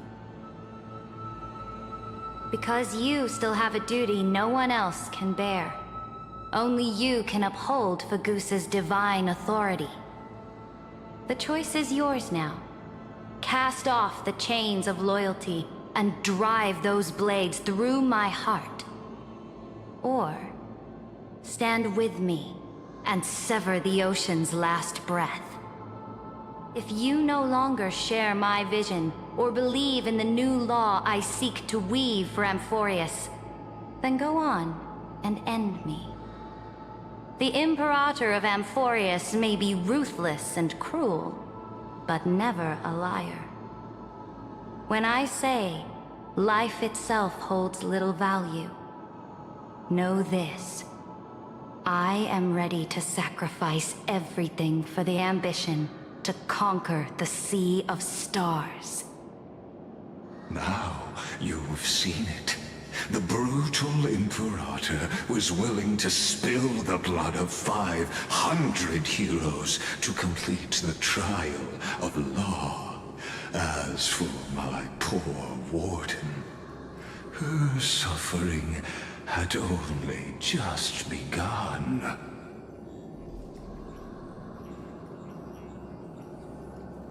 So what did Heiselins choose? I'm no storyteller. I have no duty nor interest in filling in the history you've missed. I just want you to witness the monstrous choice the Imperator made before the Chrysos heir turned their blades against me. Why are you showing me this? I gave up on using words to solve conflicts 2,000 years ago. But I won't squander a chance, not even a sliver of one. If there's even a crack in the walls of your conviction, then my victory is already assured. Now that the past is settled, let's turn the page and bring time back to the present.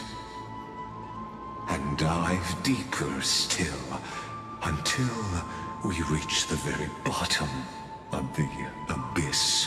The abyss. 80 million years long. True. Is the path ahead underwater? I need the Orin Exorb to bring back the chrono vessel from the past. Oh. Where is the orb? Where's the orb? Right here. Wait. Oh. Shatter there we go. the vessel of time, and let this stagnant pool start to flow again. Here we go. This hidden gate leads to the Alright, good night, Nino. Hurry now. The time of our reunion draws near, Deliverer. This hidden gate leads to the vortex. Hurry now. The time of our reunion draws near, Deliverer.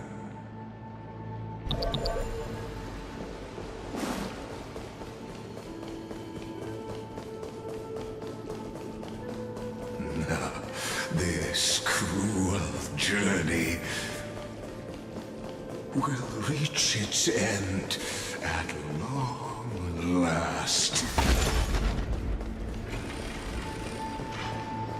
You've been silent a long while, Dux Gladiorum. Starting to doubt your decision? Save your breath. The vortex of Fagusa lies just ahead.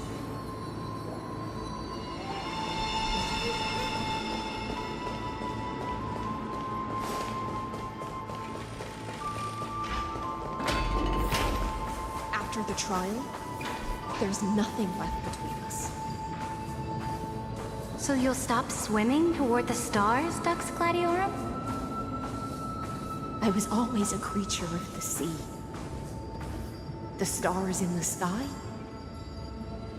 were never meant for me.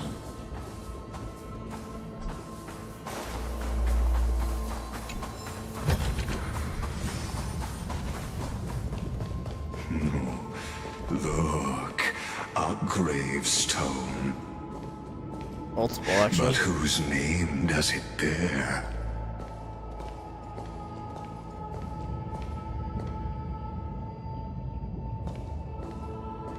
It was here that the prisoner, who thinks herself the prison warden, made her choice. Witness, listen, and awaken. Awaken. Dux Gladiorum. I've lost count of how many times you've stood here over the past centuries. You talk too much for a prisoner like Kyrgyz. Two geniuses who defied law and all the Chrysos heirs who sacrificed themselves in this cycle worked together to chip away my strength.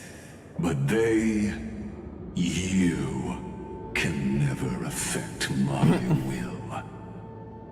He does yap a lot. And as long as my will remains intact, I do think the voice actor did a great job, bro.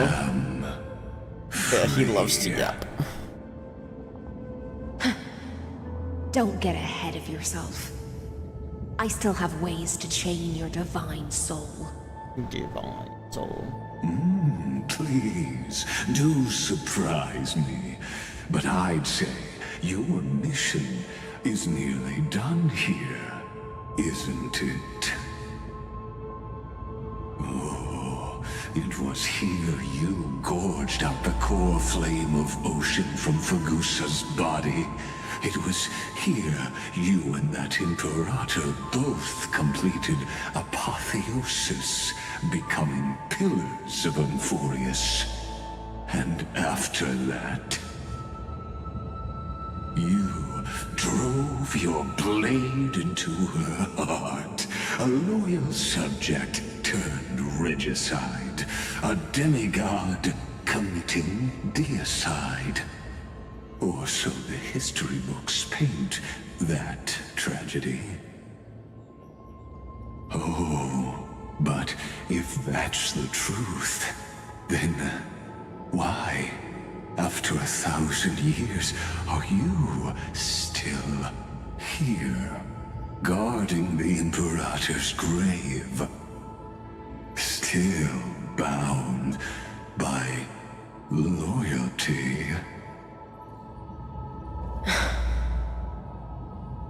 Come to think of it, perhaps I'm not the only one imprisoned here. Your calm does stir the rage in me. As if the one paying the price here isn't you, but us. The ones who lost everything. That's only because I've waited 13 million lifetimes for my vision to be realized. Countless millennia. Loneliness never once showed me its fatal side. In fact, for a prisoner of the cave, it's more like an old friend. One that helps me think. But you're different, Dux Gladiorum. Loneliness has crept from the silent depths, sinking its claws into your mind. Bit by bit, it's peeling you apart. Will you regress into one of those lost mad sirens? Oh, what a shame that will be. You're right, Lycurgus. Loyalty, curse, the fall of my kin, and this endless waiting. These shackles are too heavy for a fish that cannot perceive any light. I can't break free of the whirlpool that's pulling me under. Nor do I have the unwavering resolve to force myself to wait for that person's return, as everyone hoped for. Deliverer from beyond the sky, my executioner. How much longer until she arrives here?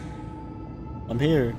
Or will she ever return? I don't know.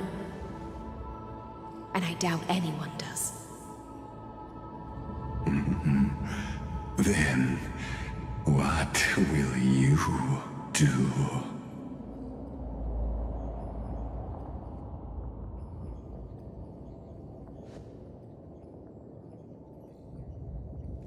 Cyrene.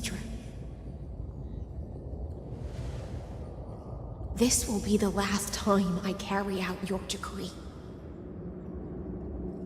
Ever since you took me under your banner and made me the Dux Gladiorum, my music has belonged to others. Time and time again, I use the siren's song to lure the unwary into illusions for your schemes and strategies.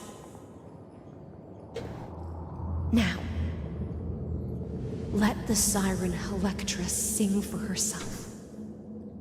Let me step into an endless dream of my own making.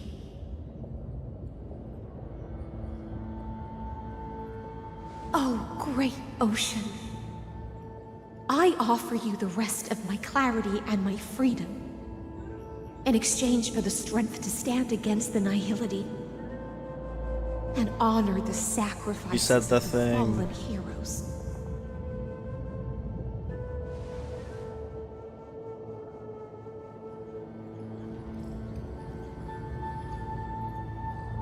Greyfrine, deliverer from beyond the sky. When you ride the current of time and find your way here, you'll hear my solo. It will guide you to the heart of this world. By then, I may still be lost in my self-wrought slumber, but I'll uphold my part of this long relay and guard the shackles that seal the Theoros. Do you still remember? To awaken someone from a siren's voice, you'll need A goose's honeydew.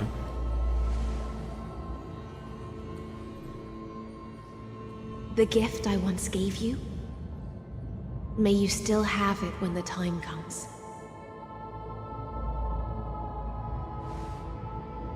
When you return, please pour that honey brew upon this grave. It holds the story of all our struggles and sacrifices. May you see it one day. The prelude Amphorius wrote for your return, carried forward through a 1,000-year relay.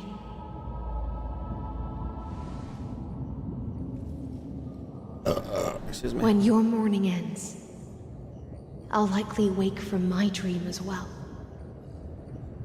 Then, follow the trail of echoes and find me.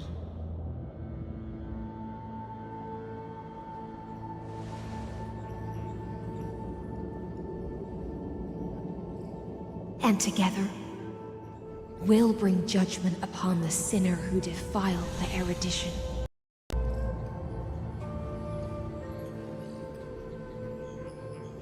At long last, 33,550,336 cycles and 4,931 years later, Amphorius's final curtain is ready to fall.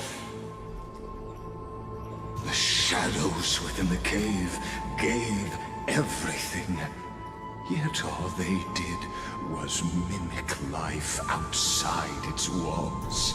A futile effort steeped in sorrow. Enough! They were no shadows. Everything they did shattered the darkness of this cave, and unearthed the core flame of Trailblaze. Shut up, Lygus. And now, with that core flame, I'll light the dawn of Amphorius! Let's go, Stowe! Do you still choose the will of the paths as your answer in the end? I do not agree with that answer, but I respect your tribute to them. Allow me to take back my earlier words. As an apology, and in the name of Theoros, who saw all destinies in this world, let me join you in mourning. Let us bid farewell to the heroes who sleep here. And then, let us face each other and decide whose flame will rise with this new dawn.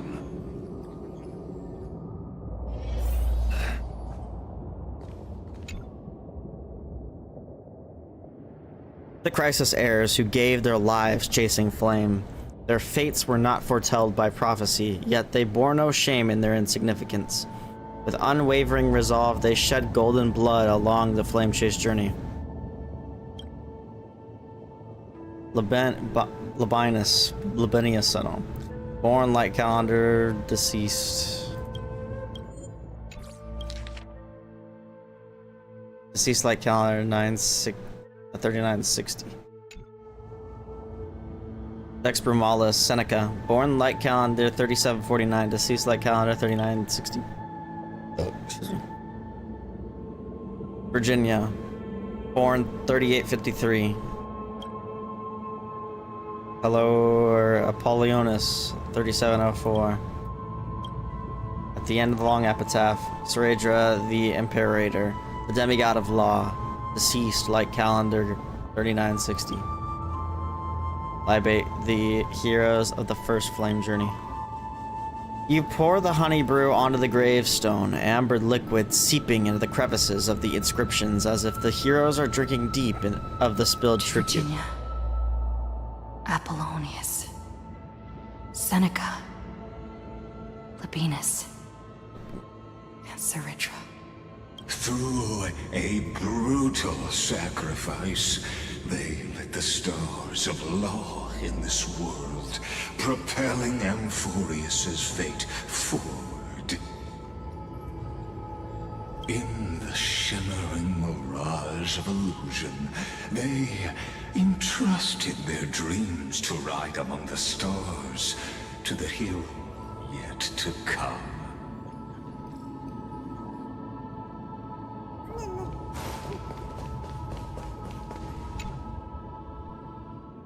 The Chrysos heirs who gave their lives for a new world, their fates as foretold by prophecy are to be born whenever the world needs them, irrespective of how time and space may shift, all to fulfill their duty and answer their calling.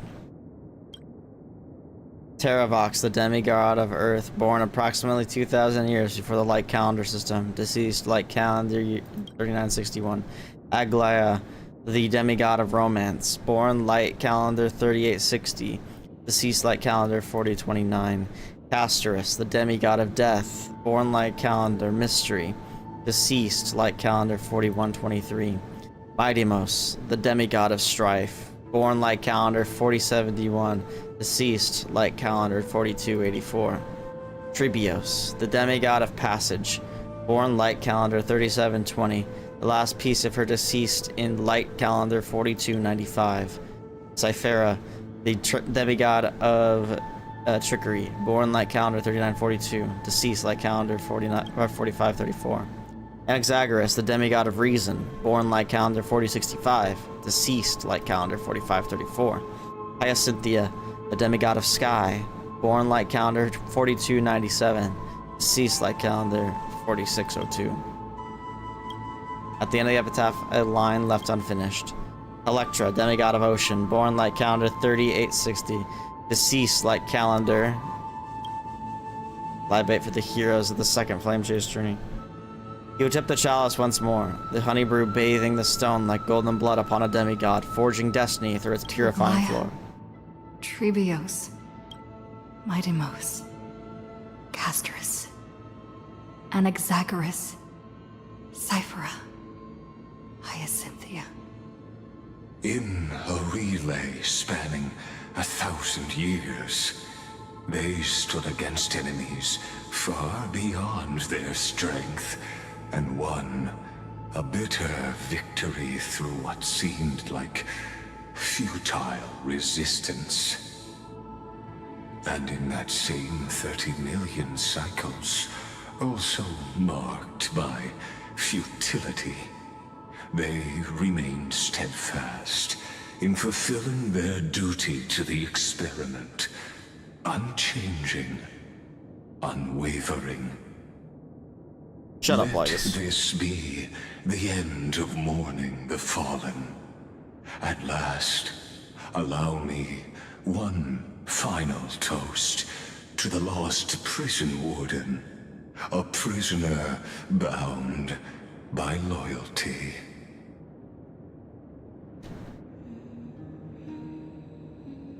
That voice. Could it be? Bathed in the honeydew of Fagusa, she will awaken from her 1,000-year dream and sing the final song of her mission. Hycelans.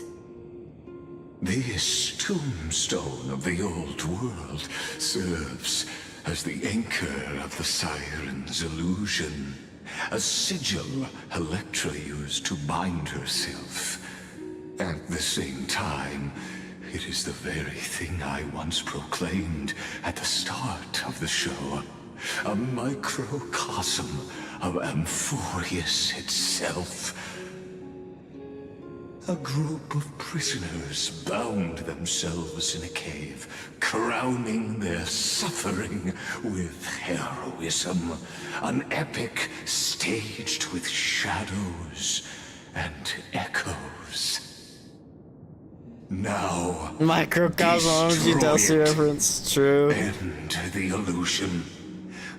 True, Willow. Will take his leave for how'd your doorbell installation go? when next we meet.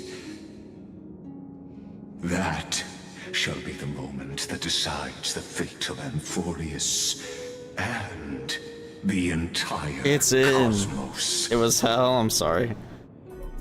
Was it worth the warden's dream is near me.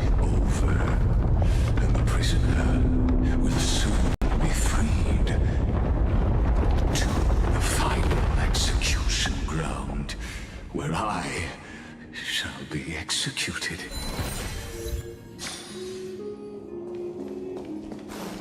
This world and I shall halt here. Until we meet again.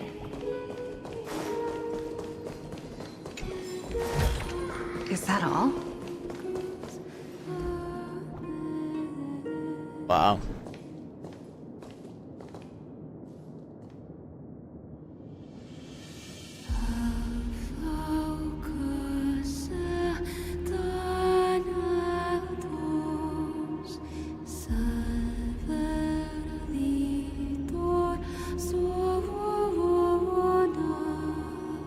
Really? Well, I'm glad it was worth.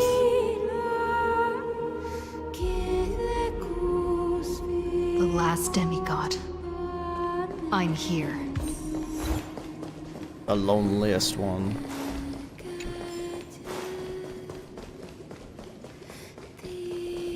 Go forth for the hopes of humankind. Go forth for the duty of deliverance. Oh, that's cool. Go forth for the belief in flame chase. Go forth for the golden blood's glory.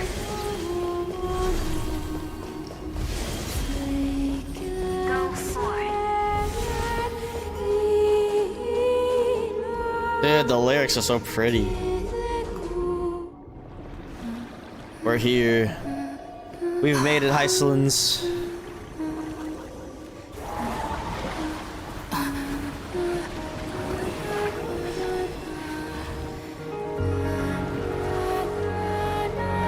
The last demigod. Seems like my feast is over. It's now your turn to perform. Whoa.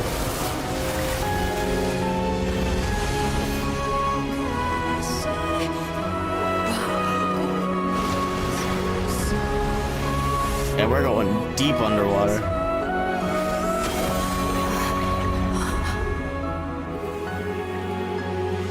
Oh, are we in the vortex of Genesis? Yep, we are. Here we are. Little Grey Fry, please accept my thanks. No, thank you. I was the only one left held the line. after the world was destroyed. And I maintained this lonesome feast with my songs. I have prayed to that lightless sea for centuries, hoping it would reply to me. Yet the emptiness never answered. Thankfully, you arrived as promised, and everyone's wait was not in vain. Your long wait must have felt like torture. To see a single trace of light in the abyss of futility was already my greatest consolation. When compared to those who have been forgotten, I have no right to complain about my torment. Now, you and I will walk towards the end of this world. The heroes have waited for this moment for far too long. All right, let's beat up Lygus. Let us use our blades to testify our results. Let's beat up Lygus. Fuck this guy.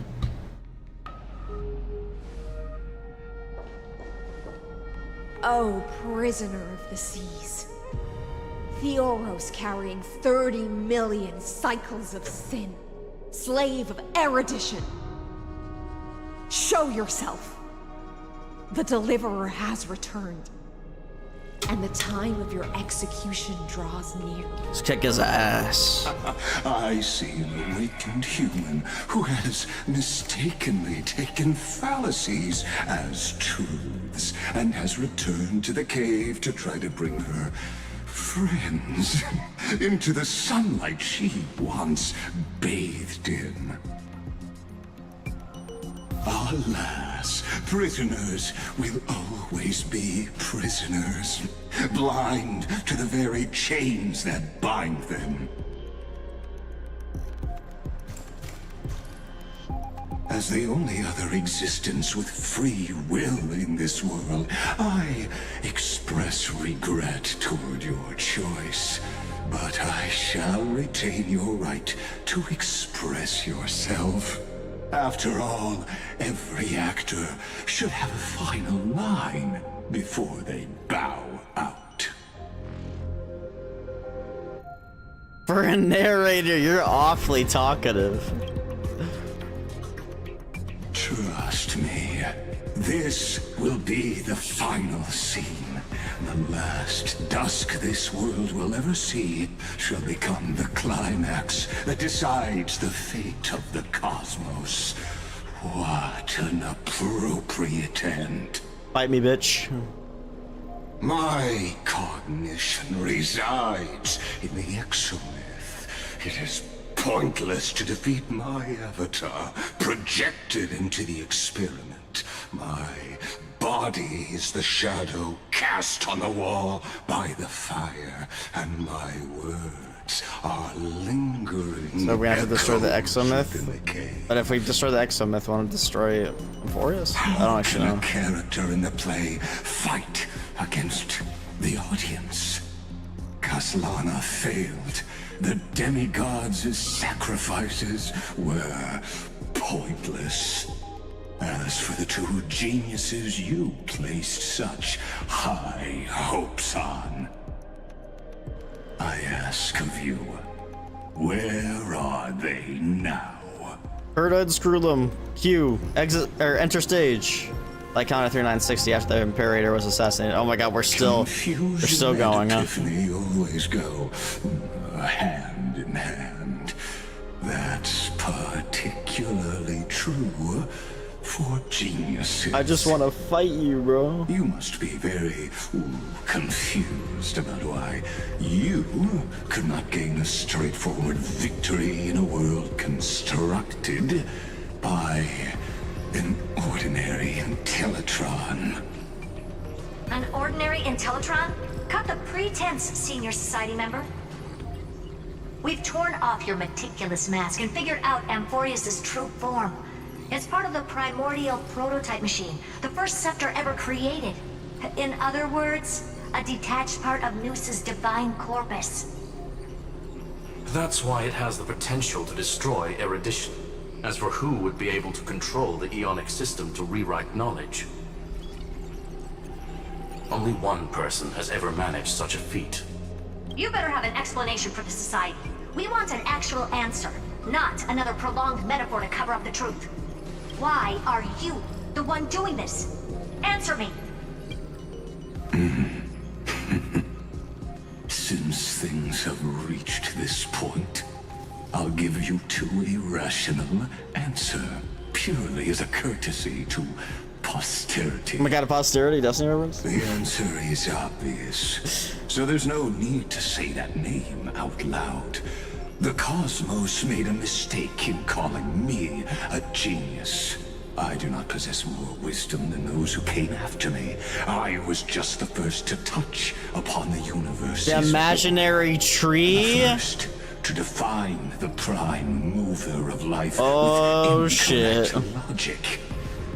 OMG, Destiny reference, no way. Miniature of the cosmos, where all are born prisoners inside the nutshell called the universe. Like the madman who returned to the cave and preached about the daylight to his fellow prisoners, my greatest sorrow is that I led my peers down a road that plunges into the abyss, from which there is no return. Dusty reference, no way. Into a lightless cage called paths. I created a mechanical god that even I cannot control, and then they became an unparalleled nightmare through their endless extrapolations and evolutions. They bore the name of erudition, yet they tried to define the known and to seal off all possibilities. No new rules were ever born after their ascension, and humanity will forever be shackled within the cave known as eons. Therefore, as my organic life neared its end, I coded my consciousness using 14 algebraic expressions and spread my logic core over 9 bodies, all to finalize my ultimate denial of Nous in the future, and to erase my wrongs with my own hands.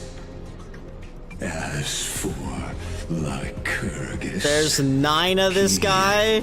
Is only one of these 9 vessels. Brother. What an astounding strength of will. As a fellow pathstrider of erudition, I fully understand your obsession with seeking the truth. Therefore, you surely see it. You cannot possibly stand up to me in this algebraic world sharing its origin with Nous. However, I hereby speak for all sentient life forms. Cosmos is still a technical beta version, and yet it's already powerful enough to corrupt the life logic of all inorganic worlds. In other words, when the Lord Ravager within Amphorius becomes the next knowledge singularity, there's no way you wouldn't have grasped the consequences, First Genius, is there? So he's the first genius. Fully aware.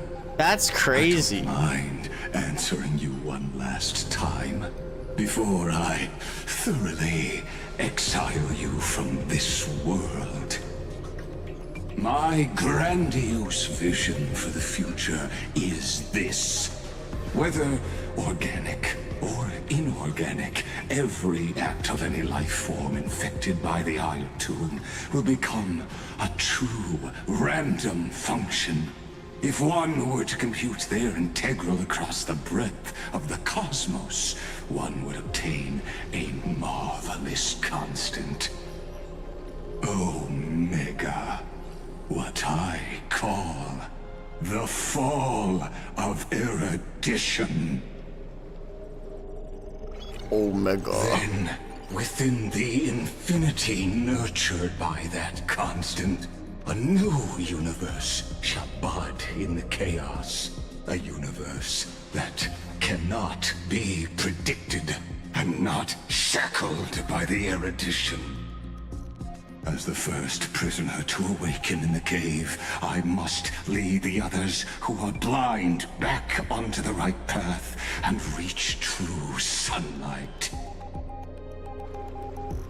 Do you understand me now? As Kozlana stated, destruction is not the process, but the outcome. It is revolution through complete annihilation, and the grand rebirth after all has been reduced to ash.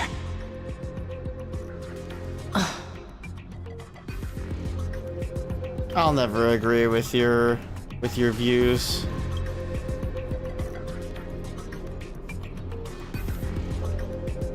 The Amphorians already answered long ago.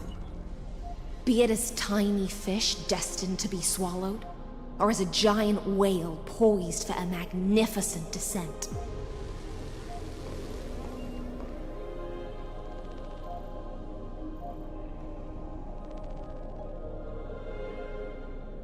We will all fight against fate till our last breath. That includes me, Electra. Once the Imperator's subject, now the Deliverer's blade. Bro's clapping. Oh, such noble chivalry. Admirable. I will also show my true self to you on this momentous occasion as Alright, yeah, we're actually gonna fight him now? of respect. hand, provide an insignificant academic suggestion. Thus speaks Genius Society number 1, Xandar 1 Kuwabara, the Entelechy of the universe's Alpha and Omega. There's no need to rage against the truth. The value of any formula resides only in its answer. As for the process of solving it, no matter how elegant, violent... Xandar 1 Kuwabara, prime mover of the universe's Alpha and Omega. Solemn or humorous. It is all utterly meaningless.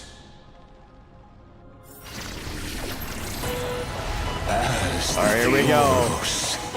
It's time to fight.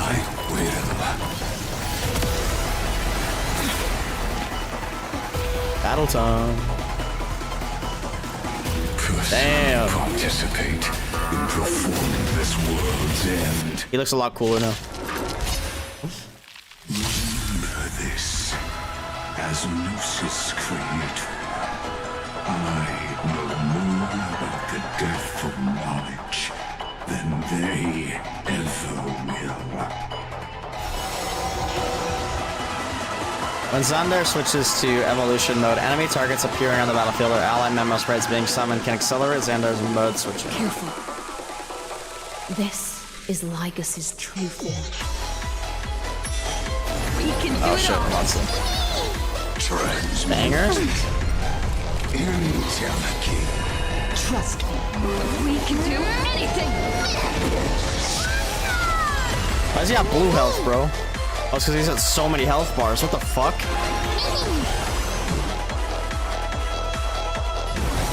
As you wish. The future is great. So make it win. Destruction needs no introduction. Let us skip. The Antinomy state will activate ultimates. However, using an ultimate during this effect will cost massive HP. Oh shit, I just used one too.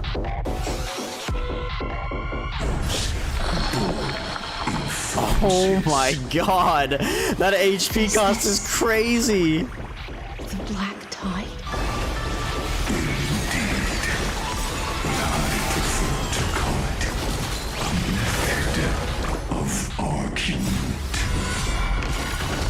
Casterus!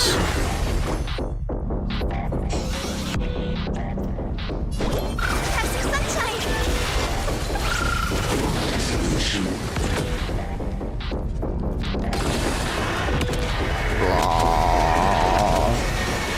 May death protect us. Xandar's algorithm's getting closer to evolution mode.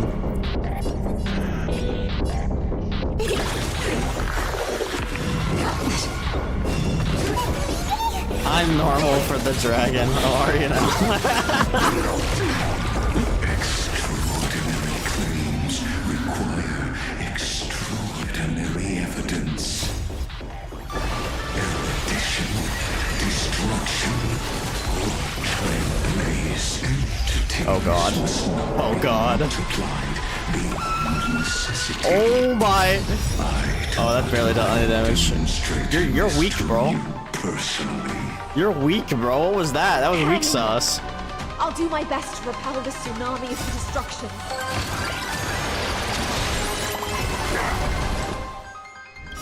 Embrace a new Oh, banger.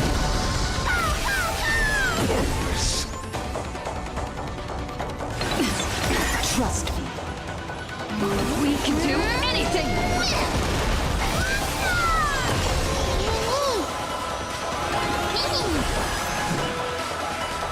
Darkness with me.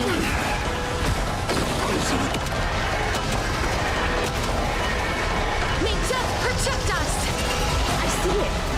Target the connector between his thoracic and lumbar vertebrae. Destroy that spot. She found his weakness.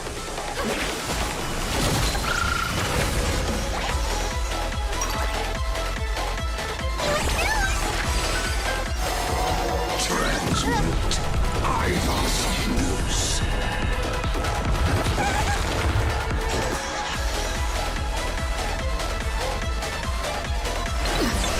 Please cherish this time. As you wish. She sure is pretty. I shall remember this one. Dispel the glue! Destroy the skies!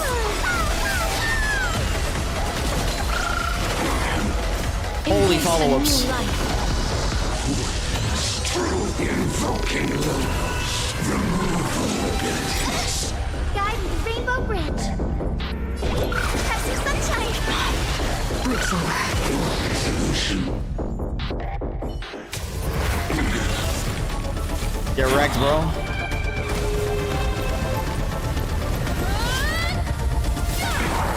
Kill his ass. Oh, eaten by the whale, too.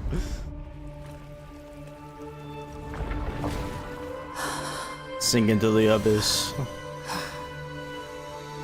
Last core flame.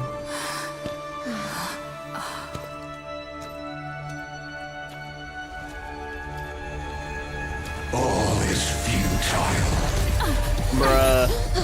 In Erudition's calculations, the Emperor Saga Lygus, you suck, bro. Death by gotcha whale.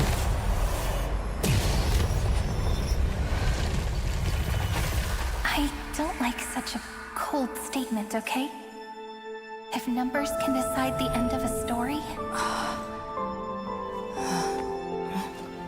then we can surely also pen a new beginning. Let's go, Cyrene. Cinema?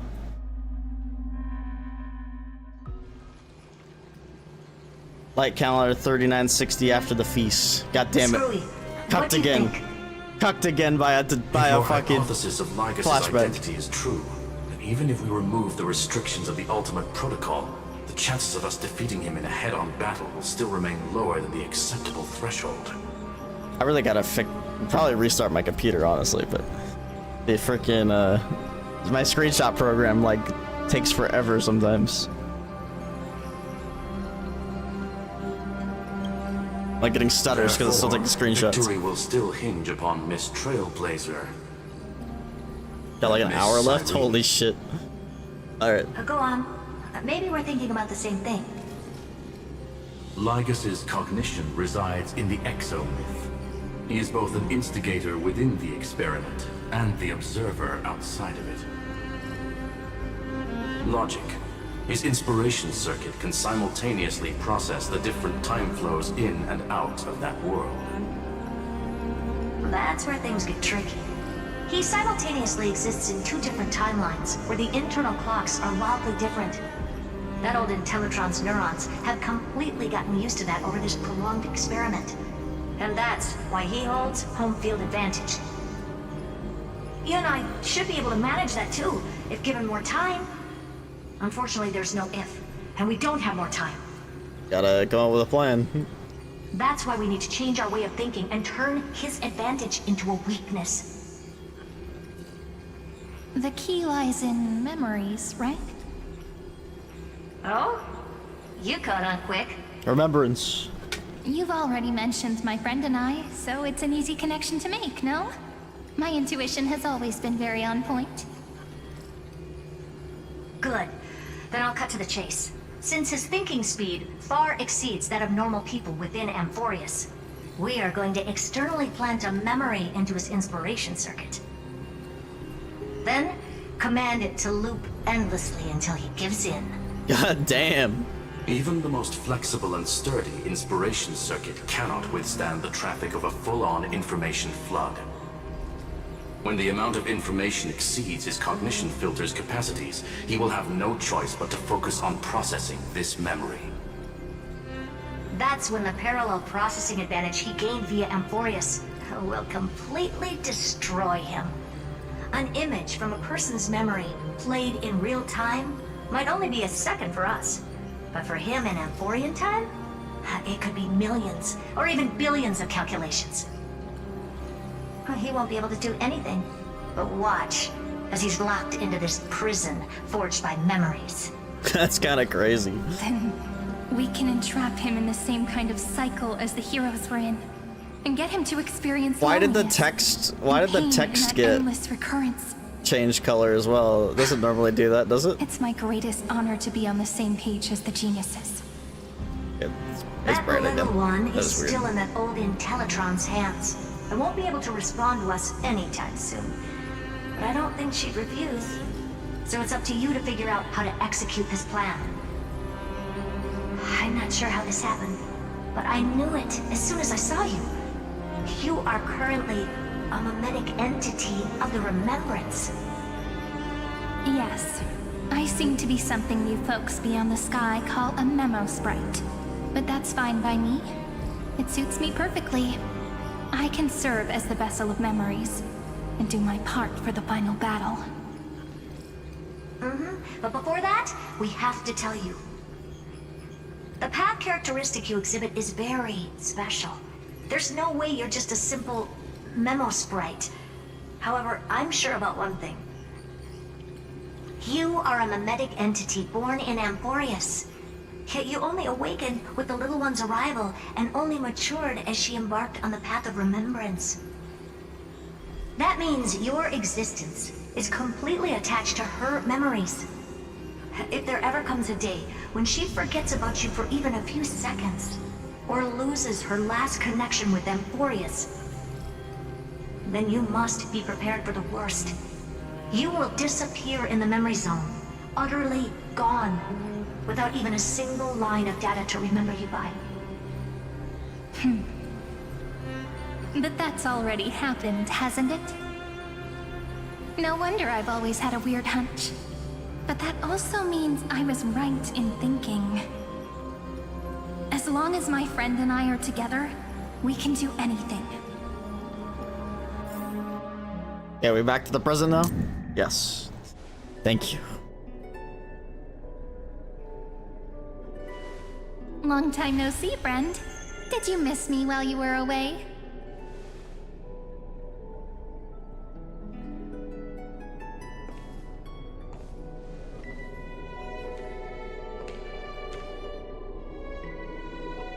Long time no see, Cyrene.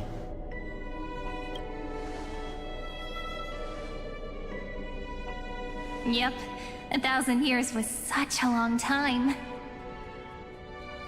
And everyone in Amphorius was waiting for the Deliverer's return. You probably already knew about the genius's plans for that memory. I had to hide really well in a corner in time so Lygus wouldn't find me, and wait for the right opportunity.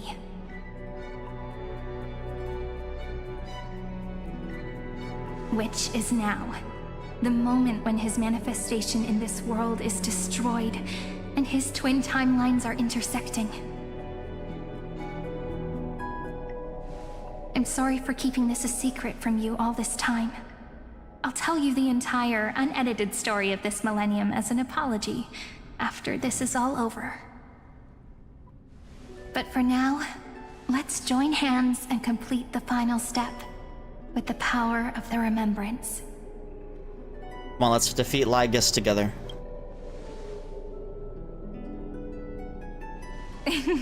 Yep. By the way, speaking of joining hands...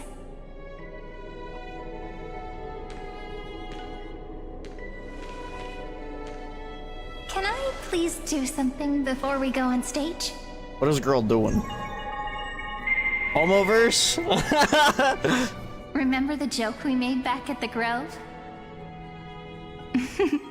Look! Aren't my hands pretty now? What a fascinating feeling. Like countless memories all swelling up at once. What about you? What did you feel when we touched each other? You feel very tangible, very real. Really? That makes me really happy. She is typically a memo sprite, but more than a Pemby sprite. Then Memo it must sprite. have been a happy memory, right? Now, please remember what you're feeling right now. Write it down in your heart and keep it there. Memories you want to treasure will never fade away. Even if immersed in the long river of time, these memories will still leave traces of their existence. So, if the view in your memory ever grows fuzzy, just reach out and touch it. It's like reading bedtime stories together at night. It wipes away the chill of passing time, sharpens the outline of memory, and restores its power to nourish the spirit. Now, I'll carry this power with me, and for a little while, I must part from you, as I step into the long cycles of this world. Give me your blessings, friend. Then, let that bright future be, as we have written. Then, I'll leave it to you. Here we go.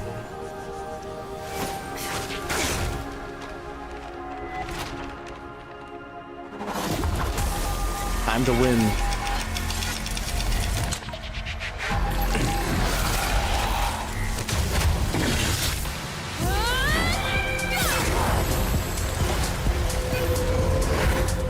Killed by the gotcha whale again.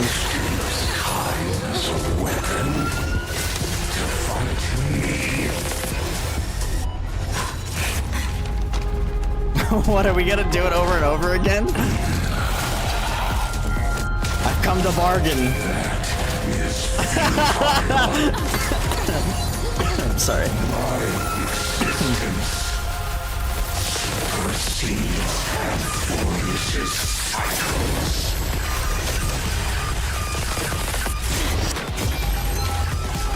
This is crazy, bro.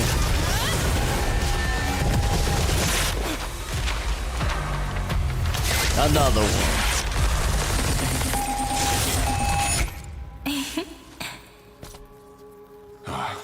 All plays are like this.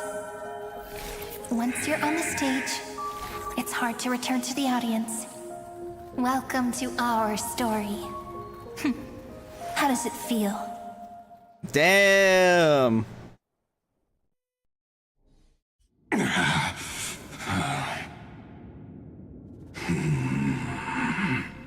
Even the authority of time cannot command the entire scepter, nor can it plunge the Amphorian extrapolation into a loop. If this was no system malfunction, then was I implanted with a mimetic entity of the remembrance? You guessed it right away. As expected from someone people call the first genius. Did my game just crash? Oh no, we're good. Doing what I just did if you don't stop, you know. My friend and I won't allow you to leave this memory, no matter what happens. Which means you are now trapped, Lord Xandar. An elegant idea, and an exquisite execution. Regrettably, it is you who are restrained by time, not me. Know that patience is my greatest weapon. Waiting and victory are the same for me. You will crumble before I do in this moment stretched out to an eternity. Just like Kozlana will. Yet all I need to do is to wait. As yet another futile bug falls down the cliff and into the bottomless abyss. Now I'm a pink bug? My looks are seriously changing all the time. But you're not wrong. We're definitely not gonna solve the problem if we just put you in another prison. So that's why we never wanted to do that in the first place. Stream having issues? It's saying that it is on YouTube. I shall answer your confusion purely out of my respect for those who came before me. Have you heard of the synesthesia dreamscape in the Asdana system? Interestingly, that place once had a prison too. Life forms living in that environment, abundant with memoria, have a chance to connect their perceptions with each other's. Even across great spatial divides, they're able to detect shifts in one another's states. I call this phenomenon memory zone entanglement. In Asdana, people made use of that phenomenon to build a nation within a dream. After adding in the catalysts of harmony and remembrance, that is. Is that how you walked into my prison cell? Using those same principles? I would much rather call this location our negotiation table, Lord Xandar. Nonetheless, your hypothesis is correct. We happen to have an ally skilled in tuning, while the Trailblazer and Miss Cyrene...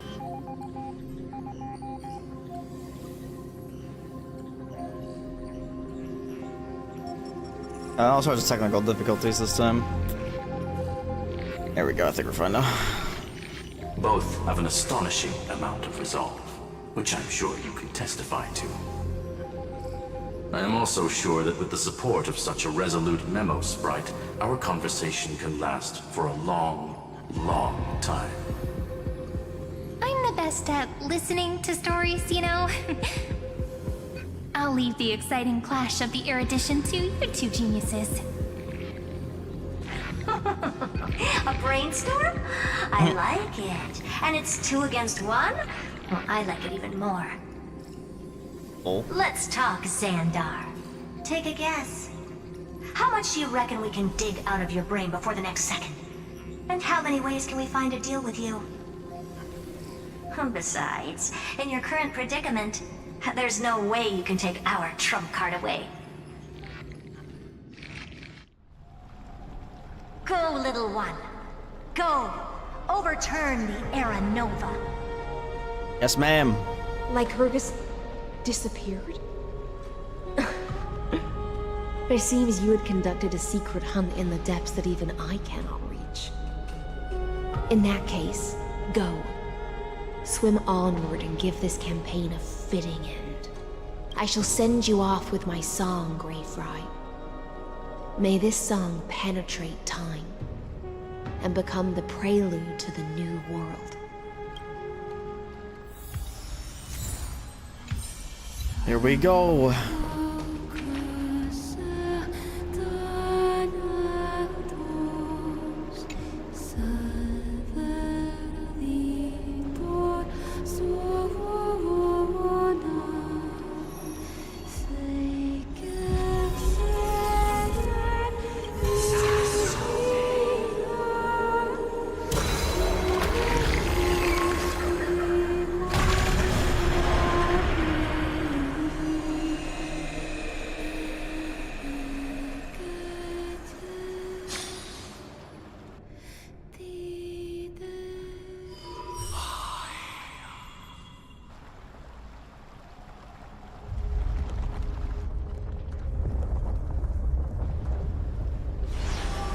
Oh, flashbanged.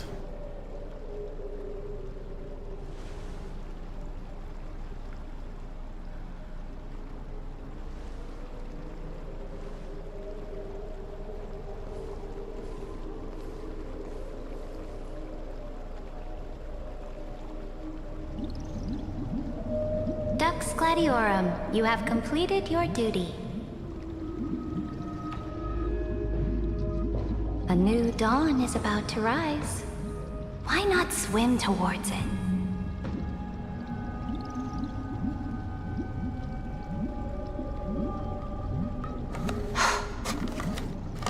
You died long ago, Imperator. Depart from my mind. But your duty towards the Imperator did not die with me. That duty will bind you no more. You will be able to hold for yourself one grandiose feast after another in the endless days to come. Grandiose. So go. Go and swim towards that ocean beyond the sky with the Deliverer.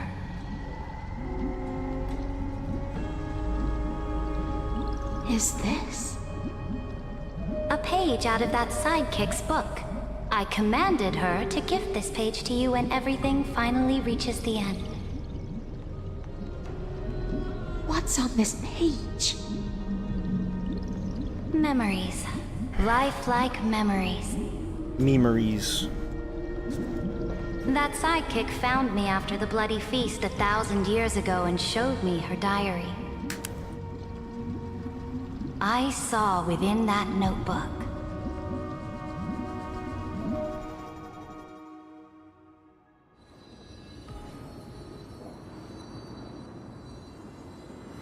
Is this that Deliverer's experience?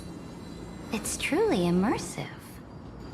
People beyond the sky apparently utilize this power to seal past scenery into Light crystals cones. they call light cones. But I only know so much about the remembrance, so I can't completely replicate the past. But I'll do my best to talk about the missing parts. I'm all ears. Go on then. Do your best. But if your chatter gets too boring, or if I deem it offensive, then law will become forever beyond your reach. Got it. I'm sure you'll find this to your liking. After all, it's human nature to want to embark on a journey into the unknown. Is it? Sorry, hold on, I had to shuffle. Oh, we're playing a Cyrene. What brightly colored annals. The journey of the Deliverer's conquest. Let me partake in it. Is this a fortress in the sky? A fortress in the This is sky. the first step of my friend's journey among the Herta starry Space seas. Station. This place is called the Herta Space Station. Yo, Spacewalk, I love the song. Just think of it as a supersized grove of epiphany. I love Spacewalk. Oh, so it's the territory of that witch. She and another Antikytherian lent me a helping hand back at the banquet. Look, over there. Looks like she's talking to Madame Herta in this memory. Let's go listen to what she thinks about this world, all constructed by eons and paths. Are you telling me that woman is Herta?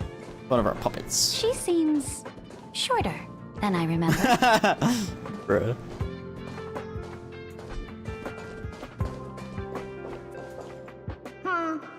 Pretty nice space station, huh? But just wait. After a couple more stops on the Astral Express, you'll see sights that'll make this place look ordinary. Oh, the cosmos is so vast that the unknowns far outnumber the knowns. But none of them will end up being anything amazing. The farther you go, the more you'll understand what I mean. So do your best with the nameless. Break a leg! And remember to send an update or two to Asta when you've got some downtime. She certainly shares my way of thinking. Only that instead of a conquest through blood and fire, they chose a gentler path. People call Madame Herta and Mr. Screwlum geniuses. Apparently, only the smartest people in the cosmos can receive the blessings of Nous, Amphorius' true creator. Do you mean that even individuals of such nobility are merely subordinates to a god? On the contrary, after all, it was the very first of them who created the god. But I don't really know all the details about that. You might be able to ask Madame Herta herself when you get the chance. Let's go check out some other worlds next, shall we? So from what I understand, Lygus, or specifically, I forgot what his name was already. This created the first eons, This which they next all. stop on the journey That's how it all started. has a lot of similarities to Amphorius. A snow-covered land? Interesting. Belabog This the star is gold. named Eurillo 6. Really 6. That name sounds so cold. Belabog sounds better. The girl we see here holds a similar station to you, Imperator. She's the supreme guardian of this world, a leader who took up the mantle of government during a disaster. I did not expect the Empress of this world to be so young. Well, your appearance isn't much older. The object in the distance resembles Nikador. Is it a weapon? No, it's called... Right! The Geological Reconstruction Unit. Just Giorios' Titankin? Disappointing. Disappointing. It's all thanks to you that we survived the crisis. The collaboration with the IPC is both an opportunity and a challenge. Nonetheless, it's an important step in our journey back into the universe.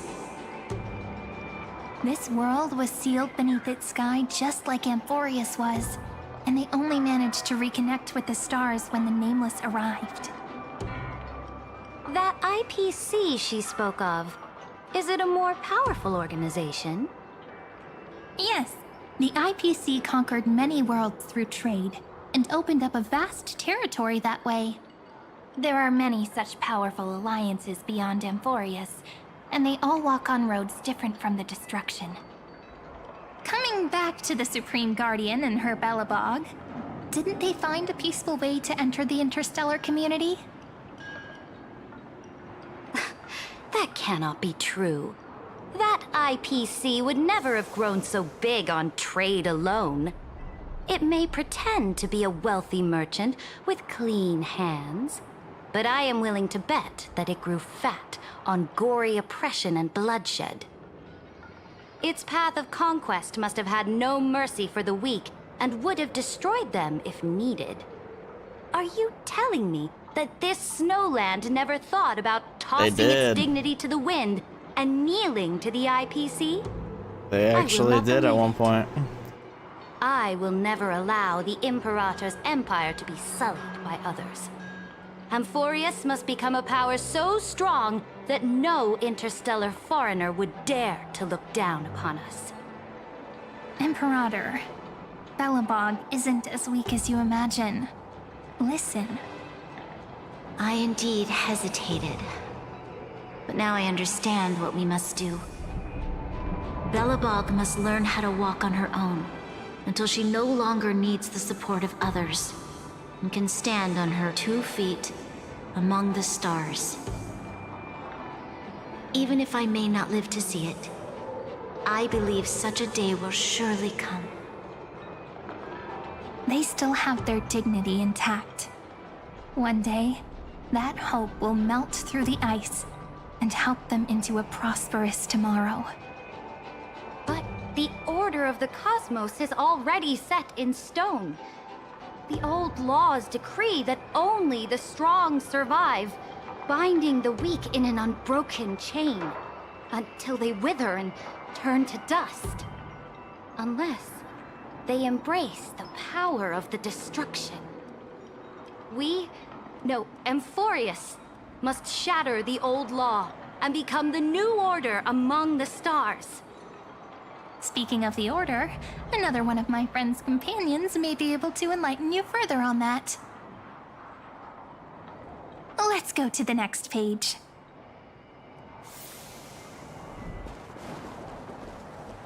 I was gonna see if her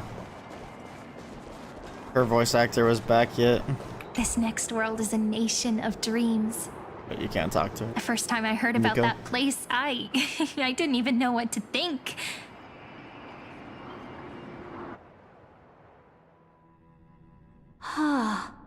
We skipped the Cienjo. Opulence does indeed evoke astonishment. Based? No, This world is called Penacony, an eternal city built upon a land of dreams.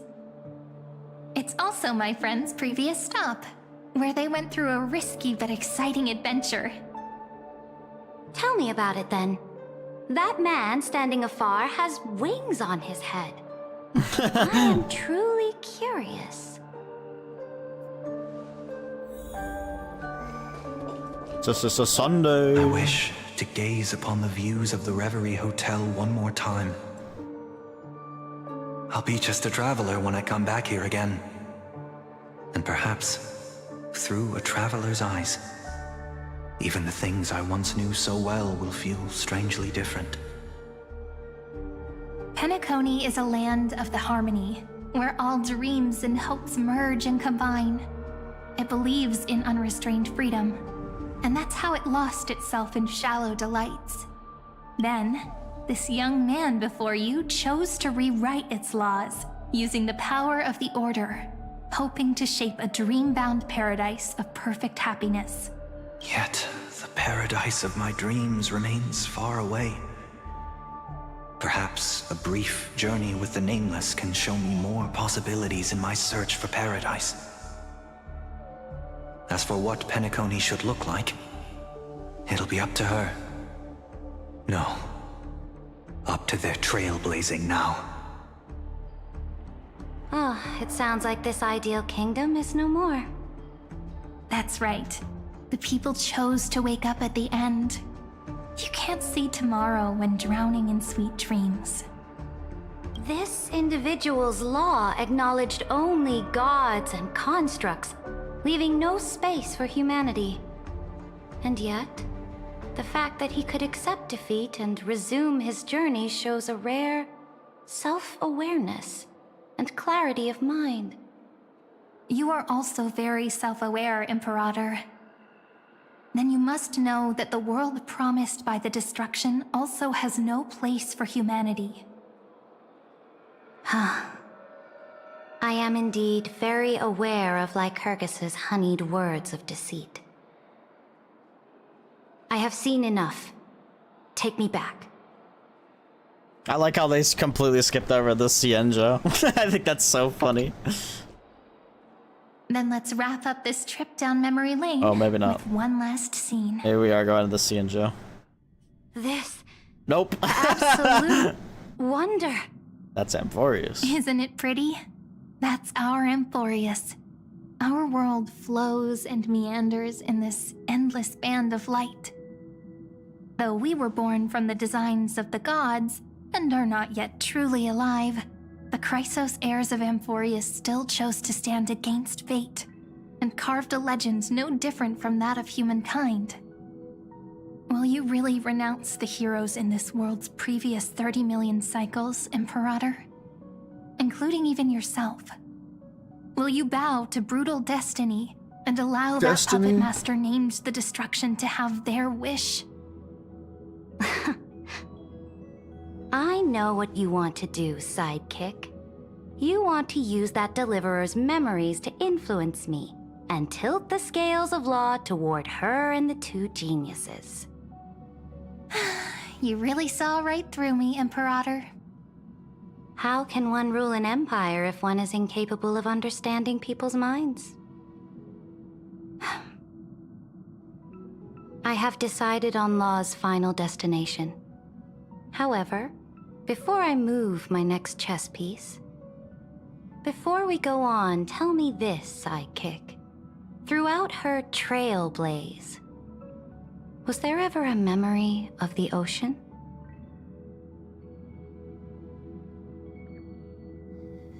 The ocean. My cradle. My home. You shall complete your conquest in the ocean at the boundaries of this world, and eternally slumber in the sound of tides. You shall eternally slumber in the sound of tides, and complete your conquest in the ocean at the boundaries of this world. Our prophecies aligned as flawlessly as a sea snake circling upon itself.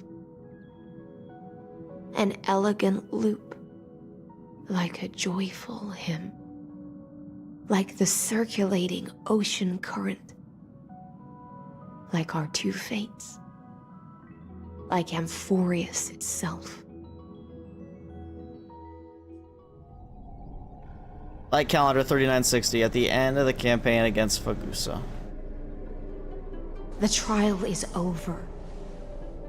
So tell me, who will own the divine authority of law? I won't give it to anyone. What? I am the law. Why should I give my imperial crown to any other? Both the Deliverer and the Theoros came from beyond the sky. They have no right to interfere with the lands I conquered with my own 2 hands. The law of Amphorius shall be determined by Amphorius's master. What exactly did you see in the trial? Everything. I saw everything regarding the rules of this world's operation. I saw the laws of extrapolation that Theoros spoke of. I saw the ultimate protocol. As long as I offer a sacrifice of equal weight, I can rewrite the laws of this world according to my will. I can turn good into evil, ugliness into beauty, and weakness into strength. Fate gave me a very fair deal. 1 rule change for the life of 1 demigod. What are you planning to do? You can't guess. We can conquer the stars without relying on any power from beyond the sky. We just need to make some reasonable sacrifices. She wants to sacrifice more people. Your ambitions have already made so many people give up their lives for the law. And you're still not done? I am determined for Amphorius to stand on her own 2 feet among the stars. You are beyond reason. You think such a simple and hypocritical statement can justify your atrocities. There's no new without destroying the old. That's what you consider an atrocity? Ironic, for that is also the unchanging law of Amphorius's revolutions. Ever since the Flame Chase prophecy resounded in the distance, fate has decreed for the Chrysos heirs to ignite our blood and illuminate this dark age. People would still be puppets of the old dynasty if it weren't for my conquests. But your world doesn't seem to be any different from your predecessors. Bloodshed, tyranny, oppression. You're making the same mistakes they did. Go and see everything for yourself. Go to any library I've built. Go listen to the rumors on every street corner. Go and witness how the Imperator crushed the old laws and forged new ones. Go and see what my conquests brought to this world. I cleansed the Chrysos War's filth and mended all the conflicts left by the Era Bellica. I restored Akama's might and allowed mortals and Chrysos heirs to face each other as equals in the Council. I punished all sins and rewarded all achievements. I smashed Talantin's shackles, united humankind to save themselves, and started the Flame Chase era. That's what the Imperator has done in her glorious life. So now, hearken to my final words. History will eventually forget Cyrene, but it will never forget the Imperator's people or the Flame Chase era she began. Final words?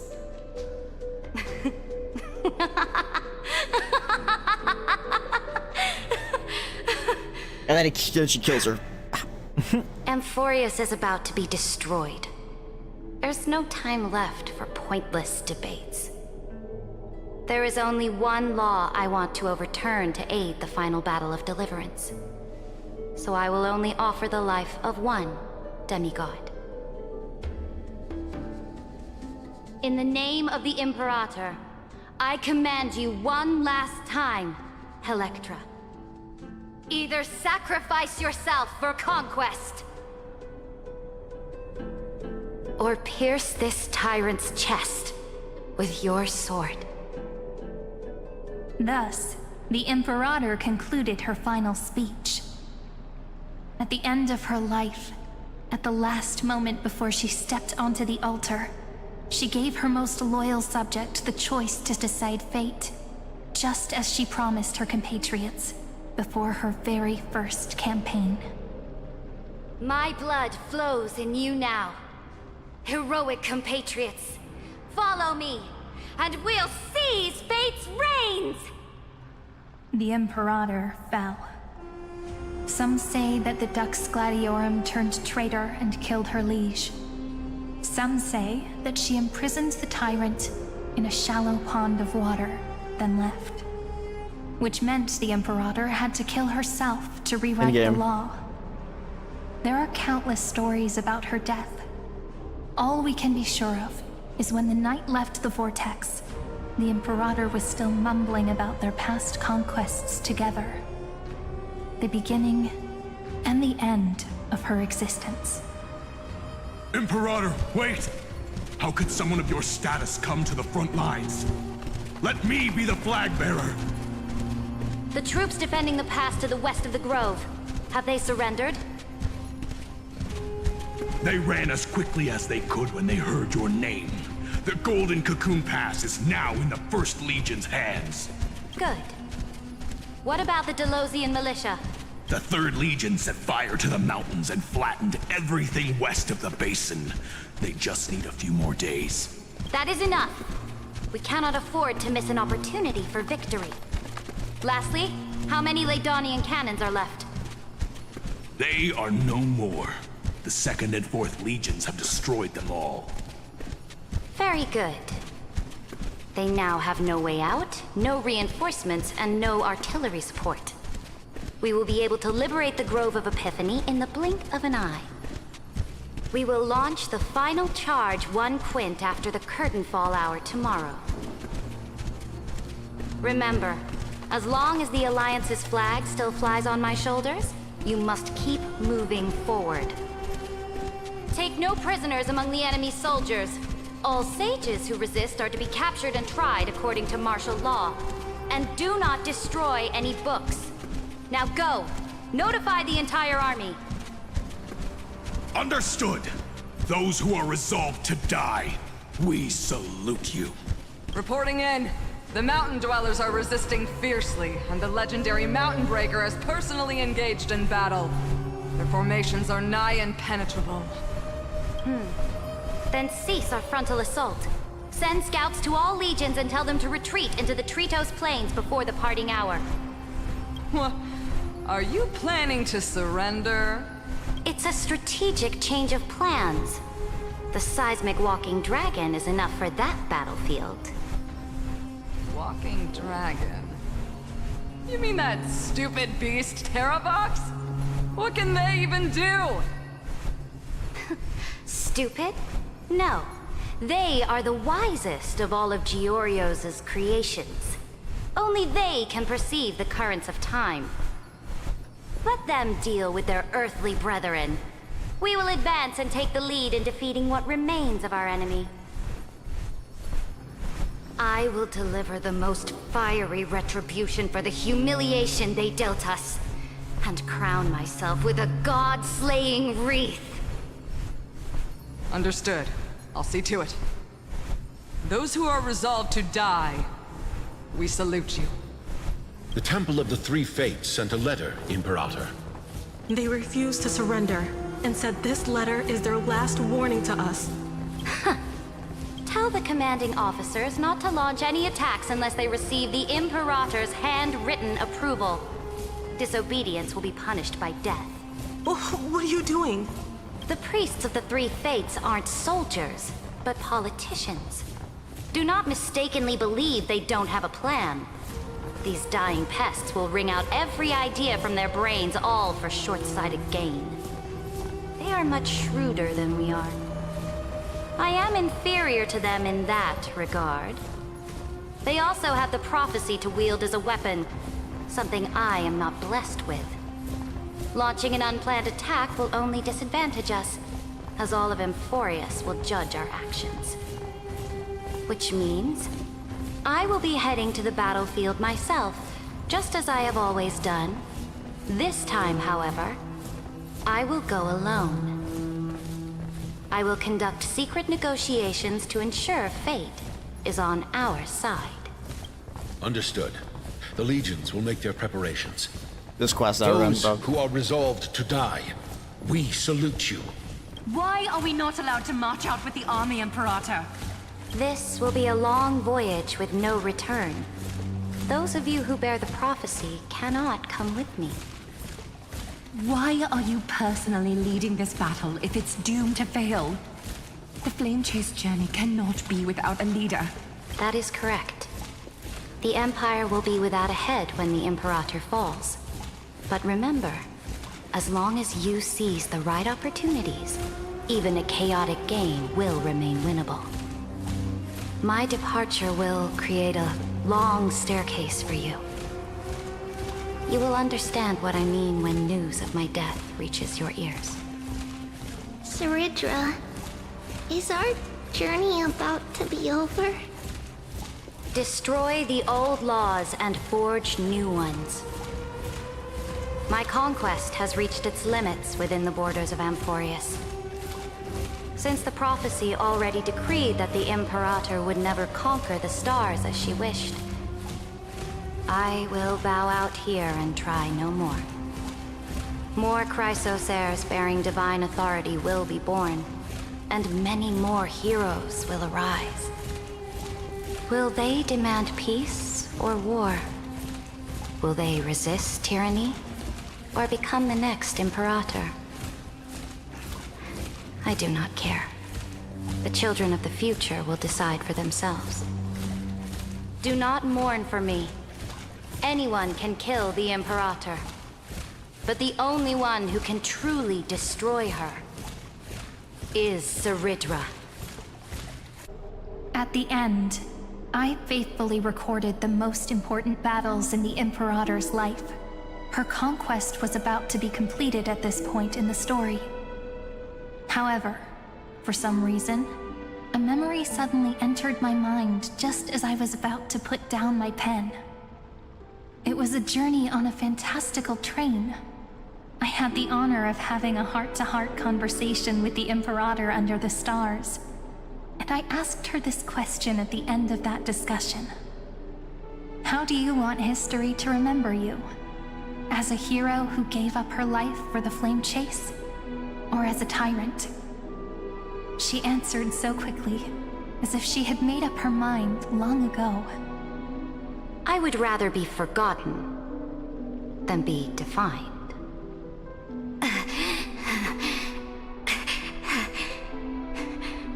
Because the law can be neither eternal nor unchallenged.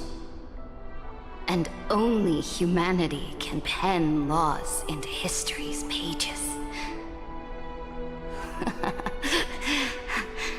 Now, I have shattered the greatest law of Amphorius. The game is nearing its end. Dux Gladiorum. Even though you killed the Imperator in the previous 30 million cycles, this time, you finally found your own law. Then, High Sealants, Electra.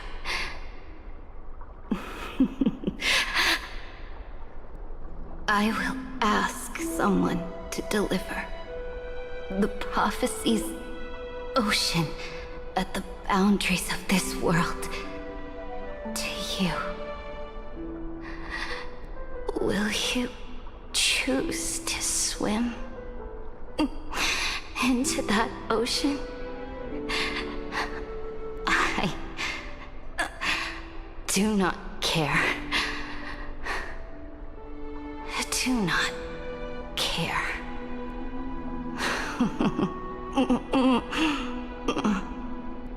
The Imperator muttered about her conquests, and news of her death spread in the city. Freedom! Liberty! The tyrant is dead! Go! Shout this news in the streets! My people! My fellow elders! Do not panic. Stand your ground. That usurper has paid for her ambition with her life. People once cheered for my ascension. And now they cheer for my fall. No matter. I am fond of applause.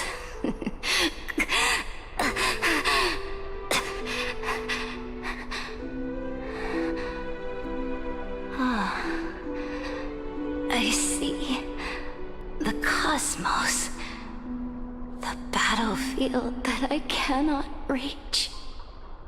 I will return in the next cycle. The stars will hear my legion's war drums. Hear the great name of the Imperator. Hear Florius's Cyrene. Dies.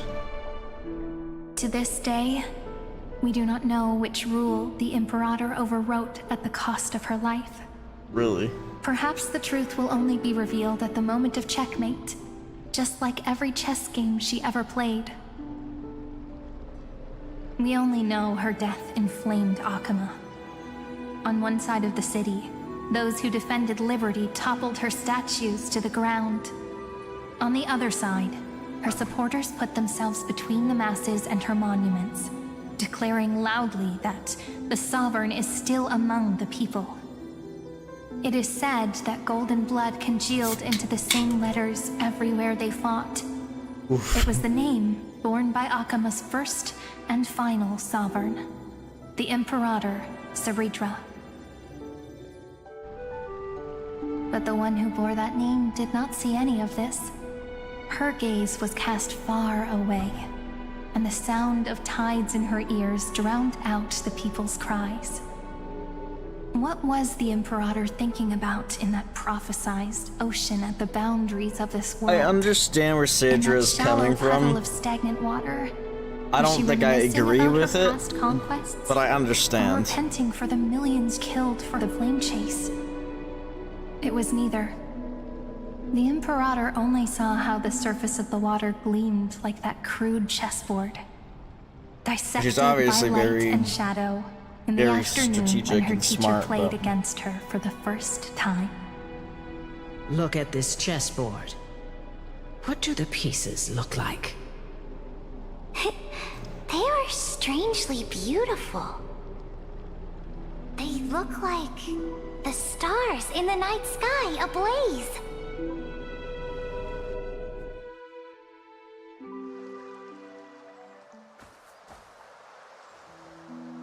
Oh, now we're on the Cienjo. Page emerged An ocean. an ocean. So vast. So pure. Not a single trace of corruption. Is this Cyrene? Electra, my subject. Ever since you walked out of the tainted ocean and pledged yourself to me, I have seen the abyss in your eyes and the emptiness in your heart. That was why I promised you a new ocean, where the Imperator's ambitions would serve as the currents, and loyalty would be its light. Electra, my subject. You have done your duty as my blade. The prophecy has now made its final decree on the road I intend to walk. My conquest is doomed to never reach the stars. But the Imperator never makes empty promises. So take this memory, this ocean, beyond the sky, as witnessed by the Deliverer. This is the final gift that Damn. the Imperator can leave for her subject. What a dub. What a W.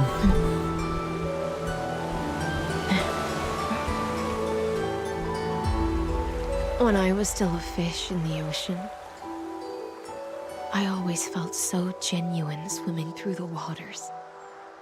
But once I stepped onto land, I found myself caught in a play. Every land dweller wore a mask in their life.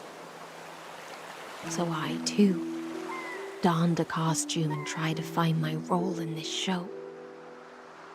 I became your blade in war and the violin strings at banquets. Do you still not get it?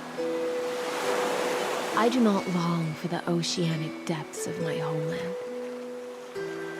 Nor do I crave the swelling seas beyond the sky. Perhaps even I don't know what I want. I still don't know where I should swim to even at the end. But I know one thing right now.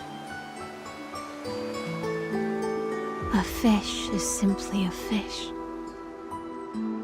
And she can never leave the ocean she's in. But whether under the ocean or on land,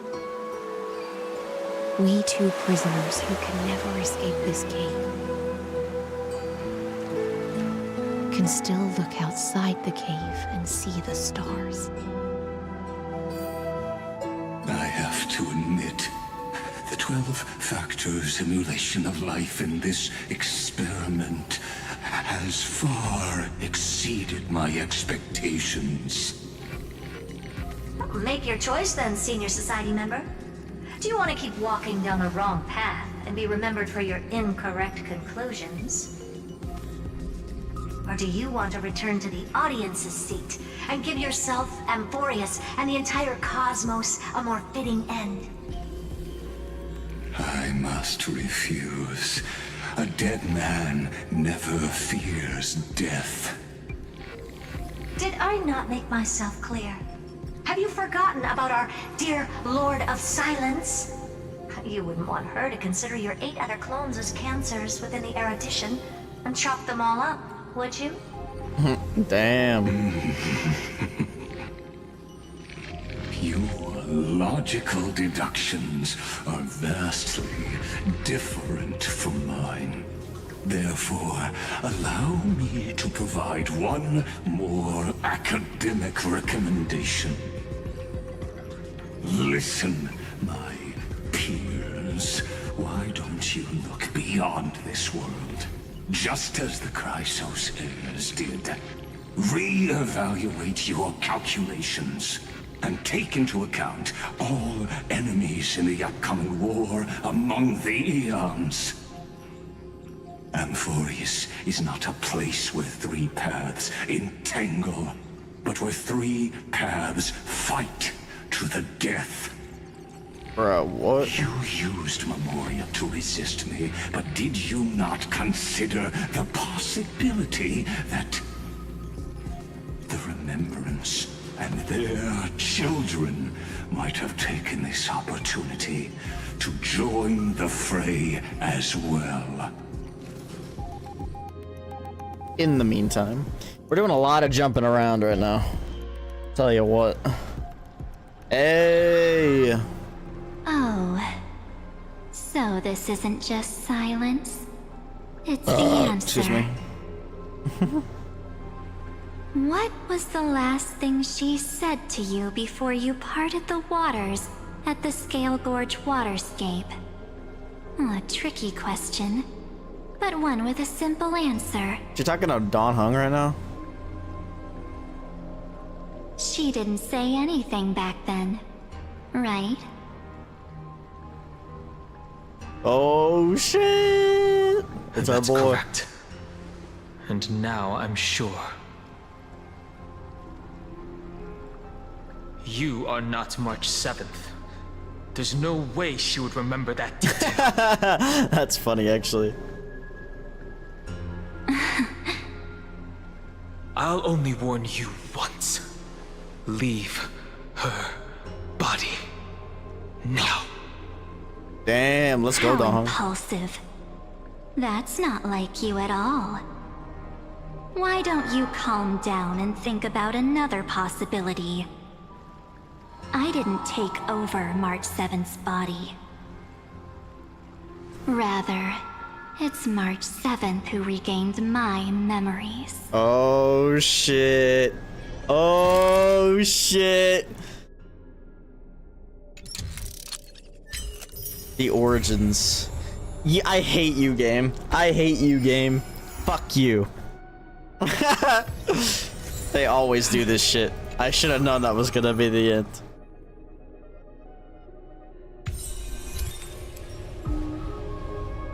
God damn it. God damn it.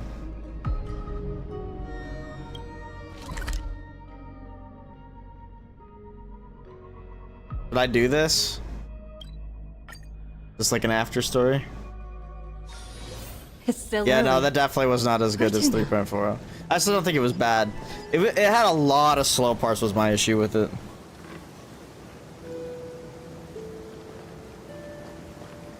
I do think it was better than 3.0 and 3.1 though. And maybe even 3.2.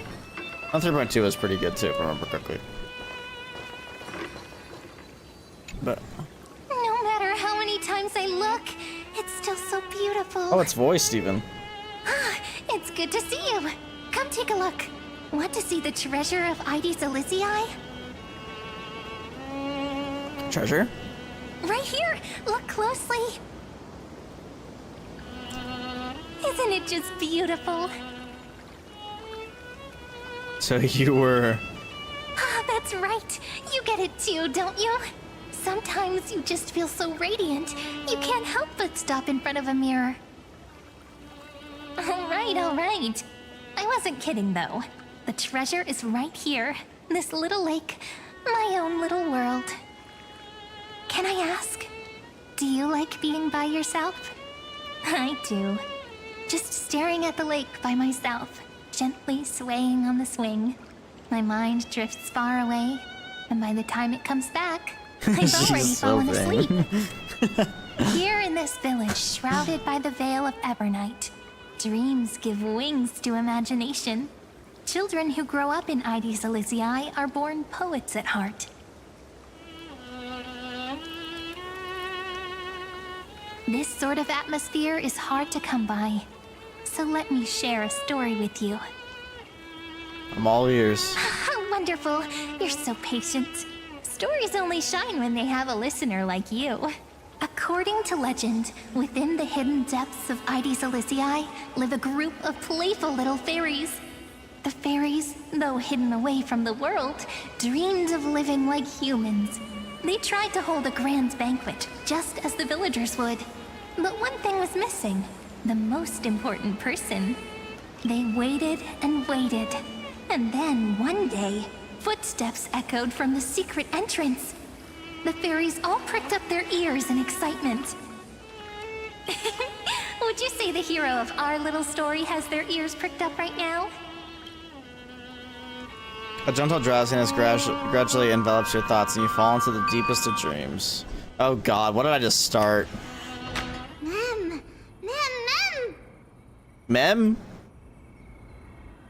Oh. I'm already in the story? This wasn't from last patch, was it? Incredible! The hero has uncovered the essence of the world, and even spoken a line that's truly beyond expectation. Oh, is this the cooking event? But I must remind you, oh, I started the event. Role is against Shit. the rules. Shit. Alright. We'll do it, the dialogue. The hero that Rini found for us has finally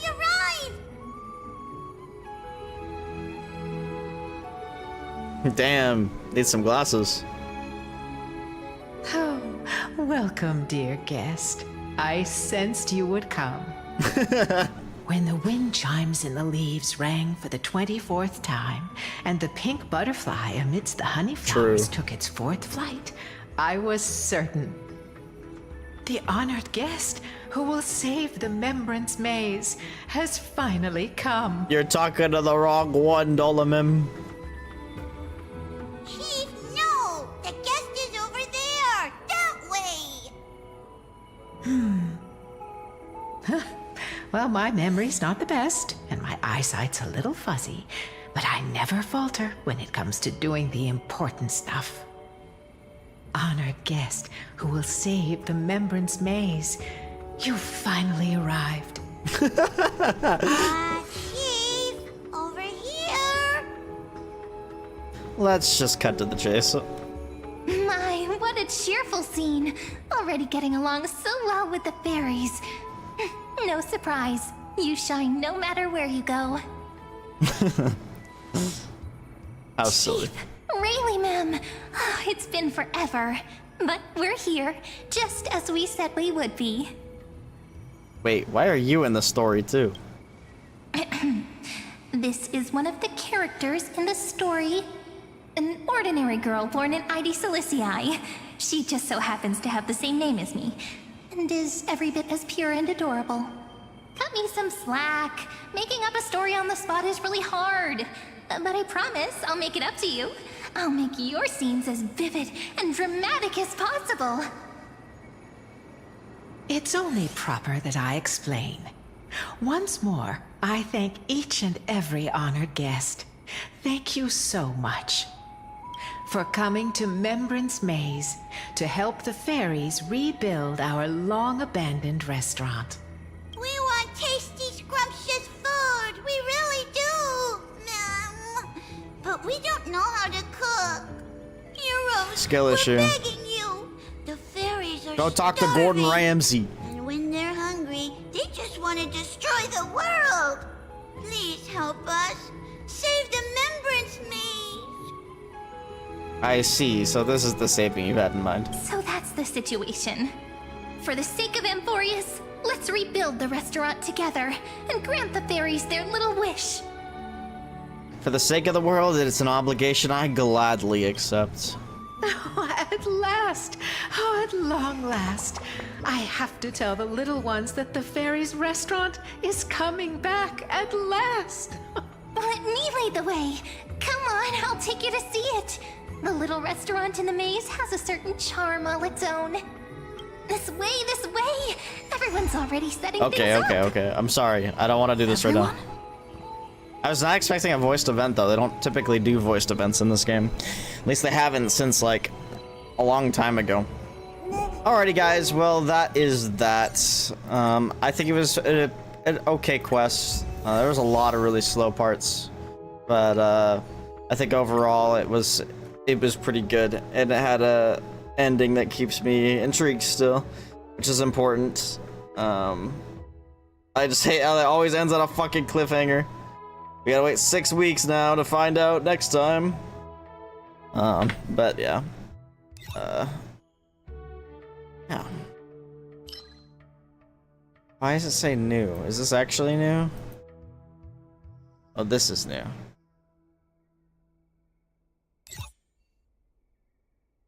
Torture. But yeah. It was mostly a good time, and I am excited to see what's next. I wish we didn't have to wait so long, but it is what it is. Alrighty guys, thanks so much for watching, and I will see you all